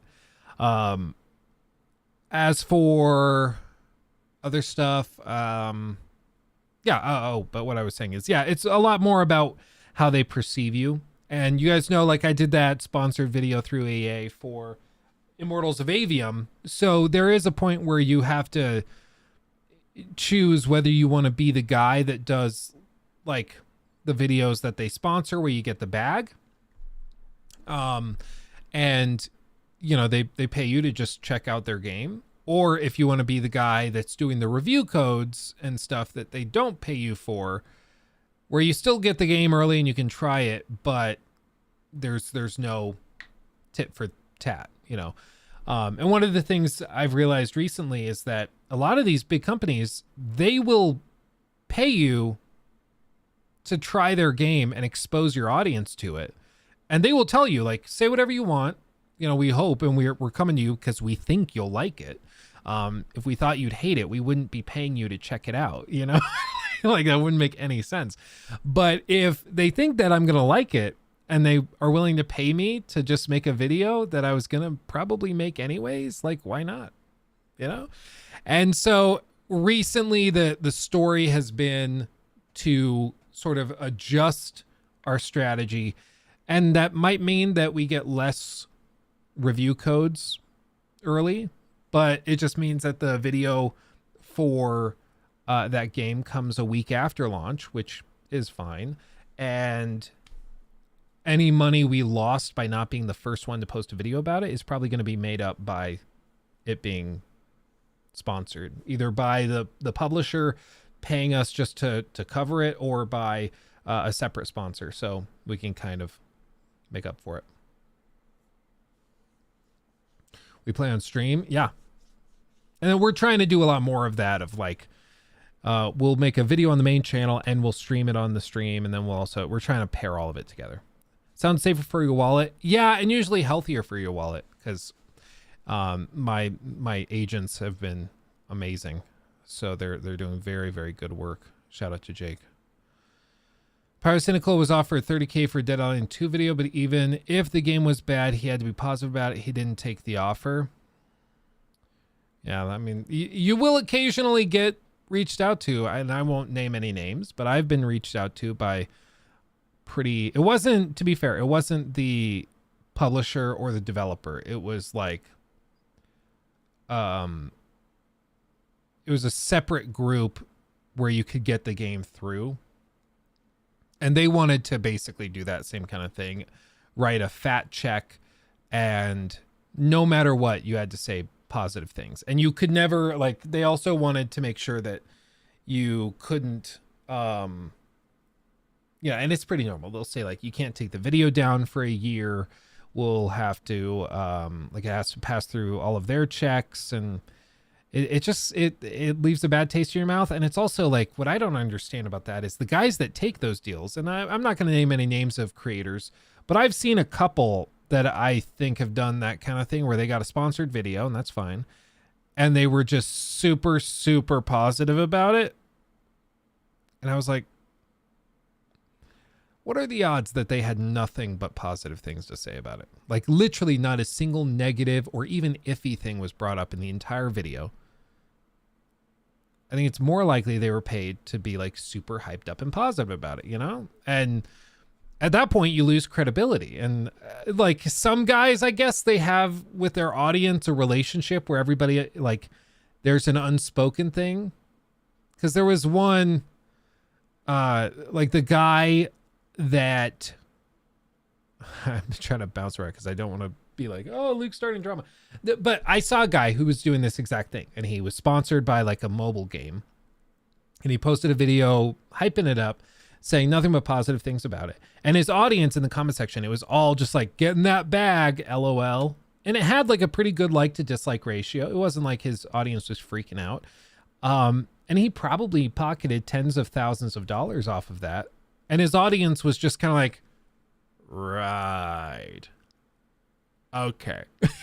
You know, like, so I guess for some communities, they just understand that that's a possibility. But for me, it would make me so uncomfortable. So we've had companies that reach out and they're like, would you like to try our game? And I say, I'll try it. But I have to be willing to say whatever I want, positive or negative. And the companies that say, yeah, go for it, that's even more convincing to you guys, right? Like, that's a good thing, because it means that they're so confident they're willing to toss a check to me to expose my audience to their game. And they're so confident that it's going to be awesome that they're willing to take the risk that I won't like it and I'll have problematic things to say about it from their perspective, right? So I don't know why all companies don't do that. I think the fact that they aren't willing to allow positive and negative stuff and feedback shows that maybe they know that their game isn't that great, but whatever, who knows? Who knows? Well, I think a lot of them are super positive out of self-interest for future business, not out of obligation. Well, and also, Max, it's simply a matter of what your role in the industry is. And I think that this is something I'm going to be very transparent with you guys about. So long as I'm, like, reviewing and critiquing games, I feel I have a duty to you guys to maintain that level of positive and negative discussion. Like, I want to be able to say positive and negative things about whatever game I'm talking about. But if I was like a Tim the Tap Man or a Ninja kind of streamer, and nobody's coming to me really to hear, like, my critical thoughts on this game, but people are coming to me just to see me play it because they enjoy watching me play games, in that case, I don't have a problem with creators like that doing sponsored streams and being like they did back with Apex back in the day. Like, oh, in Apex, it's a new battle royale, and you see in Apex Legends, you have all these different legends, and you can try these out, and I'm going to hop in and play right now, you know? Like, I don't have a problem with that. But if you're a critic, and then you take those kinds of deals, of course that's a problem, you know? It really matters what your role is. In the same way that, like, if you are like a weight loss, I don't know, like a weight loss YouTuber and creator, and your whole thing is about fitness, and then you do an ad read for Reese's peanut butter cups. Your audience is going to be like, what? That doesn't, what? They're going to be very, very confused because it doesn't make sense. But like if I did a Reese's sponsorship, which would be amazing, by the way, I love Reese's. If I did a sponsorship like that, you'd probably be like, okay, cool. Like it really would not be a big deal. So I think it really depends on what your niche is and what your specialty is, you know?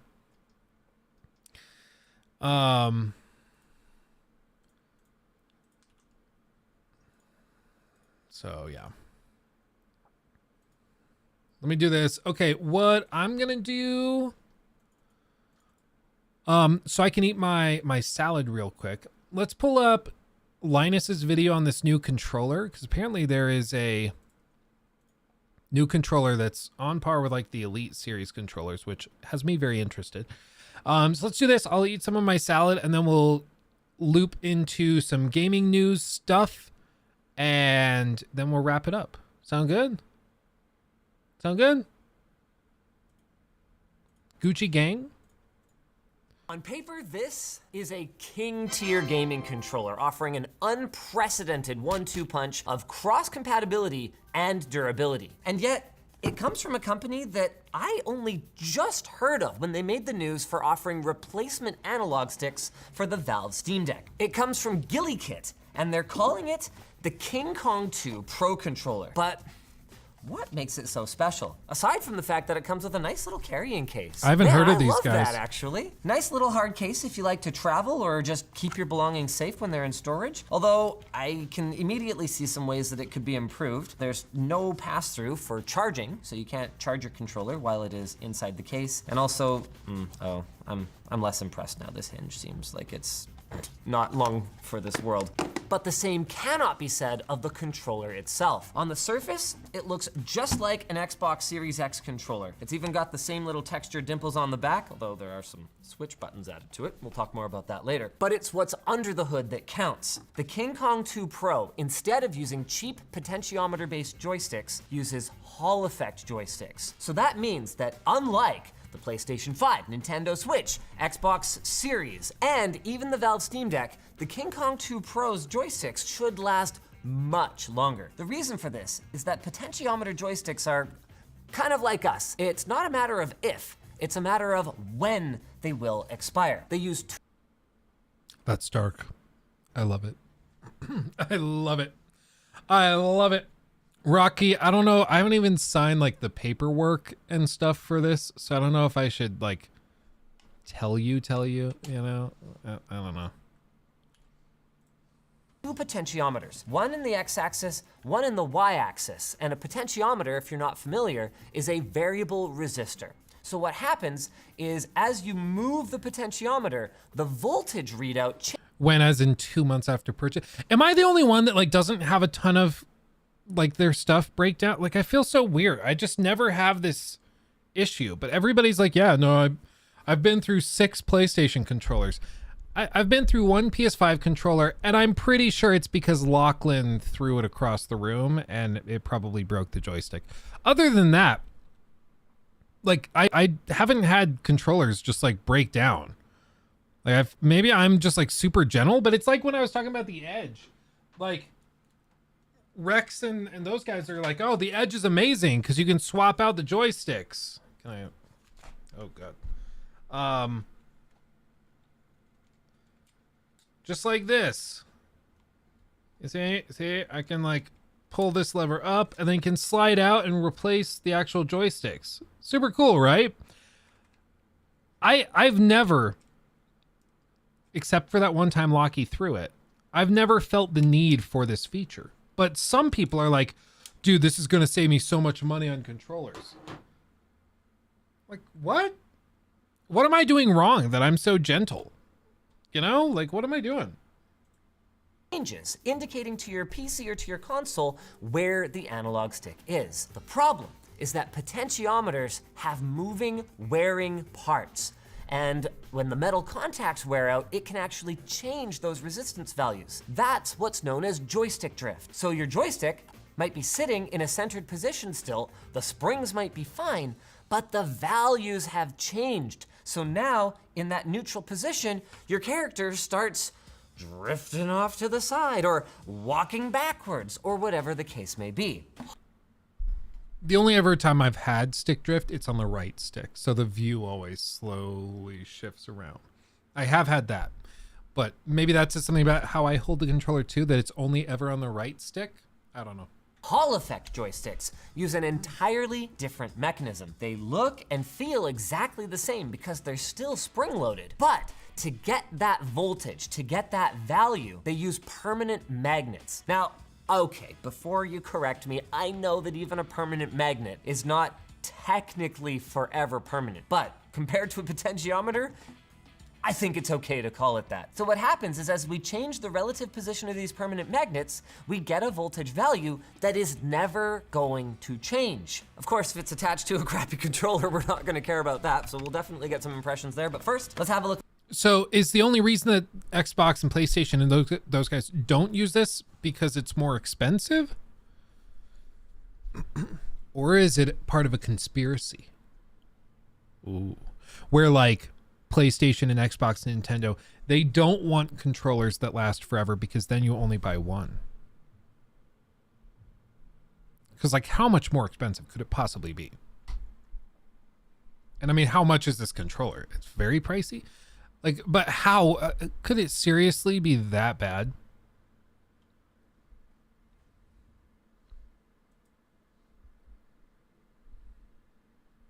Mm-hmm.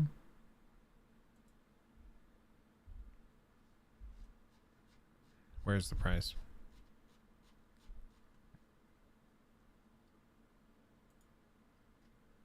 Do they just not have it listed anywhere? It's not. Is it not out yet? Is it just me, or is it weird that they don't have like a link to where you can buy it or anything?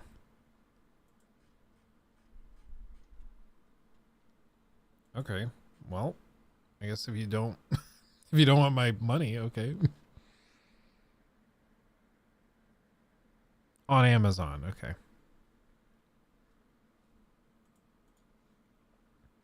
Double check, just making sure.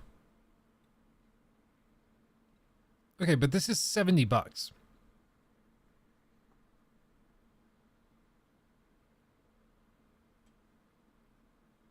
So $70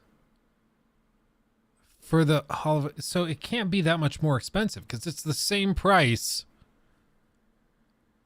as those other controllers. So I just don't know what, like, is it really that much more expensive? Are their margins just smaller? I don't know. What else is in the box? You get some stickers, you get some firmware updates, little manual. Ah yes, this matters a lot because there's a bit of complexity here. We get a nice little Type A to Type C flat charging cable. It's definitely USB 2. You can tell from the white color coding and the fact that most of the pins inside the Type C connector are missing. I'm actually not even sure if it does data. Nice. All right, it does do data. There's charging only USB-C cables. It's like, really? You had to save those fractions of a penny worth of copper?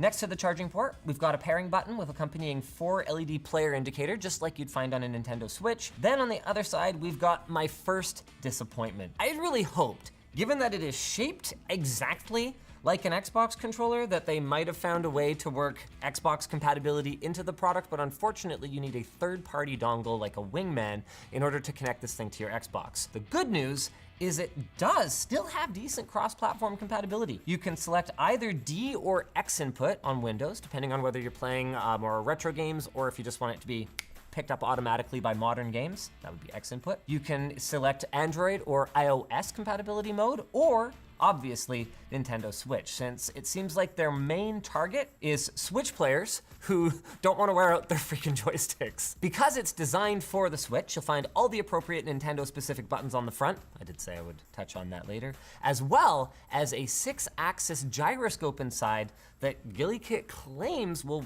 work just like in PC games with... I wonder if that works, if you could route this as a Switch Pro controller and use it through your PC for something like Cemu. Because then you could finally, like I realized with my Xbox controller, I can't complete like multiple puzzles in Breath of the Wild while emulating it. Because it doesn't have the like gyroscope.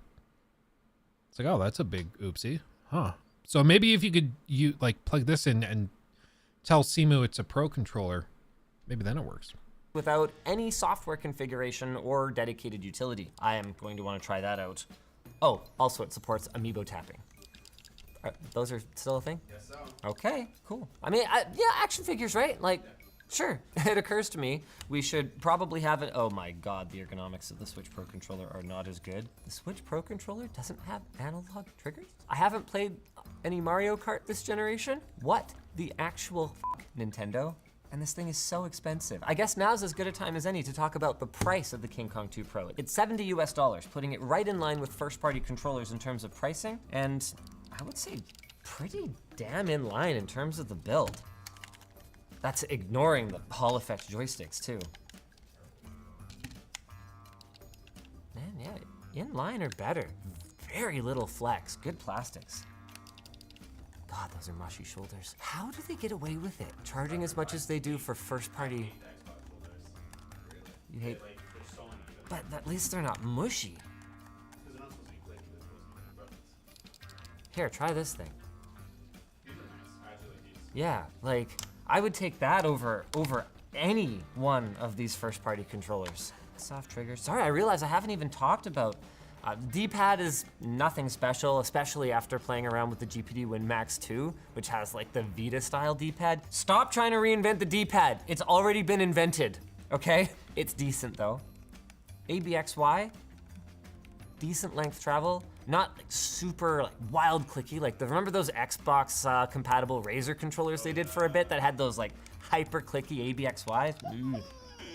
Dbrand is apparently the sponsor for this video, and I've been asked to ask, what is Dbrand doing? Dbrand sent us a game for us to play.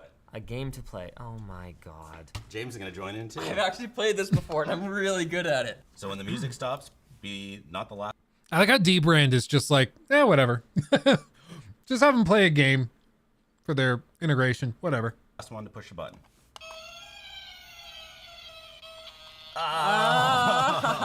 That was a false alarm?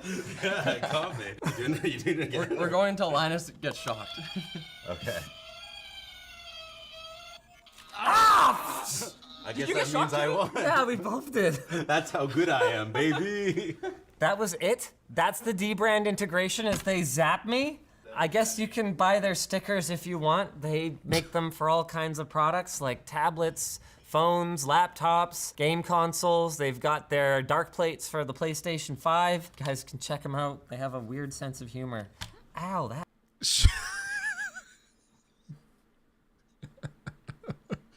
See, like and now I'm like, oh, should I go check out Dbrand again? I actually do have, it's on my iPad upstairs. I use Dbrand. I have it on my iPad. It's great. I like them. Hard to apply, hard to put on, but they work. Heard. Theoretically, it should work. It is very overpriced, but the materials are very good, and they are like very, very precisely cut. I have like my Steam Deck. It has a Dbrand skin on it that actually has like texture to it. It's the hexagon one. So yeah, I mean, I work just like I love a me native some Dbrand. Switch Pro controller. It even wakes the console, theoretically. Let's just cycle through the modes here. To be clear, I don't know that this is GillyKit's fault, but this has not been a great experience so far. Okay, let's go. Come on, buddy. I don't think that's the right. That's not the right one. If you look at the instructions, close the screen and select grip order. Seriously? That's the one? No, because you have to... What the fuck? It paired. Am I the idiot? Is that... No one here's an idiot. It's just a misunderstanding. You know what? Now I get to embarrass myself in Breath of the Wild because I haven't touched this damn game in like 1,000 years. This feels great. I like this controller though. Gyroscope aside, I think that they could have a little less friction around the edge of the analog sticks. So I do notice a little bit of pull. I'd like to see them do better with that. I think they've got like a beauty ring, like a kind of accent around here that's causing a little bit of friction. I think it's the kind of thing that you could easily solve for yourself if you wanted to, with like a little bit of like paraffin wax around the outside or something like that. You shouldn't have to do that. It should just be using Delrin or like some kind of self-lubricating material instead. So maybe for the King Kong 3 Pro, but ignoring that, man, do these ever feel good. The spring tension is great. And one of the benefits of Hall Effect joysticks I haven't even mentioned yet is that because of their excellent durability, the manufacturers can trust that zero will stay zero. So they tend to have much smaller dead zones. You can see I need to make only a slight, oh, see that? The slightest deflection of the joystick and Link starts walking. So your fine control, way better, which may not be as important on the left stick, but on the right stick for aiming, it's a big deal. It was immediately noticeable when I upgraded my Steam Deck to GillyKit joysticks. Oh, I guess now's as good a time to mention these. This is really cool. Yeah, does anybody know if the Elite uses the same old school joysticks? The cheap ones? Or does it use the nice ones? Unlike the major first-party controllers, GillyKit provides replacement mechanical buttons. So these are for your ABXYs, as well as keycaps. And I don't think they have replacement joysticks yet for this particular controller. Maybe they are confident that they will never die, but they do offer replacement joysticks for the Steam Deck. So I would hope that either those are compatible with their own controller or that they plan to offer replacement ones themselves in the future. I love seeing additional repairability, make it. Elite uses potentiometers. Do the Scuffs use potentiometers as well? It'd be really funny if the Elite controllers for like competitive play use the cheap ones. Its way into the electronics space. So they have additional sticks. They have the sticks themselves, but not the joystick box. That's hilarious. Talk about confident. Man, why don't we try out the gyroscope in one of the PC titles that they claim it will just magically work in? Now seems like as good a time as any to talk about some of the other functions of the controller by using this gear button. They call it like AI button. I don't know, it doesn't seem very AI to me, but it definitely does some cool stuff. You can swap. The Edge. GillyKit is making Hall effects for the Edge. I mean, like, my whole thing with the Edge is that I went into it hoping to have a similar usability to my Elite Series 2. I mainly love the paddles on the back and the improved build quality. I don't feel like this thing is built significantly better. It's built better than the regular DualSense, but it's not built way better. And like the cheap plasticky, like the glossy plastic looks like ass. Looks like shiny ass.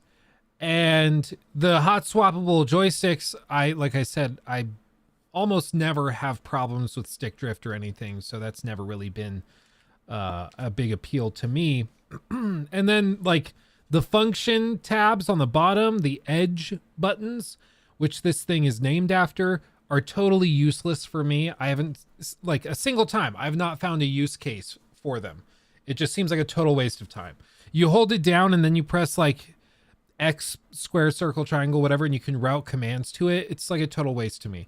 I would much rather have 4 paddles on the back like the Elite and just reroute these buttons onto that.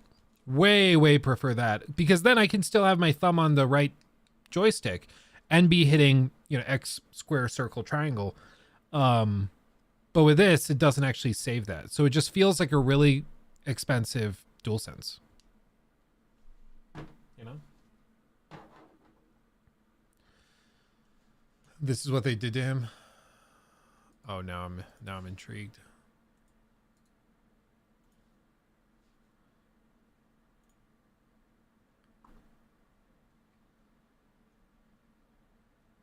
Thanks, D-Brand. I hate it.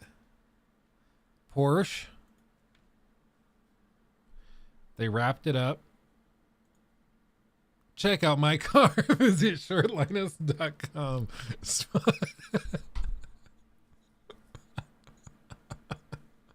Okay, that's pretty funny.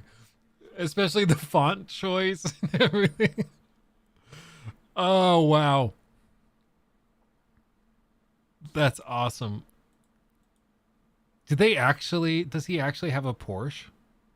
Because that looks like their complex.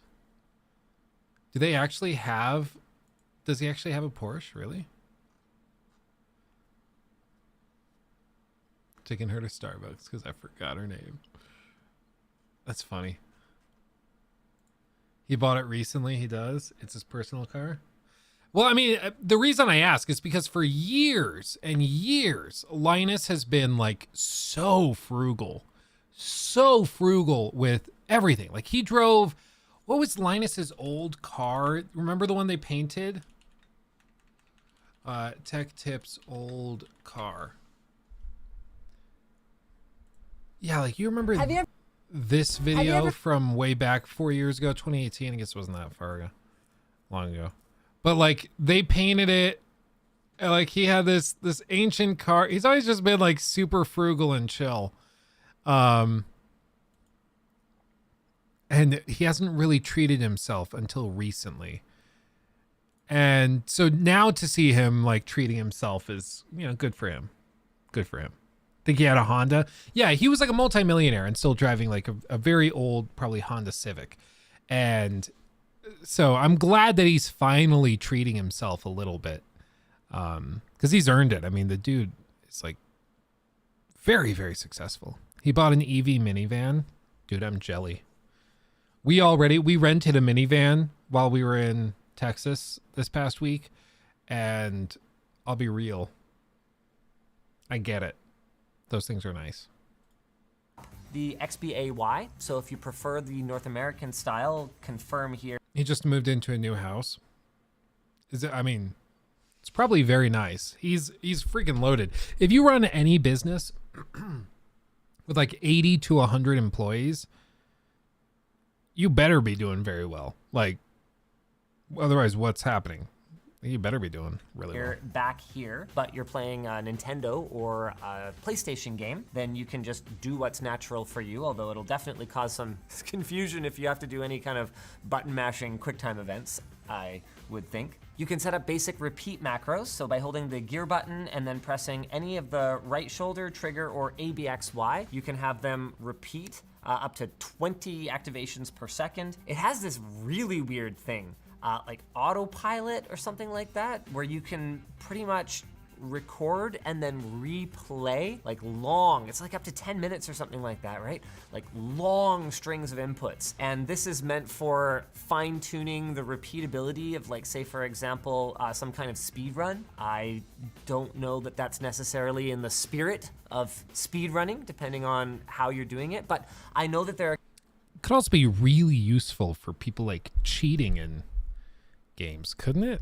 Because couldn't you just route like different commands? Like if you didn't know, like if you were really bad at slide canceling or something in Call of Duty, couldn't you just route the button inputs into a macro and then just play the macro every time you want to slide cancel?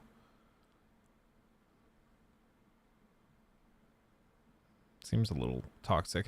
Or like what I thought when he was talking about long repeated inputs, I was thinking like, okay, it's one of those games where you're running around and you just need to like keep the game open and let it just keep chugging, like in those simulation games, you know? So you just have it so it just holds the right stick, or it thinks it's holding the right stick for an extended period of time, or left stick for an extended period of time, so it doesn't think you're AFK. Something like that.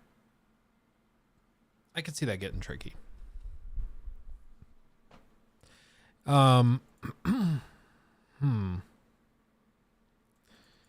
You saw Apple is forced to put Sidecar in EU now with Type-C. Yeah, aren't all iPhones as well moving to USB-C this fall?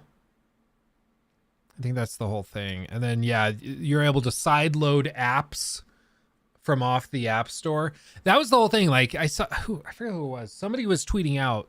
No, it was Mutahar. He did a video where he was like, Apple fanboys are brain dead, because Apple fanboys are like freaking out about being able to sideload apps, or being allowed to sideload apps onto your iPhone. And they're like, but this could lead to viruses. And it's like, bro, do you really think Apple is keeping that unavailable because of viruses? No, They're doing it because they want to keep that 30% cut on everything that goes through the App Store. Like, what are you talking about? So stupid.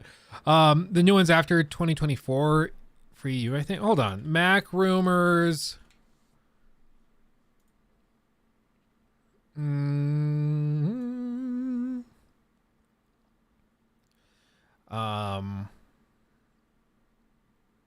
iPhone 15 Pro. 2023 iPhone 15 Pro models are expected to feature USB-C instead of Lightning, new periscope camera technology, A17 chips, and more. And apparently there have been leaks. Oh, and they're also getting rid of actual tactile buttons. So it's going to be haptic buttons. So like you have to press on it and it won't travel at all. Another region, The Guardian here. Let's see. Apple to put USB-C in the EU. Well, see, my understanding, this is from October of 22. My understanding is that the leaks that they have were also suggesting it would be going to USB-C even in the US. But it was being forced by the EU. So the EU was forcing them effectively to move over to it. But for sake of production ease, they were going to move all of the models to it. Just so they can mass produce them, you know, instead of having to have separate ones. Yeah, it's forced by EU, but they will do it for all phones. That's my understanding. And then volume buttons, iPhone 15 Pro models were originally expected to feature solid state buttons. Oh, did they change this? That would replace physical ones, with Apple using an elongated single button design. Apple planned to use the haptic feedback to mimic the feel of a button press, giving the sensation of being pressed when there's no actual button to press on. For months during the rumor cycle, Apple was said to be using this technology, but in April, the company abandoned its plans for solid state button technology. According to reliable Apple analyst Ming-Chi Kuo, I don't know. Apple ran into, quote, unresolved technical issues. I just don't know why they would do that in the first place. Like, what do they actually get from that? Just like removing buttons. Like, I get getting rid of the button on the phone on the bottom, the circle button on the bottom. I get getting rid of that. Like, you get rid of it and now you have more screen. But you're getting rid of buttons on the side for like fake ones. Like, I don't understand what the perk would be, you know? Like, I don't get it. Okay, this is the USB-C bit.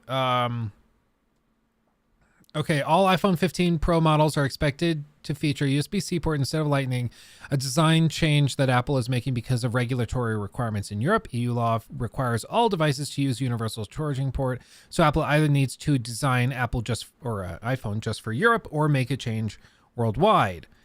Agreed. Rumors suggest that Apple has opted to introduce the USB-C port globally, officially adopting it instead of Lightning for the 15 lineup. USB-C will mean that the same charger and cable setup can be used for iPhones, iPads, Macs, along with other devices for USB-C. For those that have USB-C products, like an iPhone, Mac, it will be a convenient transition. Though all iPhone 15 models will get USB-C, the iPhone 15 Pro models are expected to support higher speed data transfers.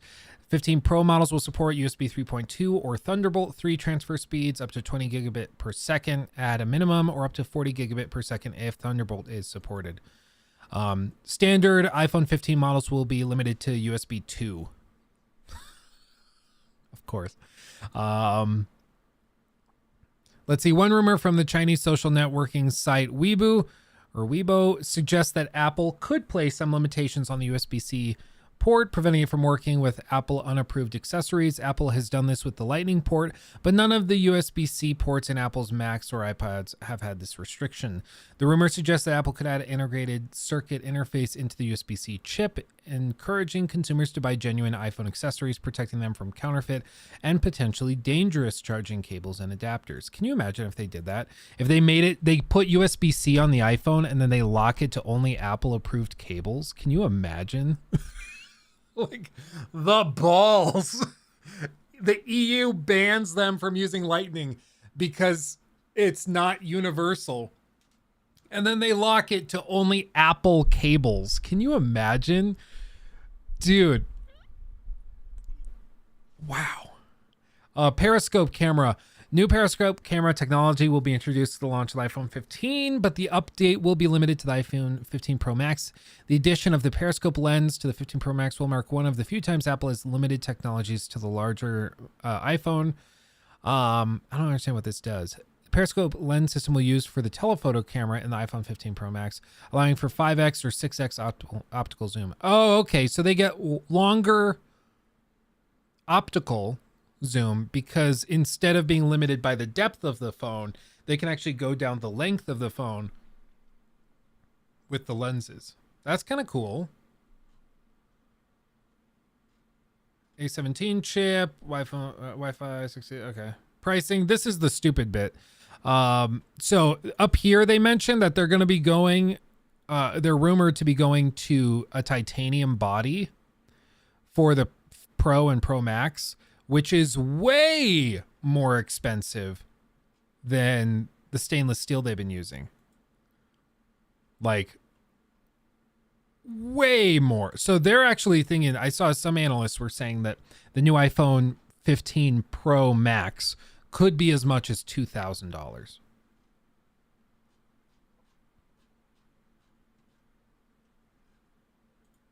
Let's see, what are they settling on?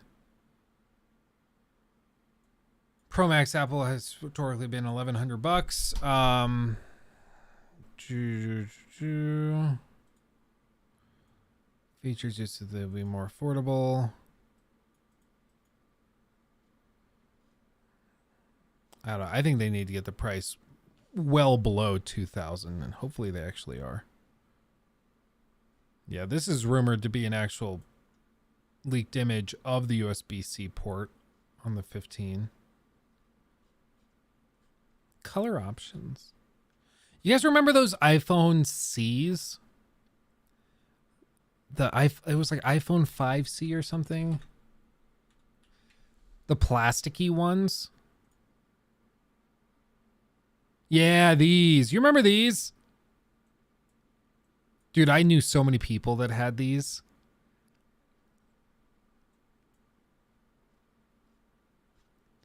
I don't know if they were technically considered a success, but I saw them everywhere. They don't do it anymore, so I guess it couldn't have been that successful, but A6 chip, so it was a while ago. 16, 32 gig variants. Ooh, 1136 by 640. Baby. Yeah, man, can you just imagine if they drop a $2,000 iPhone? Jesus. If anybody could get away with it, it's Apple. Let's be real. This, I showed this the other day, like last week. Those of you who have not seen it, the Apple rumored AR headset. This thing is rumored to be about $3,000. And you're like, oh, an AR headset. Hey, if it's really good for work, what's the big deal? If it's like $3,000, I mean, I'm sure Apple can figure out a way to make it justify that. And then you go down and you see the picture of what it's rumored to actually look like. Based on leaks and stuff. Where is it? Where is it? It is expected to require a little purse that you carry with you.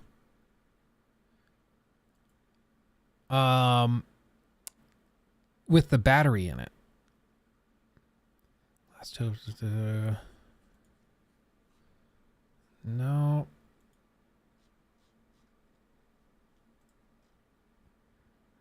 External battery pack. I don't know where the picture is. It's like a separate battery pack, and it looks ridiculous. It's like a separate purse that you have to carry with you. And it looks so stupid. Oh, this is it. Somebody did a mock-up based on rumors of what they think it'll look like. And like, you see that? The headset and then the separate purse that you have to carry with you to charge it.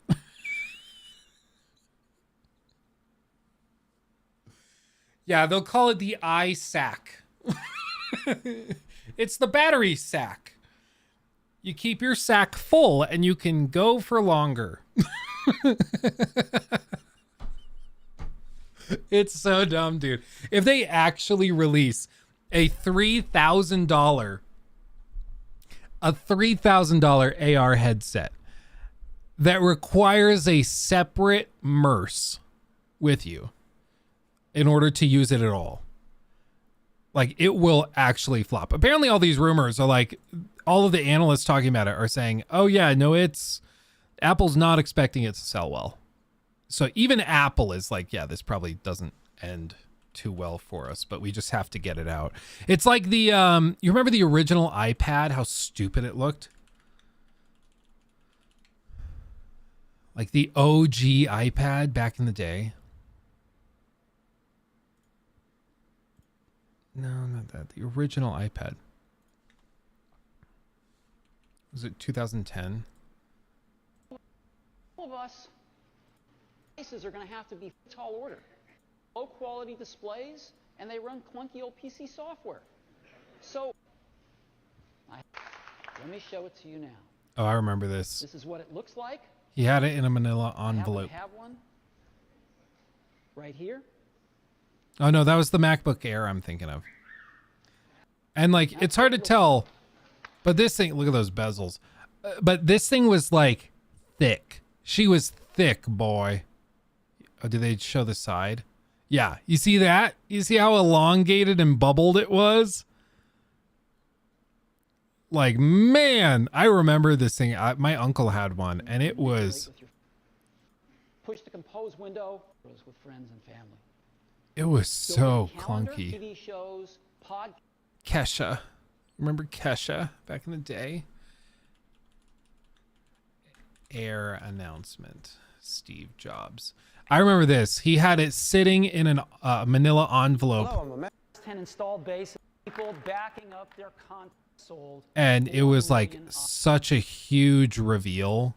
People were blown away that he was just like casually. Fits inside one of these envelopes that we've all seen floating around the office. Like, this seems outrageous. Like, okay, yeah, it's a laptop that can fit inside of one of these yellow envelopes. But like, this was a big deal at the time. And so let me go ahead and show it to you now. And the reveal that it's been sitting on stage the whole time. Like, he's just such a great showman, dude. This is it. Let me take it out here.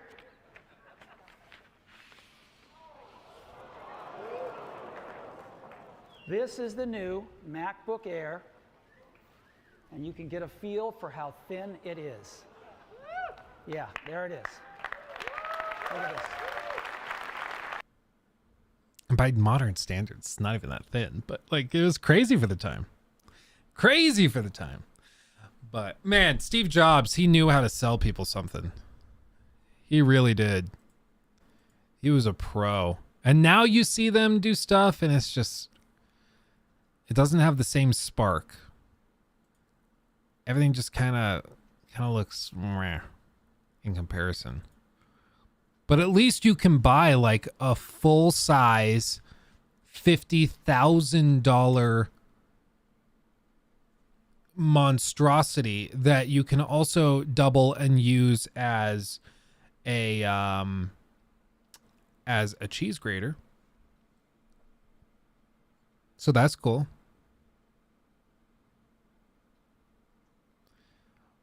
Same with the monitor. That's like, 10 grand or whatever. Where is it? Oh yeah, the server version. So I'd like, it's a pretty pretty computer, but it's already super out of date. And then like that monitor, how much is this? I think it's 5 grand. I think. Yeah, 5 grand. If you want the nano texture glass, which is just an anti-glare coating. That's another. And then the stand for the monitor is $1,000. The stand is $1,000. Like, that's ridiculous. That's outrageous. But man, Apple stuff, they go hard. It's just a bummer because I don't feel like the magic is there anymore. I want to get an Apple product and feel the magic, but I just can't. I don't feel it. Its rivals are 24K monitor. Yeah, well, the color accuracy is ridiculous. Sony makes another competing monitor for video editing and like color grading and stuff, and that thing is like 20 grand. So it's very good. The big thing is I think a lot of people look at something like the Mac Pro and they think the Mac Pro is just their version of like your typical at-home PC. And that's not really what it's meant to be. Like, it's supposed to be for the guy that's like editing Marvel's Endgame. You know, like this is for super hardcore heavy duty rendering and like you probably don't need that much because you're probably editing off of servers, but Apple Afterburner card, you know, you're probably using this with some super heavy duty equipment, and you see just like that, you crank it out and it's like 50 grand. And then same with the monitor. Like if you add the monitor on, then, you know, you pretty quickly you're up well over 50 grand for a computer. And my problem with the Mac Pro is like it's super cutting edge on day one, and then they don't update it for like 5-6 years. And so they just sit on it. And so it's like, okay, well, it's only really viable as a workstation for the first couple of years, and then it's outdated. Movie production, yeah, and music production. I don't know why you would need something with like 1.5 terabytes of RAM for music production. But then again, I don't do music production, so what do I know? I have no idea. Maybe there is a reason to do that. Maybe there's a purpose. I don't know. I don't know. MacBook Pros. MacBook Pros are for music production. Yeah. No, and then I can see why if you're editing with like 8K footage, like those Red Camera RAW things, if you're using that footage, I can see why you would need a just metric shit ton of RAM and stuff. I get that. Because even something like this monstrosity that I use isn't going to be able to handle rendering 8K footage, much less like the uncompressed raw red footage. Like it's insane what those cameras are capturing. It's outrageous. It's just ridiculous. It breaks my brain, but yeah, anyway. Yeah, Nathaniel, good to see you. We're wrapping up because I've been going like 5 hours. Time got away from us. Yeah, what's a good recipe you recommend, Luke, or anyone else going grocery shopping and I don't know what to get? Good recipes? I don't know. You could just, it was one of the first results. If you Google like chili glaze salmon, I did that recently. It's like you do the little chili sauce, you mix it in with like honey and some garlic, salt, pepper, a little bit of water, mix it up, and then you put that over salmon. It goes into the oven. Oh, baby. Oh, baby. It's good. It's good stuff.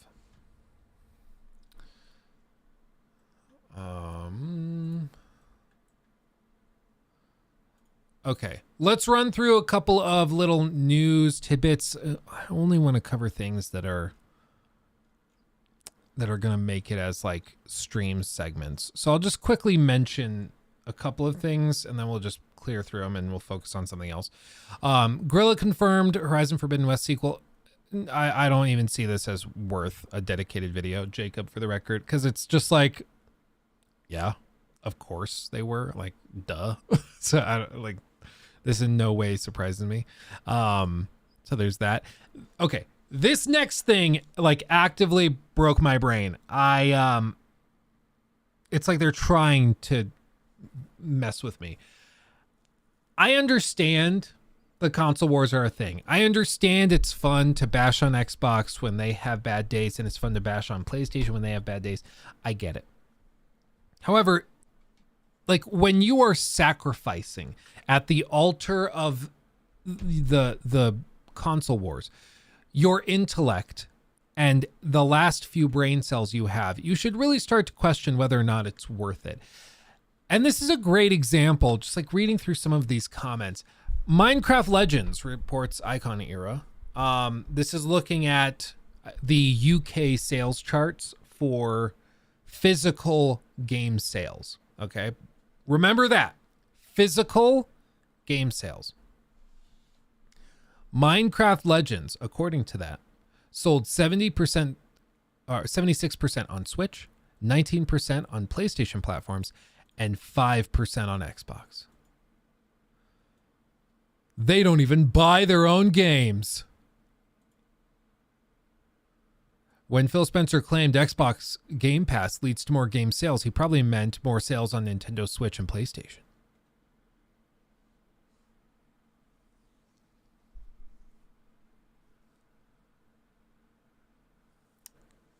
Remember what it was? Physical game sales. You know what Game Pass allows you to do? It allows you to play the game on Game Pass. Not go out and buy the physical copy. Like, this is one of the stupidest things for people like Sony ponies to bring up. Like, well, actually, Minecraft Legends, only 5% of the copies were sold on Xbox. Everybody's only buying it on Nintendo. Nobody even wants to buy it on Xbox. Yeah, because if you have an Xbox, you almost certainly have Game Pass, in which case you just get it on Game Pass. What? Like, it's so dumb. Not only did they not click on the article, because if we click on the article, like, watch this, okay? We click on the article, it loads and loads, and then we come up. And what we can see, okay, UK charts, okay? The latest UK charts are in, and it's strong for strategy games, blah, blah, blah. Comes to number 2. Even this doesn't really explain it. Does it even say physical sales? Yeah, it's worth mentioning it's available day one on Game Pass. It is worth mentioning. But they don't specify that it's like specifically physical sales. But anyway, they list all of these things and then they go through it. And even here, if you go through it, it's like, yeah, it's available day one on Game Pass. No duh. And like the fact that it sold 5% physical copies on Xbox, even still with it coming on Game Pass day one, that's almost more surprising to me than if it was 0. If it were 0% of sales, physical sales, came from Xbox, I'd be like, yeah, that seems right. Because if you're going to buy Minecraft Legends for, I don't know what it is, $40, why not just get a month subscription to Game Pass for 15 or for 10? I don't know what it is in the UK, but like for, let's say 15 for Ultimate, play Minecraft Legends for 3 weeks and then play some other random game on Game Pass for the rest of the week, and you'll still have spent less. Like, it's mind-boggling. It's mind-boggling. It's very stupid, but it just once again goes to show you that some people are more in it for the narrative than actually interested in what the reality shows, which is quite funny. Quite funny. Oh yeah, before I close the tab, just in case you missed it earlier, I hopped in Midjourney and I had Midjourney create an AI version of Geralt of Rivia if he were in a Wes Anderson movie, and it actually did a pretty good job. I'll be real. I would watch this movie. I'm about it. I haven't gone through and had it generate like Yen or anybody else, but I'm actually quite impressed. The Midjourney thing's gotten away from me. I'm like, calm down, Chrissy. I'm not actually like, last time I tried Midjourney, it was not this good. Let's just say that. Last time I tried Midjourney, it was kind of clunky. Everything looked really, really weird and just didn't work. But this is like very impressive, like crazy cool that this is purely AI generated. Like this isn't real at all. AI art can do faces now. Yeah, this whole picture. In fact, that the thumbnail for today, this zombie was also made in Midjourney. This isn't even in Dead Island 2. This is also Midjourney. So even when you clicked on this video, this was a Midjourney zombie. So I didn't want YouTube to be like flagging wallpapers. So I was like, I'll just do that. Yeah, AI is starting to do animations too, where it's happening quick. It's happening real quick, and it's getting pretty good. AAA Epic RPGs are going to crash in. Where was the thing I pulled up? I guess I closed it accidentally. I had another article on AI in gaming. I don't. Oh, it was PlayStation Shuhei Yoshida. Here, I got it. It was in the doc. Go figure, right? Shuhei Yoshida says AI will create, quote, more beautiful things in gaming. I don't really know what that means, but if we hear him out, do they have it bookmarked? The time? Who we found here? No less. No. So what he says is, quote, that is powerful that a small number of young people can create amazing looking game. He suggested that, quote, in the future, AI could develop interesting animations, behaviors, and even do debug for your program, which is true. Continues on, AI will change the nature of learning for game developers, but in the end, development will be more efficient, and more beautiful things will be made by people. People might not even need to learn programming anymore if they have learned how to use the tools of the future. The creativity is more important, the direction, how you envision what you want. And this is the case. Like, I wonder if I could actually do this in real time. Is this allowed? I don't know why it wouldn't be. But like, if we go into,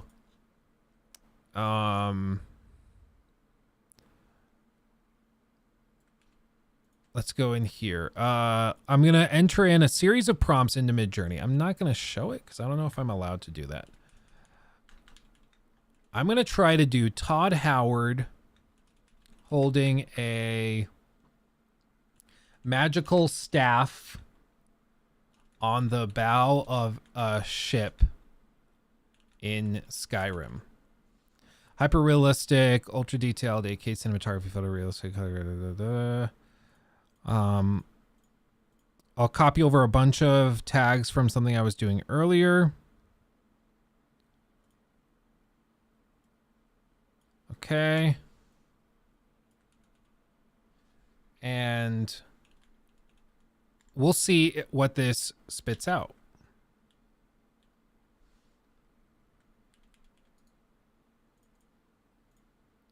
Okay. Imagine, boop, boop, boop.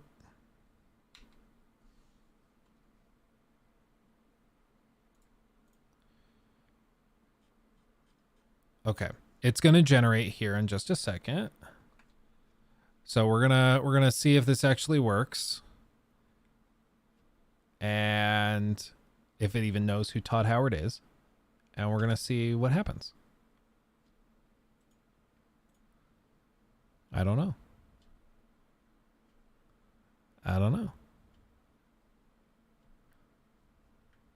Watch as it looks nothing like Todd Howard. That would actually be really funny. Input Margot Robbie as Supergirl. Do I really want to get flagged? Do I really want that to happen? They're like, okay, and this guy's a weirdo. He's 78%. It's on its way. This will make him look like a video game character. So this won't be like...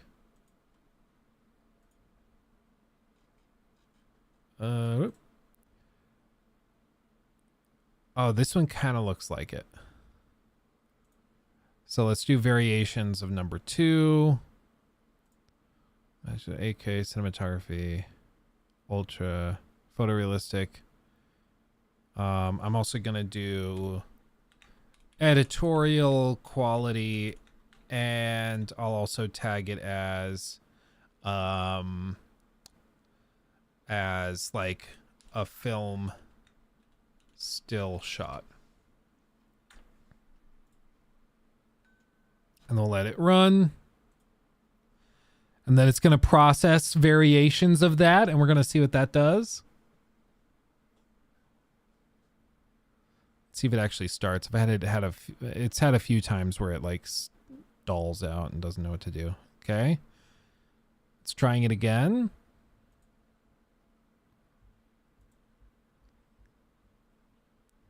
Then it runs its little diffusion process. It's getting there. See how unsettling we can make this. Thank you, Jay. Thank you. I also like this sword. It's my baby. Okay. Honestly, this one looks the most like him, but they don't look totally like him, but better. Let's just do upscale of version 2. Let's just call that good and say that that's all we need. Okay. Let's go to the web version of it. And voila. Like, AI is getting stupid good, dude. Like, very, very good. This looks like a magical version of Todd with a little more like careful inputs. I could probably get it looking more like him, but like, it's kind of insane. It's kind of crazy. So like this stuff with Geralt, like this was doing it a slightly different way, where I started trying to make it look more photorealistic. And so like there's just some stuff that you can do with AI now that's outrageous. So like, honestly, concept art, I don't know, maybe it's terrible to say, but I don't know why game directors and stuff would be using like a team of concept artists when they could have one guy that's super creative and can think of these weird magical worlds, who can then command AI bots to do all of the art for him and match his vision in his head, right? I don't think it replaces the artist, but I just think you need far less artists to accomplish the same goal, you know? The boat makes no sense. Yeah, like this with the water leaking in. But normally what you would do is you would test it, and you wouldn't go with the first variation. You would be testing this, and then you go back in and you would have it do variations and then redo it, replace the background, swap it out. So it's kind of a push and pull thing, like getting a whole picture that works and is fully comprehensive takes probably half an hour of sending out commands and tweaking it. But yeah, no, it's kind of crazy what can be done. AI stuff is crazy. Imagine, let's try this. Todd Howard, the game developer, standing on the bow of the Titanic as the sea splashes in his face. And let's go quality.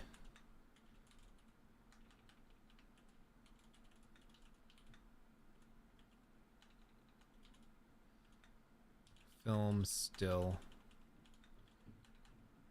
And then let's do --V5 to force it to use the 5th variation of the rendering pipeline, which is far more photorealistic. And then wait for it to start, and it's going to try to do it.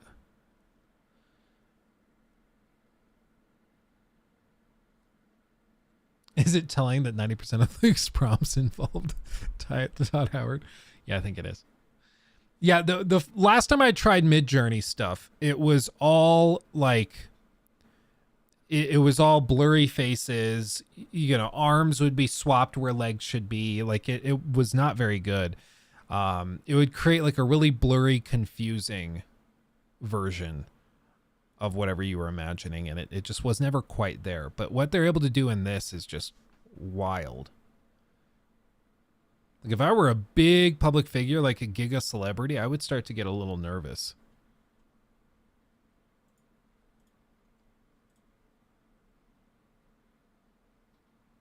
I wonder what photos it's taking as its inspiration for Todd, because it thinks that Todd Howard has like a much different shaped nose and much bigger ears than he actually has. You know, like he doesn't actually look like that. You know?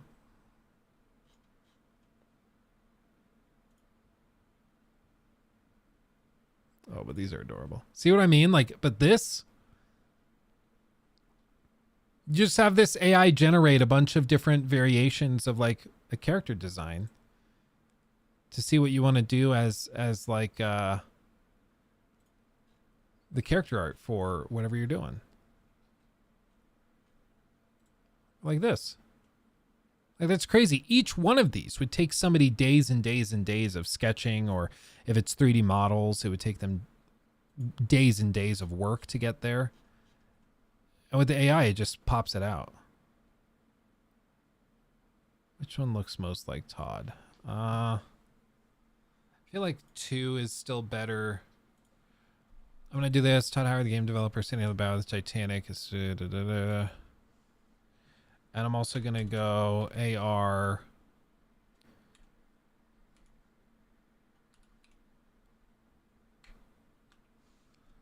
Will that work?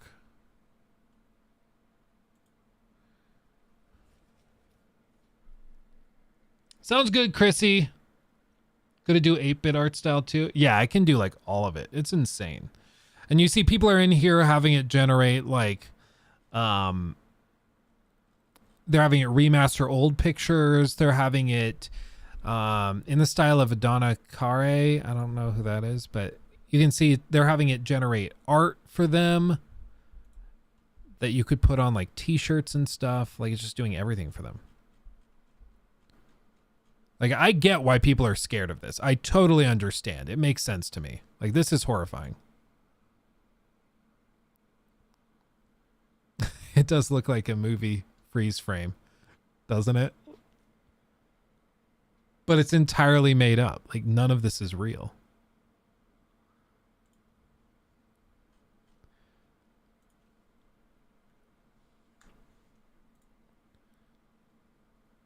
Or like this D&D Tavern Dismal environmental concept art in the style of Niji, maybe. And you see it just generates concept art for the tavern. Like they didn't have to do this. It just does it. That's outrageous. But like this is why it's such a powerful tool. And you can see like it's taking tags. So it's scanning the internet, finding concept art from other games and studios and stuff.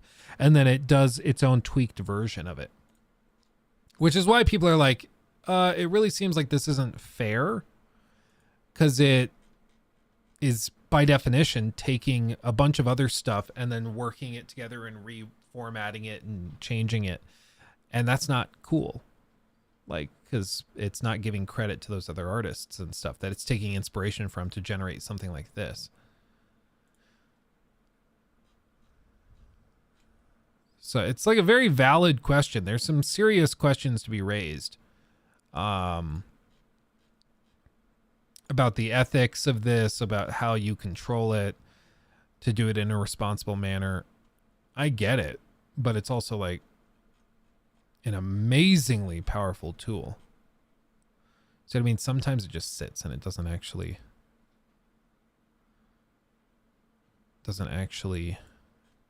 do it.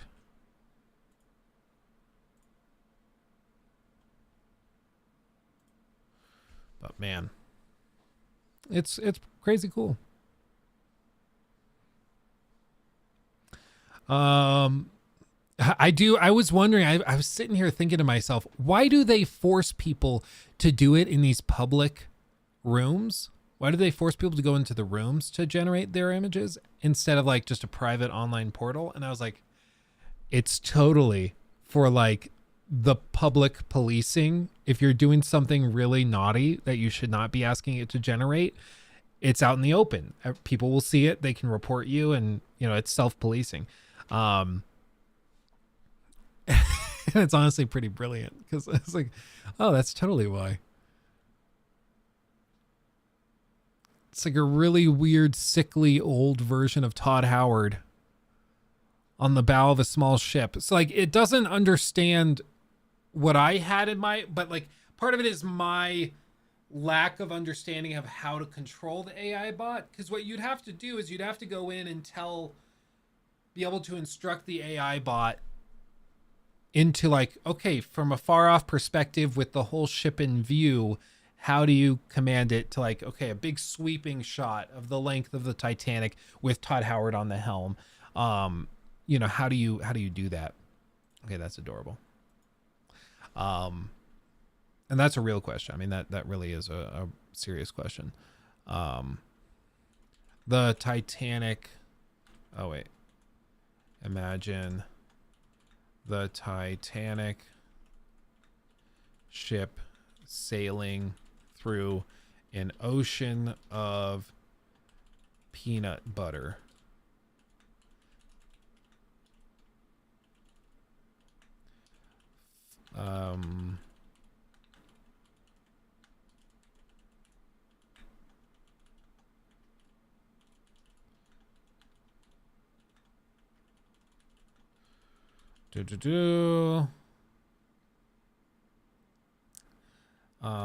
Film still aspect ratio will force it to 4:3 and will also force it to use version 5. Peanut butter tea.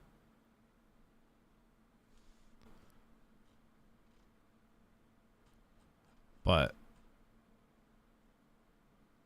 a British feral goat on the shoreline, award-winning photography, professional color grading, soft shadows, no contrast, clean, sharp focus, cinema, film photography. And so like, like that's not real. That's a robot made this picture, but it looks totally real. Like, how insane is that?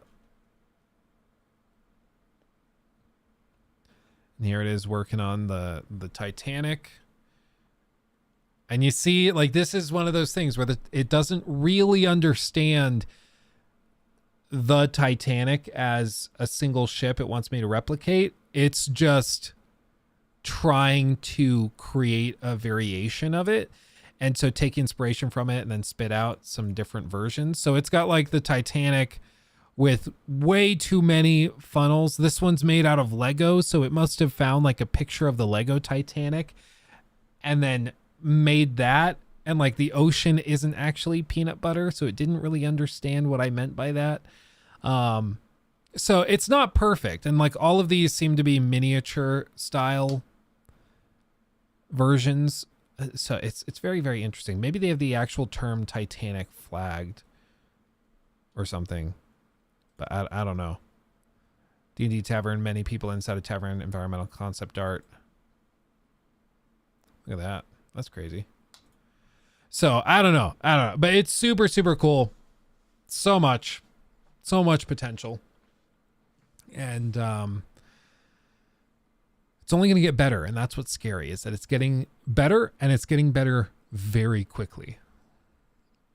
That's why Elon is like, oh my God, start regulating this now. But all these old people in Congress are like, oh, what?